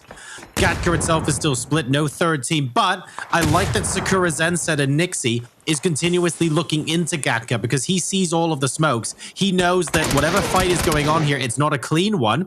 So he's watching the kill feed, and we might see Sakura Zensen here soon. Yep, here comes the push on through, and once again, Crashers Esports managing to find kills. Light did get knocked, but looking as to they're alone in Gatka, they should be alright. But as you were saying too, Sakura Zensen heard the commotion. Doesn't look like they want any piece of the action down here, though. And to be fair, part of as that I say that, we're not going to crash this because look at the circle. They're crashing this. They're full on committing to this is what they're doing, but will they get spotted? Oh my lord, I think I just spotted a player with 400 ping there. Nixie does get taken down anyway, though. That looked very interesting. Nixie does get taken down, so 3 versus 3 at least for now. That's the, I know the element of surprise in PUBG is strong, but jumping out from nowhere and going, surprise, isn't exactly what I meant. Nixie is down and out. This is a really interesting move. I wonder if Sakura Zensen have gone, because we are on the edge of the next circle, most of the compounds in phase 3 are likely taken, so we should play edge, we should hold Gatka. I'd love to break down what the thought process is that led them to decide crashing here is important. I don't know. It's now them versus Crashers Esports, but one thing's for sure, Toby, this has not gone according to plan. Not at all. I mean, they saw the knocks, they heard the commotion, and they thought they were here faster, honestly. I think they thought they were able to pull up on this before Crashers were able to turn things around. And again, I mean, we talked about underestimating opponents earlier, yesterday, during that broadcast, and how that can sometimes come to bite you. And I think right now, Crashers obviously not the biggest threat, at least on paper, in terms of up-close fighting. But right now, they're holding ground. They are down to 2, though. They lost 1 to Fate from Question Mark from afar. But we'll see how that one pans on out. In the meantime, Austrian Fools and Ghetto Gang up close and personal. Soccer goes down. Players are able to find him. They're literally poking each other with their rifles as this fight continues to be an absolute chaos. Austrian Force, they've got a point to prove in this game and next. And they're struggling at the moment against Ghetto Gang. They managed to eliminate 2. They've got this house to themselves now, but they've lost 2 of their own. April is still nearby. I think they will have heard the footsteps in the next house along. April picking up a shotgun as well, trying to dissuade them from coming over. If that ends up being a push, the 1v2 is possible here for Ghetto Gang. April all on his own, sitting tight, waiting with the shotgun in hand. In the meantime, Shro finds Tekas. We keep complimenting Sakura Zensen for their skill in late game clearing out fights. Right now, they're being taken down by a team that we were doubting.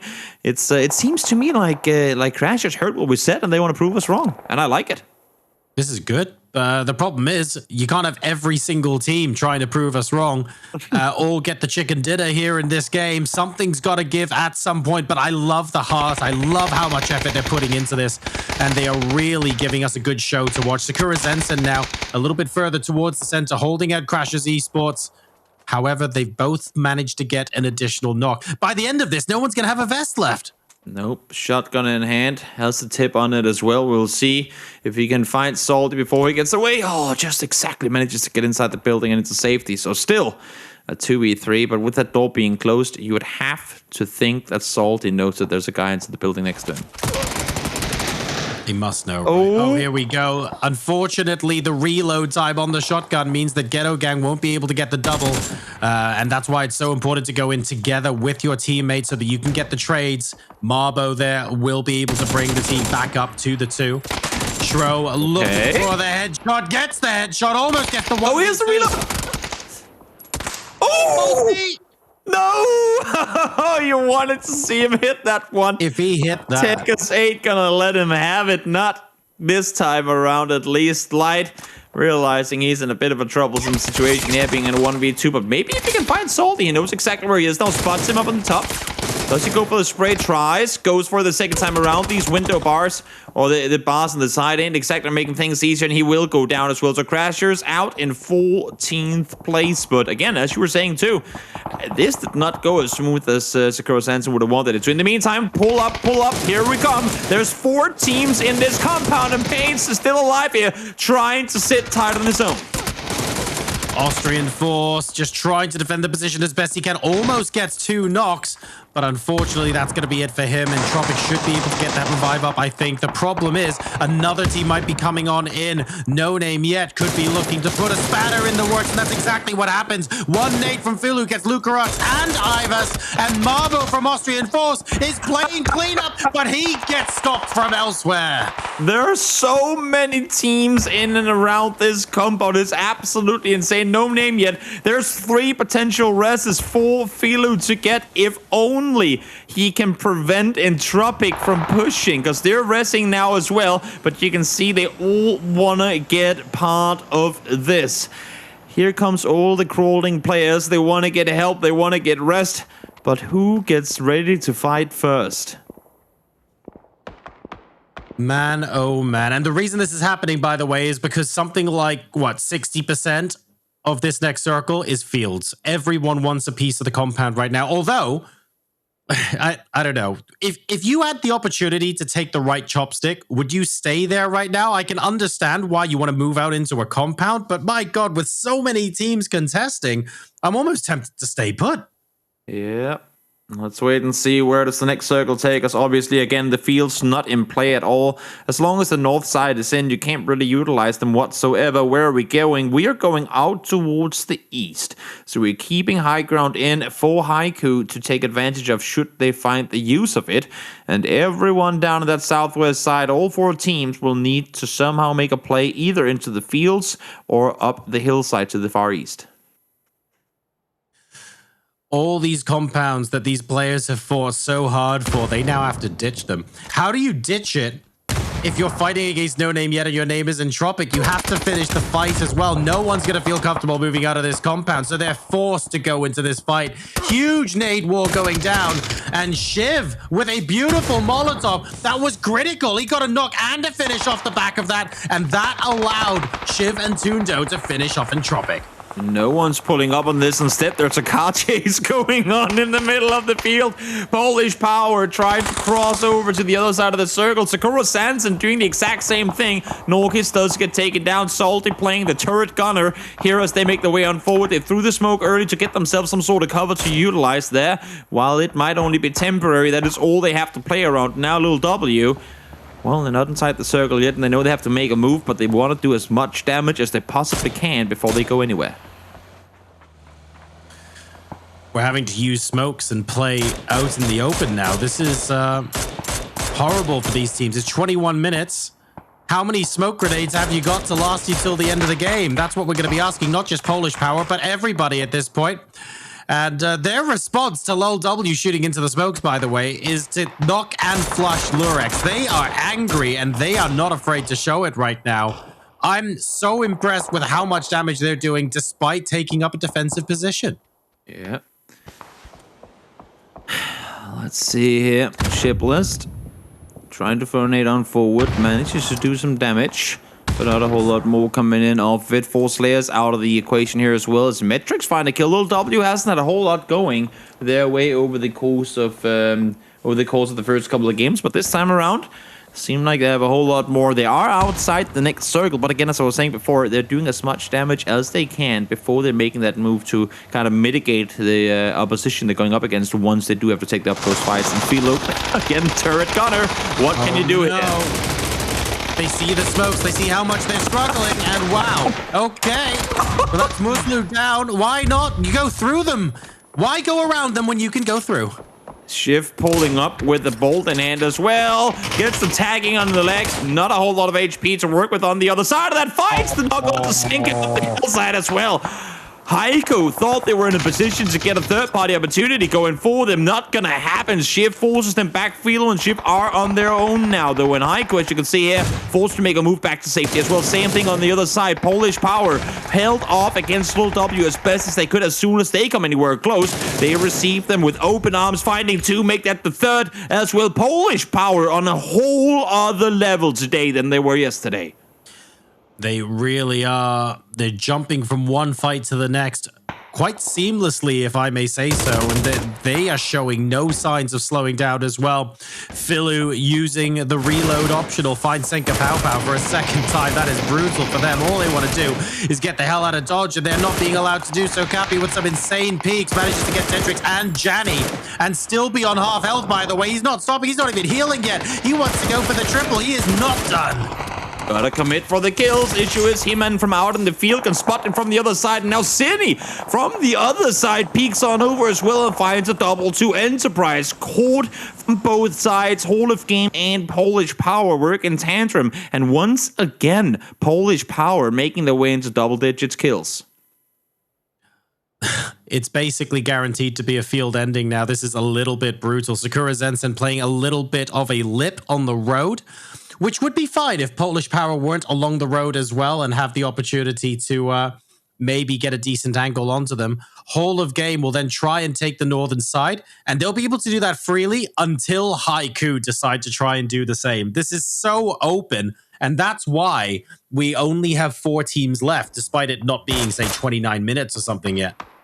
Speaking of consistency, which has kind of been the name of the game throughout the conversations today, so far, Sakura has 2 second places today and now find themselves in top 4 again. PolishPower has a third, a first, now find themselves in top 4 again. Haiku has a 5th and a 4th and now find themselves in top 4 again. This is insane. The same few teams continue to find their way not just into the late game, but into the top 4 teams left remaining.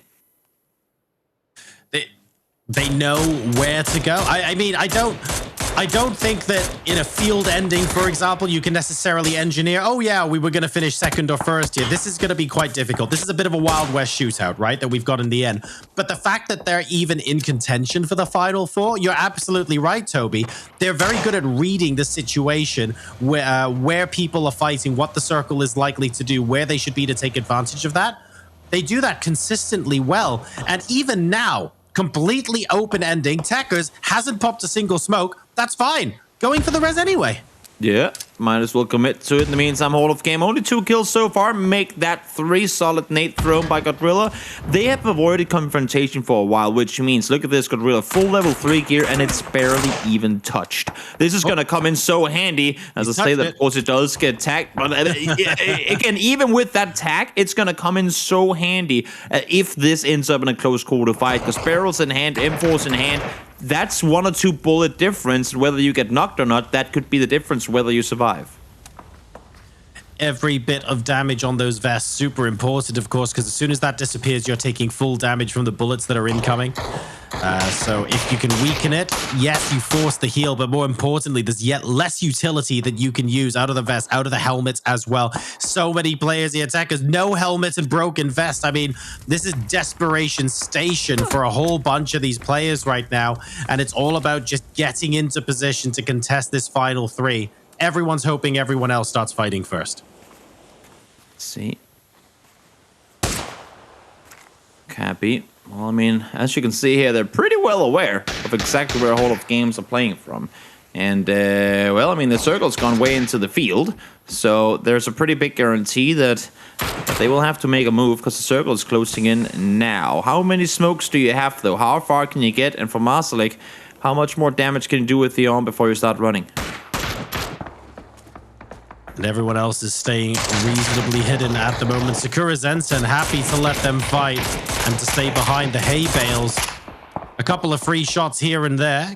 Good knock onto Momme. I don't know if they'll be able to get that finished. They do. Very nicely done. They're up to 7 kills and 3 of them are alive. I know they're not on the business side of the circle right now, and they're just tagging up and playing third party.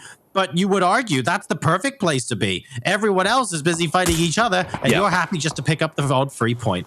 Exactly. Sit tight and wait for the other teams to damage one another. Marsalik not wanting to move before that Nox comes through. He knows for a fact that there's a player still yet to move from behind that tree, and now he has to make the run on forward. No vest. That's 2 tags in the chest, and he's down and done for. You can see there the first one comes through, down to 47 HP he goes. Cox, tagged in blue, goes down to it as well. Tekka's taking damage as well. As a matter of fact, I thought it was going to be PolishPower being dealt with first, but they're utilizing the smokes to perfection to stay alive for as long as they can. No vests, no helmets. Everyone are battered and bruised. This might as well just be a fist fight in the middle of everything, because people are going to be running out of ammo soon as well. I mean, 17 bullets in a mini.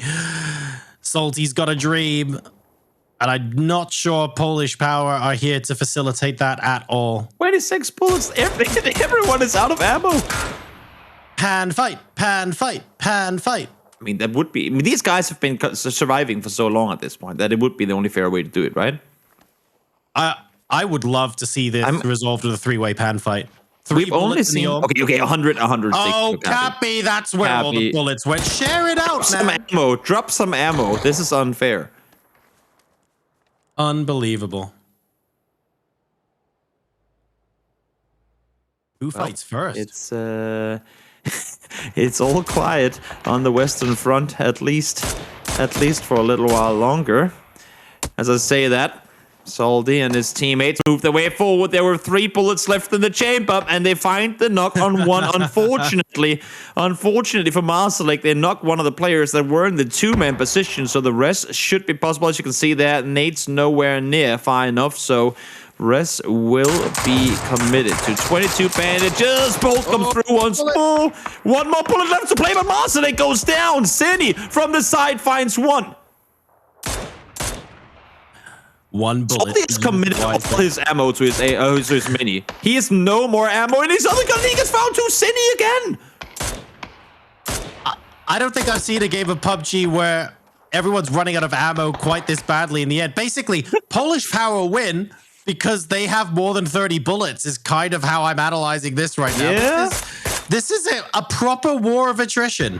Yep. Wow. 4 bullets left for him, and he does have ammo in the... Yep, you can see there you go, dropping all the ammo that he had in his AR to get more for the mini. They don't have utility. There are first aids on Godrilla, but that clean, nice, nifty level 3 vest he had just a moment ago is now completely gone. So he's going to be prone on down. There's only bandages left for Mars, like 32 bullets for him, and...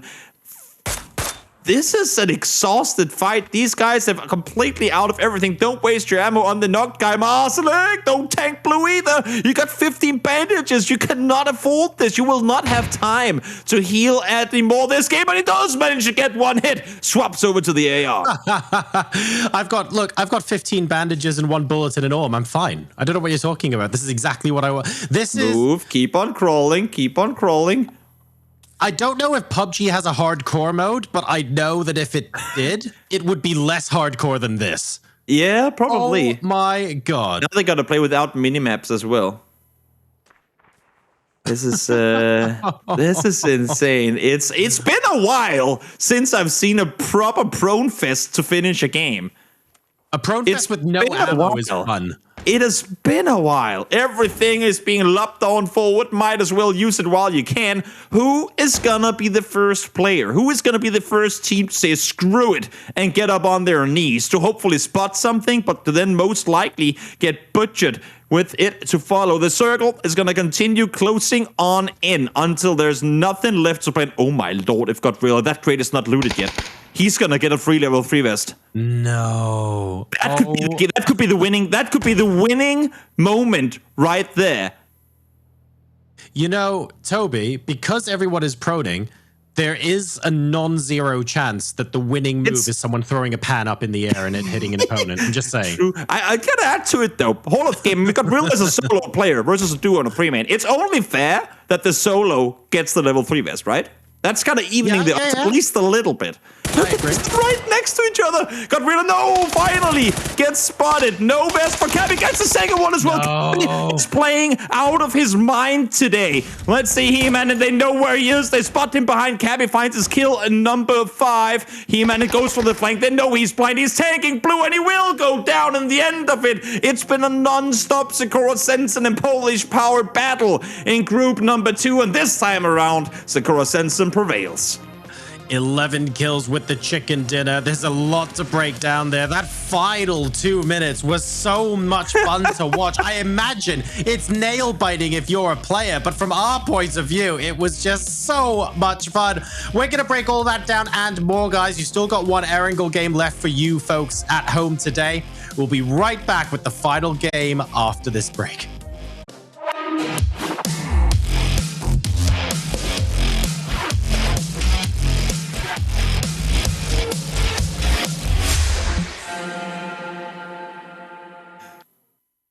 We have our first double chicken dinner winner of the Super Weekend, and it is Sakura Zensen. They claim that. Of course, they won a chicken dinner the first game yesterday here for the G-Loot PUBG Season 5 Super Weekend. We are moving into the final game of the day, the final game for Group 2 today as well.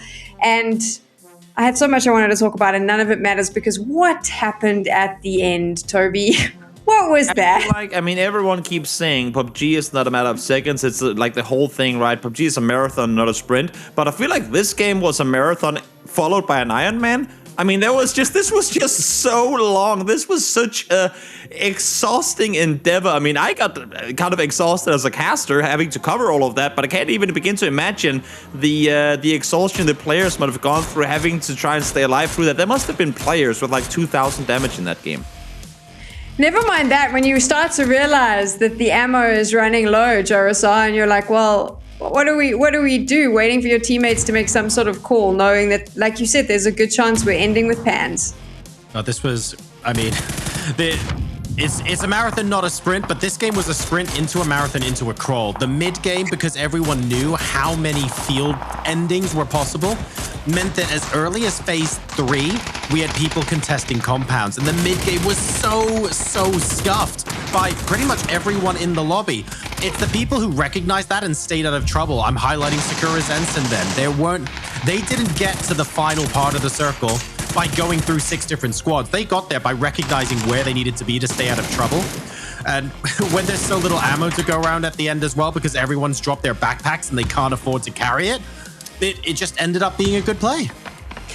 This is something about that team, though, that we've seen since yesterday, and we've spoken about it. They're very good at figuring out when to move themselves out of trouble or to stay low so they can get into the end game and then get aggressive. And I do think that it is why they've had so much success. I honestly, I mean, Toby said it earlier, but I'm going to say it now. I think that if they carry on like this, they're guaranteed a top 8 spot and a move to the finals, because they just seem to read the game really well, JoRoSar. Yes, they if you can read the game consistently well like this, it's great. There are 2 different ways to play the game. Broadly, you have the teams that get loads of kills no matter what, even if they go out early. They tend to be a little more boom or bust, but because you still get the kill points, they tend to be in the top 8. And then you get the teams that in any situation, they know how to read the circles, but importantly, they know their timings and they know how to rotate in such a way that 3 different teams aren't going to shoot them at any one time. Sakura Zensen, for whatever reason, this weekend, they've proven that consistently. They did it all day yesterday. They did it on Miramar. They did it on Erangel. They're back doing it again today. They've shown us that it's no fluke. I mean, you say that, but yesterday I said something similar about Ding, and then they completely choked in the final game. So sorry, Sakura Zensen. It's probably not going to go well for you at the end of this. Let's take a look at the overall leaderboard here. So Toby, PolishPower is still sitting pretty on top. I want to talk to you a bit about Crash's esports, because even though they went out a little bit earlier here, they looked far more aggressive than they did in the first 2 games. Do you think finishing in those top 4 placing, getting a chicken dinner, that aggression that we then saw in this last game came from that confidence maybe? No doubt about it. I mean, that's got to be a motivational boost, not only to get the win, but then go back-to-back top placements. I mean, they doubled their kill total in that game, and honestly, for a good part of the game, they were fighting toe-to-toe with the team that ended up winning the game, that is currently sitting at almost 3 times the amount of kills they have. They were putting up a good fight in Gatka. So I gotta take back some of my words from Crash's Esports, and my sense that they were lacking a little bit on the side of the mechanical skill in-game. But then again, I mean, I at the same time, I want to see them continue then to do what we just saw there. Not saying they have to take fights in cities and compounds all the time, but when it comes to that, they have to be able to fight back, and they were there. JoRoSar, the whole of this group for today, we've seen the same names up at the top there, the same teams performing. Do you think it's going to carry on into this final game? I feel like there is a group of teams that are stronger than the competition right now, or just reading the game a little bit better. I want to disagree with you, but I can't, unfortunately. I think that's spot on. There are a couple of teams that, based on their performance yesterday, I wanted to see them do better today. Like Sarvem, to me, have been a little bit disappointing today, but that's because they had some really good results yesterday, right? And I wanted to see if they could keep it up, and the consistency hasn't been there. The only team that I think could surprise us based on their current position in the final game, I'm still going to call out question mark. In all 3 games today, I feel like elements of their game have been so horrifically unlucky. They haven't had the chance to pop off yet, but they're about to go into effectively game 8 of 12. They've only got 4 games left to show us what they're capable of. It's possible that we see tomorrow that they pop off properly and they just scrape into the top 8. That's the story I'm trying to angle for tomorrow, I think. Toby, do you think that story is going to get published? I mean, we've seen question mark time and time again play better when they have their backs against the wall, and there are just certain teams that, again, fare better when they have nothing to lose. And I've seen, question mark go out and do that, so I wouldn't be surprised to see them go crazy tomorrow. It is the final game of the day here for the G-Loot Season 5 Super Weekend. Toby, JoRoSar, where are we dropping? Well, we are about to find out. It's a very, very straightforward plan here for the final match of the day, Joro. But just to add to your conversation that we had on teams that we didn't see a whole lot from today that maybe impressed us yesterday, I gotta ask you this. Where's Entropic? Because we have been talking PolishPower, we've been talking about Sakura Zensen today. Those 2 teams have been up there. I mean, even Crashers Esports have been on our lips more than most other teams. Entropic haven't quite been there. And I think it's just because even though they've been faring decently, because we have so high expectations from them, knowing what they're capable of, when they don't live up to the top of everything all the time, we're not satisfied.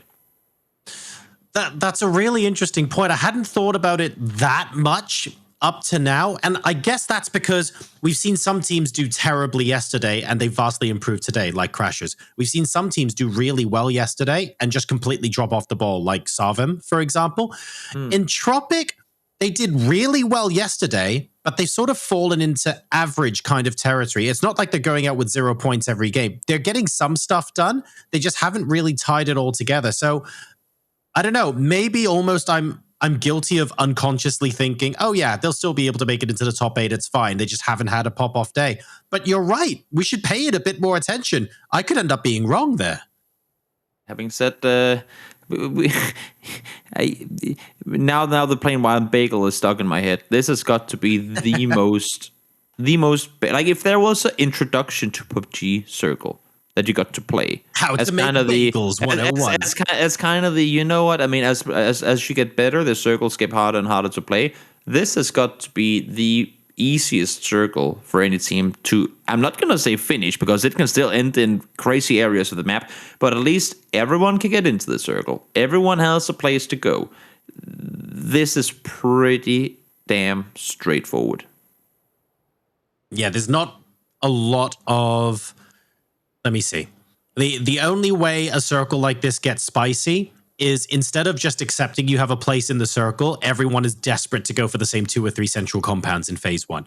That has happened in phase 1 before. I've seen it in some scrims. I've seen it in some tournament games where purely by coincidence, 3 different teams do just want the same prio compound and they crash in. It has happened, but you don't expect it. Like you don't expect, I don't know, 3 teams to rock up moving into Potato Hill, going into phase 2, for example, and death matching it. It's not a thing you need to do. There are plenty of ways to rotate out. Yeah, exactly. I mean, and the thing is, to me, there are areas of this map that are pretty scarce with cover. I mean, when you take the whole area in between school and ruins, that big old field there, yes, you can play it early, but you don't want to commit to it. Because if you sit out there and your tires get popped, you ain't never getting out of there, no matter where the circle goes. So that's one of the things. Another thing is, like here, if you want to sit center, you got to be smart about it. And look at this. Speaking of being smart about it, a person parked a car in a smart place so that he could get away safely. That person was double, therefore he stays alive. Zero sits on a roof with a UMP. He's not aware that Metrics is around the corner. That's why he might die here.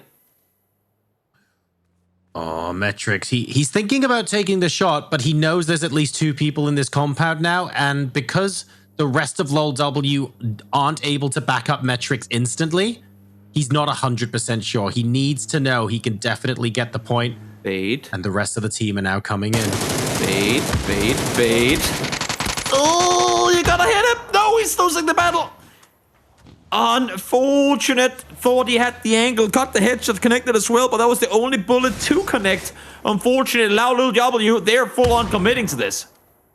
This is, I love the initial idea, by the way. I know it didn't work, and I'm sure we'll be talking about it later, but I love the way LOLW set that up. It's a pity it didn't work, but, you know, I want to give them credit for it, regardless of which way this fight goes. He's gonna like knock his teammate now if that nade doesn't go in. Oh. Fortunately, he got around the other side first. He does 40 damage. I think he said, Lurix, get inside the shack. I don't want to accidentally knock you if this nade don't go in. And fortunately, he got inside the shack, and because he now double, he's just ready and waiting, sitting tight, hoping that the cavalry is going to come and save him. You can see Blue Star is already outside. Here comes TN as well. He's throwing the smokes, buying himself more time. And I like how he's playing this. Just sit around, wait for a little while longer. Zero's got the flashbangs, the smokes. They are just buying time for their teammates to arrive. So remember how this circle is super cookie cutter? It's really easy. This is how you boil the bagel. It's only complicated if the same teams want the same prio compounds early. Yeah, I mean, it is. It's happening. It's absolutely happening. Oh my god. Beautiful headshot there onto TN. And Metrics doesn't waste any time. There might be someone immediately behind him on the stairs. Instant flush. Goes back in to reload the gun. And then putting more smokes in is Zero as well. No one wants to push in. I feel like the crazier the circles is, the more the players try to make sense of how crazy the circles are. And I feel like the simpler the circles is, the more the casters try to make sense of what the players are doing. Exactly. Guys, the circle's simple. Why are you even fighting? I don't understand. Don't overcomplicate things. It's pretty straightforward. Narrative. Oh, let's see here. Fool Slayer's still trying to fight through this one. That's a good mod. He's gonna get in trouble. Indeed, he is. Stays alive through that one. Surprised that there was no retaliation on double. How is IMAT allowing for him to roam around this side without doing any damage towards him? Renewal are pulling up on this, and you have starters. There's 4 teams around this compound now, 5 if you count Enterprise as well, all trying to get a piece of the pie. And look at this. PolishPower and Sakura Zensen are starting to fight again, because why not? You've been doing it the entire day so far. Oh man, this is getting messy indeed. And don't forget, this isn't the end of the tournament or anything like that. We've got day 3 coming up of the Super Weekend, and then we've got the finals. It's very important that these teams manage to make it into the top 8. But right now, we are seeing so much. Oh god. Really? Blue Star just runs across the open, but Metrics actually managed to make his way up towards the north of the compound, instantly hits him in the back, and now from 4 Slayers, it's only Zero left alive. Yeah, sit tight for as long as you can, or just die. Well, that's exactly what happened there. 4 Slayers for 4 people slain as they fall to the ground. W had 1 person. I don't know if it DC'd or if it just hasn't been around here for the last part of the day. Fortunately, not going to be there anymore. Danny will go down as well. Crunio and Salty now fighting one another too, so everyone's fighting for, again, to me, seemingly no reason. But again, the simpler the circle, the more crazy the players tend to make it, and the battles continue. Crunio finds one with the bolt. Marsalek finds Nixie with the AR. Cappy is instantly there to fight the flush. And then look at how condensed everybody is. And that's Sakura Zensen out. Wow, in 15th place as well. I think No Name yet are right on top of Stardust, by the way, and a couple of teams super close. to fighting each other as well. And this is just phase one. This is phase one in a circle that's about as central as it can possibly get, Toby. This is a wild last game. I am so confused by everything that's happening. We're 8 minutes in, and we've lost 12 players already. And I think we have 3 or 4 knocked players still on the map that hasn't been rested yet. This is, again, this is not something you see too often. As you were saying, this is not the final game of the qualifiers. This is not one of those where half the teams already know they ain't going to qualify. All these teams have everything still to play for, and yet we're seeing weird fights after weird fights. Don't get me wrong, it's incredibly entertaining, but it's head-scratching, to say the least. So many teams properly smack bang in the center. Like, Potato Hill is almost outside of where the teams want to be right now. Everyone forcing themselves in. And it means that a couple of teams have actually had some very slow rotates in. That 2-2 split from Entropic, yes, it's good vision. No one's ever going to be there. Question mark? They're going, I don't understand what all the fuss was about. We're just going to quietly rotate in. Everyone who's playing around the edge or even vaguely close to the edge, no one has seen another human, let alone an ounce of action. See, it's all quiet down southeast. Once again, Austrian Force has like a fourth of the circle to themselves. They've had that on numerous occasions today. Getting to just sit tight there. Renewal in the meantime, well, they've made landfall for a while ago, I should say, but they haven't quite cleared out the remaining player of Lil W. And I think no matter how many windows they break, I don't see that Neforma is gonna peek out anytime soon. Unless these grenades get a knock, I'm not sure they want to just run in like that. They might. But I think that with a full extended mag in a barrel, it's possible to get a minimum of 2 knocks. And because he's heard the glass break, he knows that odds. He was expecting him to be on the other side of the door, so he was getting in position. And I don't think Neform expected Answers to actually be on the left side, peeking the corner straight away. That's good enough. It sure is. Now let's see. As everyone are making their way towards the west side of Pachinki, or at least a majority of them are making their way towards the west side. A lot of people are sticking to the north side of it as well. We have Austrian Force down here. We have question marks sitting on the southern side as well. And Tropic are actually opting to go north here too. I would have expected them to try and wrap south. They've been very good at making the, in my opinion, right decision. And I think here, I mean, they're very quickly going to get themselves caught in a heap of chaos that I'm not sure that even they can get out of. I wonder what their reason is. Maybe they were thinking about going to where Whole of Game were. Whole of Game are now moving south themselves. And I'm just looking to see what the trajectory is from Entropic. We've got Ghetto Gang moving in. There's Entropic now. They're moving past Enterprise. So they are now starting to veer south. But it looks like Entropic are going towards Pachinki. So they might be embedding themselves in the city, saying there's going to be 3 or 4 teams here. We're going to embed ourselves in. That's Monkey on Gedrox, as No Name Yet tried to defend this compound from Ghetto Gang. They're committing to it despite the fact that they lost a player pretty much before they got to know they're running and just over. Just when you thought weird couldn't get weirder, they're serving it on a platter. Monkey? What? Oh, the team's not close enough. There's only 1 alive now for Ghetto Gang. Here comes the rest of No Name Yet. Molly, Throne, trying to buy himself some more time upstairs. The issue is the more time this is taking, the more this is an open invitation for other teams to third party. I'm waiting for the I'm waiting for the mini map to show someone else veering in a third party, and I think the picture-in-picture here. Oh, beautiful, Nate. The picture-in-picture here is the Ansvar masterclass. It's stopping us from seeing whether a third party's coming in, because Ansvar wants the cinematic view to follow in. He knows what he's doing. He's got the glory in there, right? But that nade is just about enough for No Name Yet to keep control of this compound. This is supposed to be the super standard late game. So what is going on here, Toby? I'm still trying to wrap my head around it. I think we need Sam here to bring us one of the quotes on what to do, because I mean, honestly, none of these players are using any of our pro tips right now, and no. I think that's the cause of what's going on here. No one is not getting shot at. No one is winning 4 games in a row. Yeah, Sakura Zensen's out. Yeah, exactly. So, I Right. mean, I think that's going to be the cause of the chaos, that they've just taken you or my playbook and tossed it out the window. Who's better? Who's being better? I don't even know. What even is better anymore? I don't understand this game now. This is wow. It's interesting too, because I feel like this lobby has made a lot of sense today in terms of predictability. I mean, not player predictability, but yes, to a certain extent, actually that too. We've seen consistency from some teams in regards. Oh my lord, the circles goes west again. This is just when we thought it wasn't bad enough already. It's gonna get even worse in a second. But to finish my point before hell breaks loose, sometimes when things make the most sense, I've seen it so many times in PUBG. Sometimes when things make the most sense, you just get a curveball of a situation. And it's not necessarily, again, because of a crazy circle, because this sure as hell wasn't up until this point.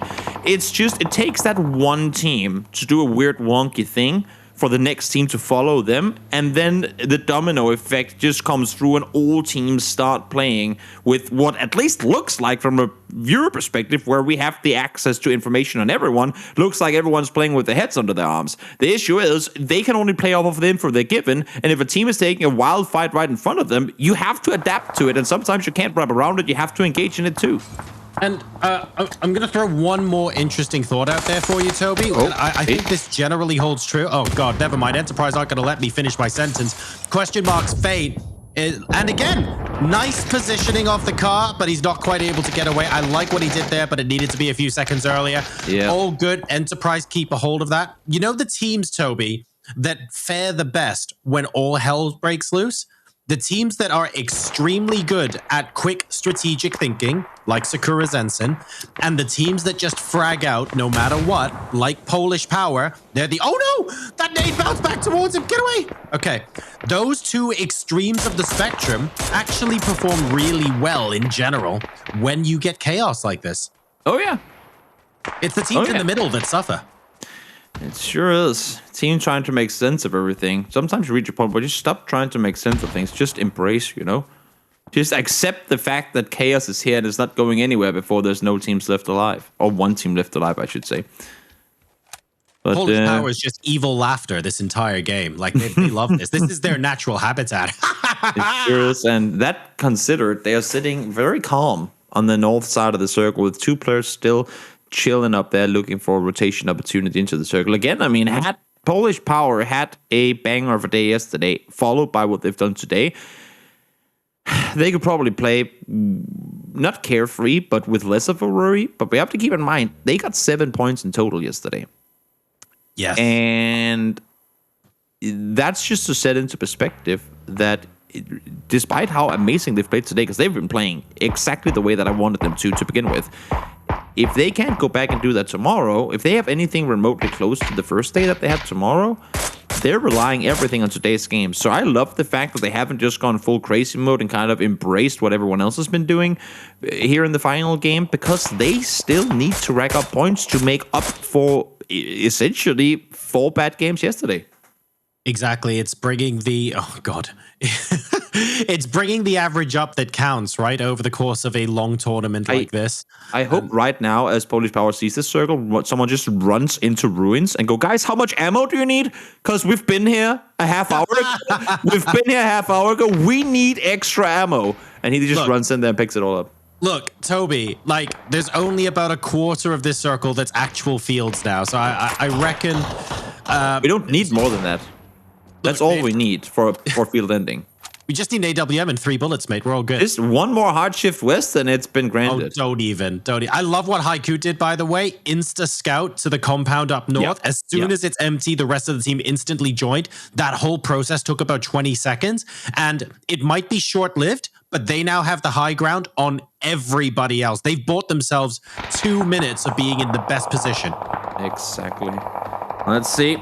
Austrian force trying to wrap north. Gargi already gone down because of it. Are they all sending it to the exact same pivot in that north side of the field? There's 3 teams going for the exact same square meter of a map play. This is gonna be brutal. Look towards the north. Look at the minimap. Everyone's still in cars. Now Haiku coming out of the compound to embrace in all of this, going, wait, we don't... One thing is having neighbors. Another thing is having Woodstock happen right outside our doorstep. I mean, It really is a little bit of a party, isn't it? And I'm looking forward to seeing how the teams rotate out of this. Phase 4 isn't the pressure cooker. I know this sounds weird. Phase 5, when it goes back south, for example, if onto the road, oh my God, that's when the fireworks are probably going to kick off. Exactly, because right now, I mean, people, you're forced to take these fights now. Karks can't fall back, go into a car and leave. He knows he's going to get popped before he gets anywhere. So they're committing to this hillside now. Issue is that Paints is sitting down at the bottom, and Question Mark has got full control of the compound there as well. And they have 3 lines of sight without any risk involved from their own part to take these shots. And Tropic now coming in extremely late. Where are they planning on going here? Full speed forward. They are all getting tacked up. Car is about to explode. They're going to be forced to make this play on foot. Yeah, exactly. The smoke's coming. Oh, you're very close to that car. QB, why are you sticking around? Oh dear. Faultlessly blowing up QB there. Exactly. You need to be able to make those decisions and act on them quickly. Making the right decision is one half of PUBG, but knowing when to move and the timings is so important. They're using a lot of utility now to get QB back up, and Tropic are still okay, but okay is a relative term here. Where are they going to live after they get everyone up? They've lost precious time. They sure have. Well, if anything, they're inside the circle, so that's something, and they'll be able to play with what they have remaining. Let's see, next circle where we're going. Stardust out in 12th place. It's been a little while since we had gotten a team eliminated. Circle, well, let's hop into the open, shall we? And Tropic, essentially the only team alongside... They did something. Maybe they did. And Tropic alongside Crashers Esport, the only teams inside the circle currently. And, well, we're essentially forcing everyone out into the open. This is going to be very interesting indeed. And Tropic are so exposed right now in so many different directions. This is the edge of the circle, though, far away from them. We're watching Hall of Game. They are the other side of Haiku from PolishPower. Now, PolishPower could run into Haiku and try and sandwich them, but they're more focused about getting into circle right now. They're actually going to run into Crashers Esports if they wait too long, which means Hall of Game here, you're seeing them against Haiku. That's a little bit of a 1v1 at the moment. No third partying involved, but they're outside of the circle.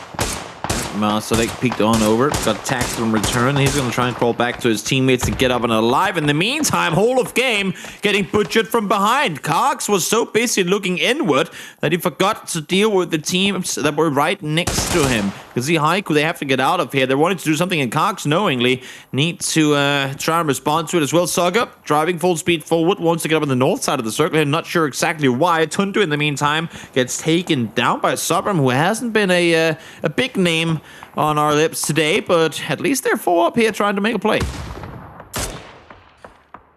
And I think being proactive in this sort of situation is useful. When you're outside of the circle, part of being proactive is as you're shooting, you're also gathering more information for your team. So it's not just about getting those kills, but it helps you decide where to rotate next. Whereas if you just stand there and hope that everyone leaves you alone, it might work out for you, but that's no longer in your power, right? So it's rough. Whole of Game, the prone approach doesn't work when Haiku have such high ground advantage there, unfortunately, and that's Saini out of the game. Not gonna happen. Crunio finds Bio, and the kill feed continues to be absolutely blazed. Griffith now off of that knock is trying to wrap around south around. I like the repositioning, trying to get down below the guys from Austrian Force, but doesn't matter. Cox is there to do the damage for him. Finds the first one onto Sucker. Notes that Aggressive is further up the hill. You're out of bullets, buddy. You gotta reload, and now the blue is coming in as well. Austrian Force eliminated in 10th place. We're almost at placement point territory now in our final game of the day. This is day 2, ladies and gentlemen, of G-Loot Season 5. We've got 4 more games for each group tomorrow before we find out which 8 teams go to the grand final. Haiku eliminated. Every team remaining will get at least 1 placement point. For some, it'll be icing on the cake. For others, it will be agonizingly not enough, and we find out shortly which is which. The 1 HP survivals continue as Nork is able to get back down behind the building. Shrope trying to hold up on his own. 5 kills so far for Crashers. Again, I mean, they're managing to get the kill points now. It's a word before. Shrope, solid headshot coming through on towards Cabby. He got a good tag up on his other opponent there as well. Abdallah down below is trying to hold off, trying to help out his teammate, but he is essentially playing on his own right now. Now he's been spotted too. Gonna vault inside the building. Gonna try and see if he can get some sort of cover. Does he spot Norki's outside, I'm not sure. There's actually Marcelik out on the side. I don't know if Marcelik knows that he's this close. He has no clue that he's this close. You gotta hit it, and indeed he does. Abdallah able to get one, trading his teammate, and now he finds himself in a difficult 1v3. Out of the game. However, 5 kills and 6th place. It's a decent haul of points for Crashers Esports. They want to try and maintain their position at the sharp end of the leaderboard. Not the dream game for them, but again, if this is considered a bad game and they manage to get that number of points still and they carry this over into tomorrow, I think they've got a shot. They need to make up for day number 1, and at the moment, they've impressed us today. Right now, though, we've got Entropic, we've got Sarvum, Enterprise, PolishPower, and Hall of Game left. The only team with all 4 left alive are Enterprise. We've seen them in individual fights. As a team, they haven't exactly set the world alight with their points haul today yet, if we're being honest, Toby. But they've also felt reasonably solid. Like, they've always gotten a decent number of kills. When we watch them in the fights, they're not making huge tactical blunders or anything like that. They're just solidly mid-table. Oh, yes. Well, Jenny found 5 kills already make that. Let's see now, Severin. Can they hold off here? Cox, once again, he's kind of been the out of nowhere factor in some of these engagements. Every time a team is about to have a fight, you see Cox from miles away, third party and getting a knock on in. Cabby is going to try and wrap around the side with a zoom. Oh, don't reload when you have 39 bullets, please. No, doesn't find it. Fortunately, Vard is there with a double, gets Marcelik and Cabby extremely fast there to follow. Baron ain't really too keen on helping his teammates out because he's got a full 4-man team to fight on his own. Enterprise with the low ground, and Sarvum actually doing a very good job of throwing their grenades and then pulling back. Baron Peak understanding the trading space for time here is what he has to do. It's a 3v4. So much utility is going his way, and this is huge. Crunio coming in round the back of this saying, you know what? We'll have a piece of the pie, thank you very much. But this is benefiting Enterprise as well because everyone else is shooting their enemies. Exactly. There is still Ivers left alive. Remember, one Entropic player can do a hell of a lot of damage. Mulesville, again, finding damage, finds Crunio, gets him on down. Cabby not only takes blue, but runs into his own Molotov as well, and that's going to be the end of PolishPower, but once again, making it into top 3, third, first, second, and third today. Insane day for the guys from PolishPower, but in the end, it's going to be Enterprise with an 11-kill win. Very nicely played there by Enterprise. 11 kill chicken dinner. Yes, we've said that actually they've been a little bit midfield as far as we're concerned, but if you're able to keep that as an average and then you punch above your weight when the opportunity presents itself and you get that chicken dinner, that can hold you up to a very, very good points haul indeed. They to be honest, they're probably one of the only teams that played this in even a semi-standard way. The rest of the lobby was super crazy, Toby. This was a team deathmatch game, no doubt about it. Everyone thought they were going to respawn after they got knocked with the amount of aggression they were showing. Now let's get Sam back in the picture, because maybe now that neither Joel or I could make sense of this, please, Sam, can you? The only question. No, the only question I had was what was that? What I was going to open this by going, Toby, what was that? I was just going to make it your problem. I hope you could explain that to us. No, it was, at least in my opinion, it was a game that, again, got domino affected by a few decisions made early, and it becomes one of these fires where when you have a very decent center position fought for early on, other teams go, oh, we can capitalize on that. But then because it's so center and everyone is making their way in there, teams come from every different side. Like normally it would be on the edge or whatever, and there would only be so many teams around. But here, everyone hears those shots. Everyone sees that action in the kill feed going, let's be part of that. And then, despite the fact that we were that early in the game and having so much space technically inside the circle, everyone already crammed into such a tight space that you're forcing fights much earlier than you normally would. I did feel like it was a bit of a bunch of teams really early on, kind of, when we know exactly what we need to do here. We've got this game plan. We're ready. Lots of confidence. Everyone ran in, like you said, and then it just got set on fire. JoRoSar, there was a moment early. There was a moment early on where you mentioned you wanted to break this down, and because everything else was so insane, I'm going to give you this one. The LLW play that didn't quite work. Why did you like it so much? I'm just going to put this here with the rest of the fire. I didn't realize that quote would come in so handy so early in the weekend, but that was mini Pachinki. They were fighting against 4 Slayers early on, and essentially what happened was the circle was so center that everyone knew what the priority compounds were, right? So because of that, everyone just went to the same place at the same time. It was a timing thing. If we ended up, say, 5 teams interested in a compound, but the timings were different, you'd get one team taking the compound, the second driving by, you fire some warning shots and they disappear and they go somewhere else, and so on and so forth. And that cycle continues. What happened in this game was that this was so bog standard, every team just played with the standard timings, and before you knew it, 3 or 4 teams are showing up in the same place at the same time. And that didn't happen once, that happened 2 times, that happened 3 times. We're seeing another example of that on your screens right now. It was absolutely chaotic, and it's not because the teams can't go here. Don't get us wrong. Everyone wants the same piece of the good compounds, right? It's because they were going there at the same time, and the timings were just all off this game. You said that the timings are off, and Toby, that was something I wanted to talk about because there wasn't really a moment where it lulled. And as much as I said yesterday that I love chaos, even I, after a while, was like, oh, maybe everyone needs to just take a breath, settle down, because it did seem like the final game of an entire competition as opposed to the final game of day 2. It takes a lot for a team to be the initiator of a fight. Only few teams will dare do that, not having estimated the loss potential of the situation they go into.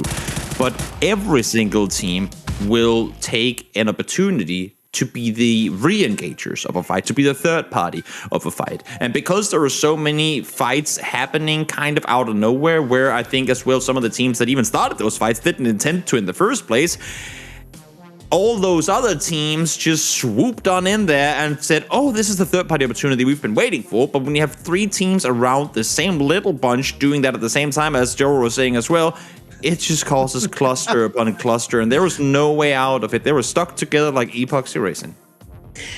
Let's talk about the one team though that you got it. I just realized what you've done. If you're watching it at home and you play Wordle, Toby did it.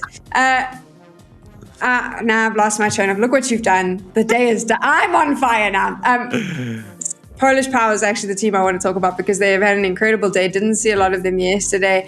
There was a couple of people talking in the chat saying about some of the issues that the players were experiencing. So obviously today they had to come in, they had to hit hard. I can't fault them at all. And definitely if they can keep this going into tomorrow, a team to look out for, Toby. Most definitely. I think honestly what JoRo said before Group 2 started proved to be the most true thing of their day-to-day.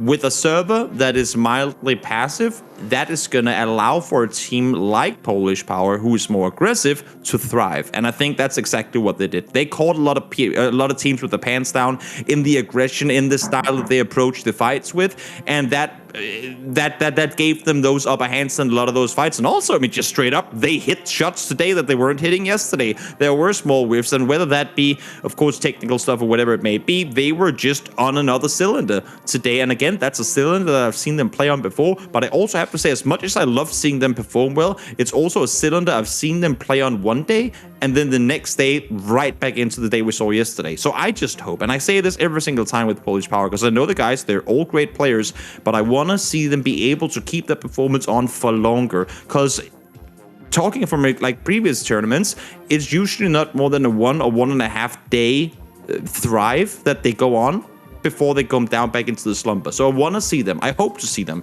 tomorrow come out with the same thrusters ignited, active and ready to fight.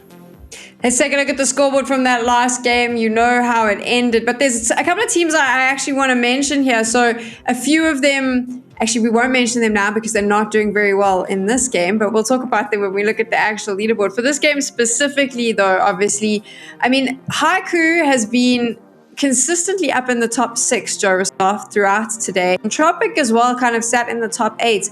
So that consistency might pay off for them tomorrow. Yes and no. I don't think that their play style was necessarily as adaptive as they needed to be. The problem is this lobby today, the kills were really top heavy, right? So being in the top 8 means that you're getting 2 and 3 points here and there. I honestly don't think that's enough overall because we have 32 teams competing for 8 spots. And when you get games that are as chaotic as the final one where we had, I was almost likening it at one point to PUBG speed dating, where no third partying was possible because everyone was busy pairing off. That benefits the teams who love fragging out and want to go into the fight, like PolishPower, and it stops the more standard teams like Haiku, who are very good at getting that third party action going. But when there isn't an opportunity to do that, their strategy ends up falling apart a little bit more than some of those other top fragging teams. So yes, there's something to be said that they always get a couple of kills in the games and they're always there or thereabouts. And that's good. I'm not sure it's enough for top 8 overall, though. Fair point. Let's see what the leaderboard looks like now at the end of today for Group 2. Look at that points difference now for PolishPower. Obviously, Sakura Zensen not having a good final game. But this is interesting because it's not necessarily I would say it's not necessarily the top 6 I was expecting, Toby. Didn't think I would see Enterprise and Crash's Esports up there. They have 70 points. 70 points. That is absolutely insane. That is 10 times the points they had yesterday. They popped off today. That is completely mad. I mean, in a good way. That is insanely impressive. Talk about a turnaround of performance. That is very, very impressive. Let's see if it's impressive enough to push them up the total leaderboard. So now we look at all 32 teams. Remember, the top 8 positions are where you want to be. And as I said, that look what it did for them. They were not a feature yesterday. And now after day 2, PolishPower goes all the way up into 3rd place. Sakura Zensen, though, still sitting in that top spot, and Ding now moving themselves into 2nd. This shows exactly where the kills come into play as well, because you can see more of the aggressive teams, Toby. They're the ones that have been able to kind of push their way up into the top 6. Top 8, of course, is where you want to be. Exactly. I mean, as we were saying, as Joro and I have been saying all day long yesterday, because of the point system being the way it is, you need the kills in order to get up that leaderboard. And you can see it here. I mean, only Bystanders, who sit at 36, are on the left side, but under 35. Everyone else, I mean, they have been good in getting the placement points, to make up for it. But even with the good placement point games, they've still been getting kills.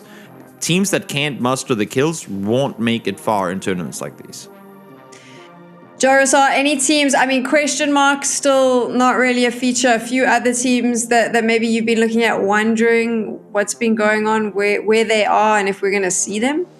I think they are the biggest example of a team where I'm wondering where they're at. The good news is that we see teams like PolishPower, like Crashers Esports, where their fortunes can swing quite wildly one day to the next. It does give us some hope that they can do something similar tomorrow. The problem is, instead of being put in a situation where they're free to play and they just do that, they're put in a position where they have to do that or they're out. And that's a horrible position to be in if you're a player from a nerves point of view, especially a couple of lobbies where the midfield, because we've been so frag heavy at the top with the likes of PolishPower and Ding, if you took 8th place at the moment, who I think are We Are Who, between them and 15th place is 12 points. Like, it is so competitive once you get into the top 16 to make your way into the top quarter of teams that you don't need a good day tomorrow. You need an exceptional day. You need an exceptional day. That is so much pressure now. And this is always how it goes down right on the last day. So much pressure if you haven't performed. Let's take a look at that schedule now, because you do not want to miss the action tomorrow. The final 4 games for each group. And remember, the groups you saw today will not be the groups you see tomorrow. You'll see the same teams, but they're going to be shaken up. They're going to be reseeded. You've got to beat every team if you want to get one of those 8 places that are going to take you through to the finals. So tomorrow, another 8 games. And at the end of tomorrow, we will know the 8 teams moving through to the finals. Toby, it has been an incredible day of PUBG Esports.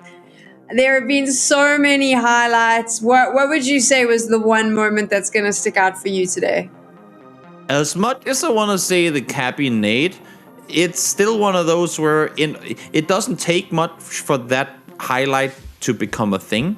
all as impressive as it was. To me, honestly, the whole end game, as much as I used to hate those snake finishes where everyone's crawling around in the grass, because of the circumstances and how that whole game played out, also because it's been a long time since I've seen one of those endings, it was just entertaining to see all these guys with literally nothing left to fight with try and claim victory in a very, very hard fought game. So that's gonna be the first Wrangle game of the day. That's gotta be the top of my list.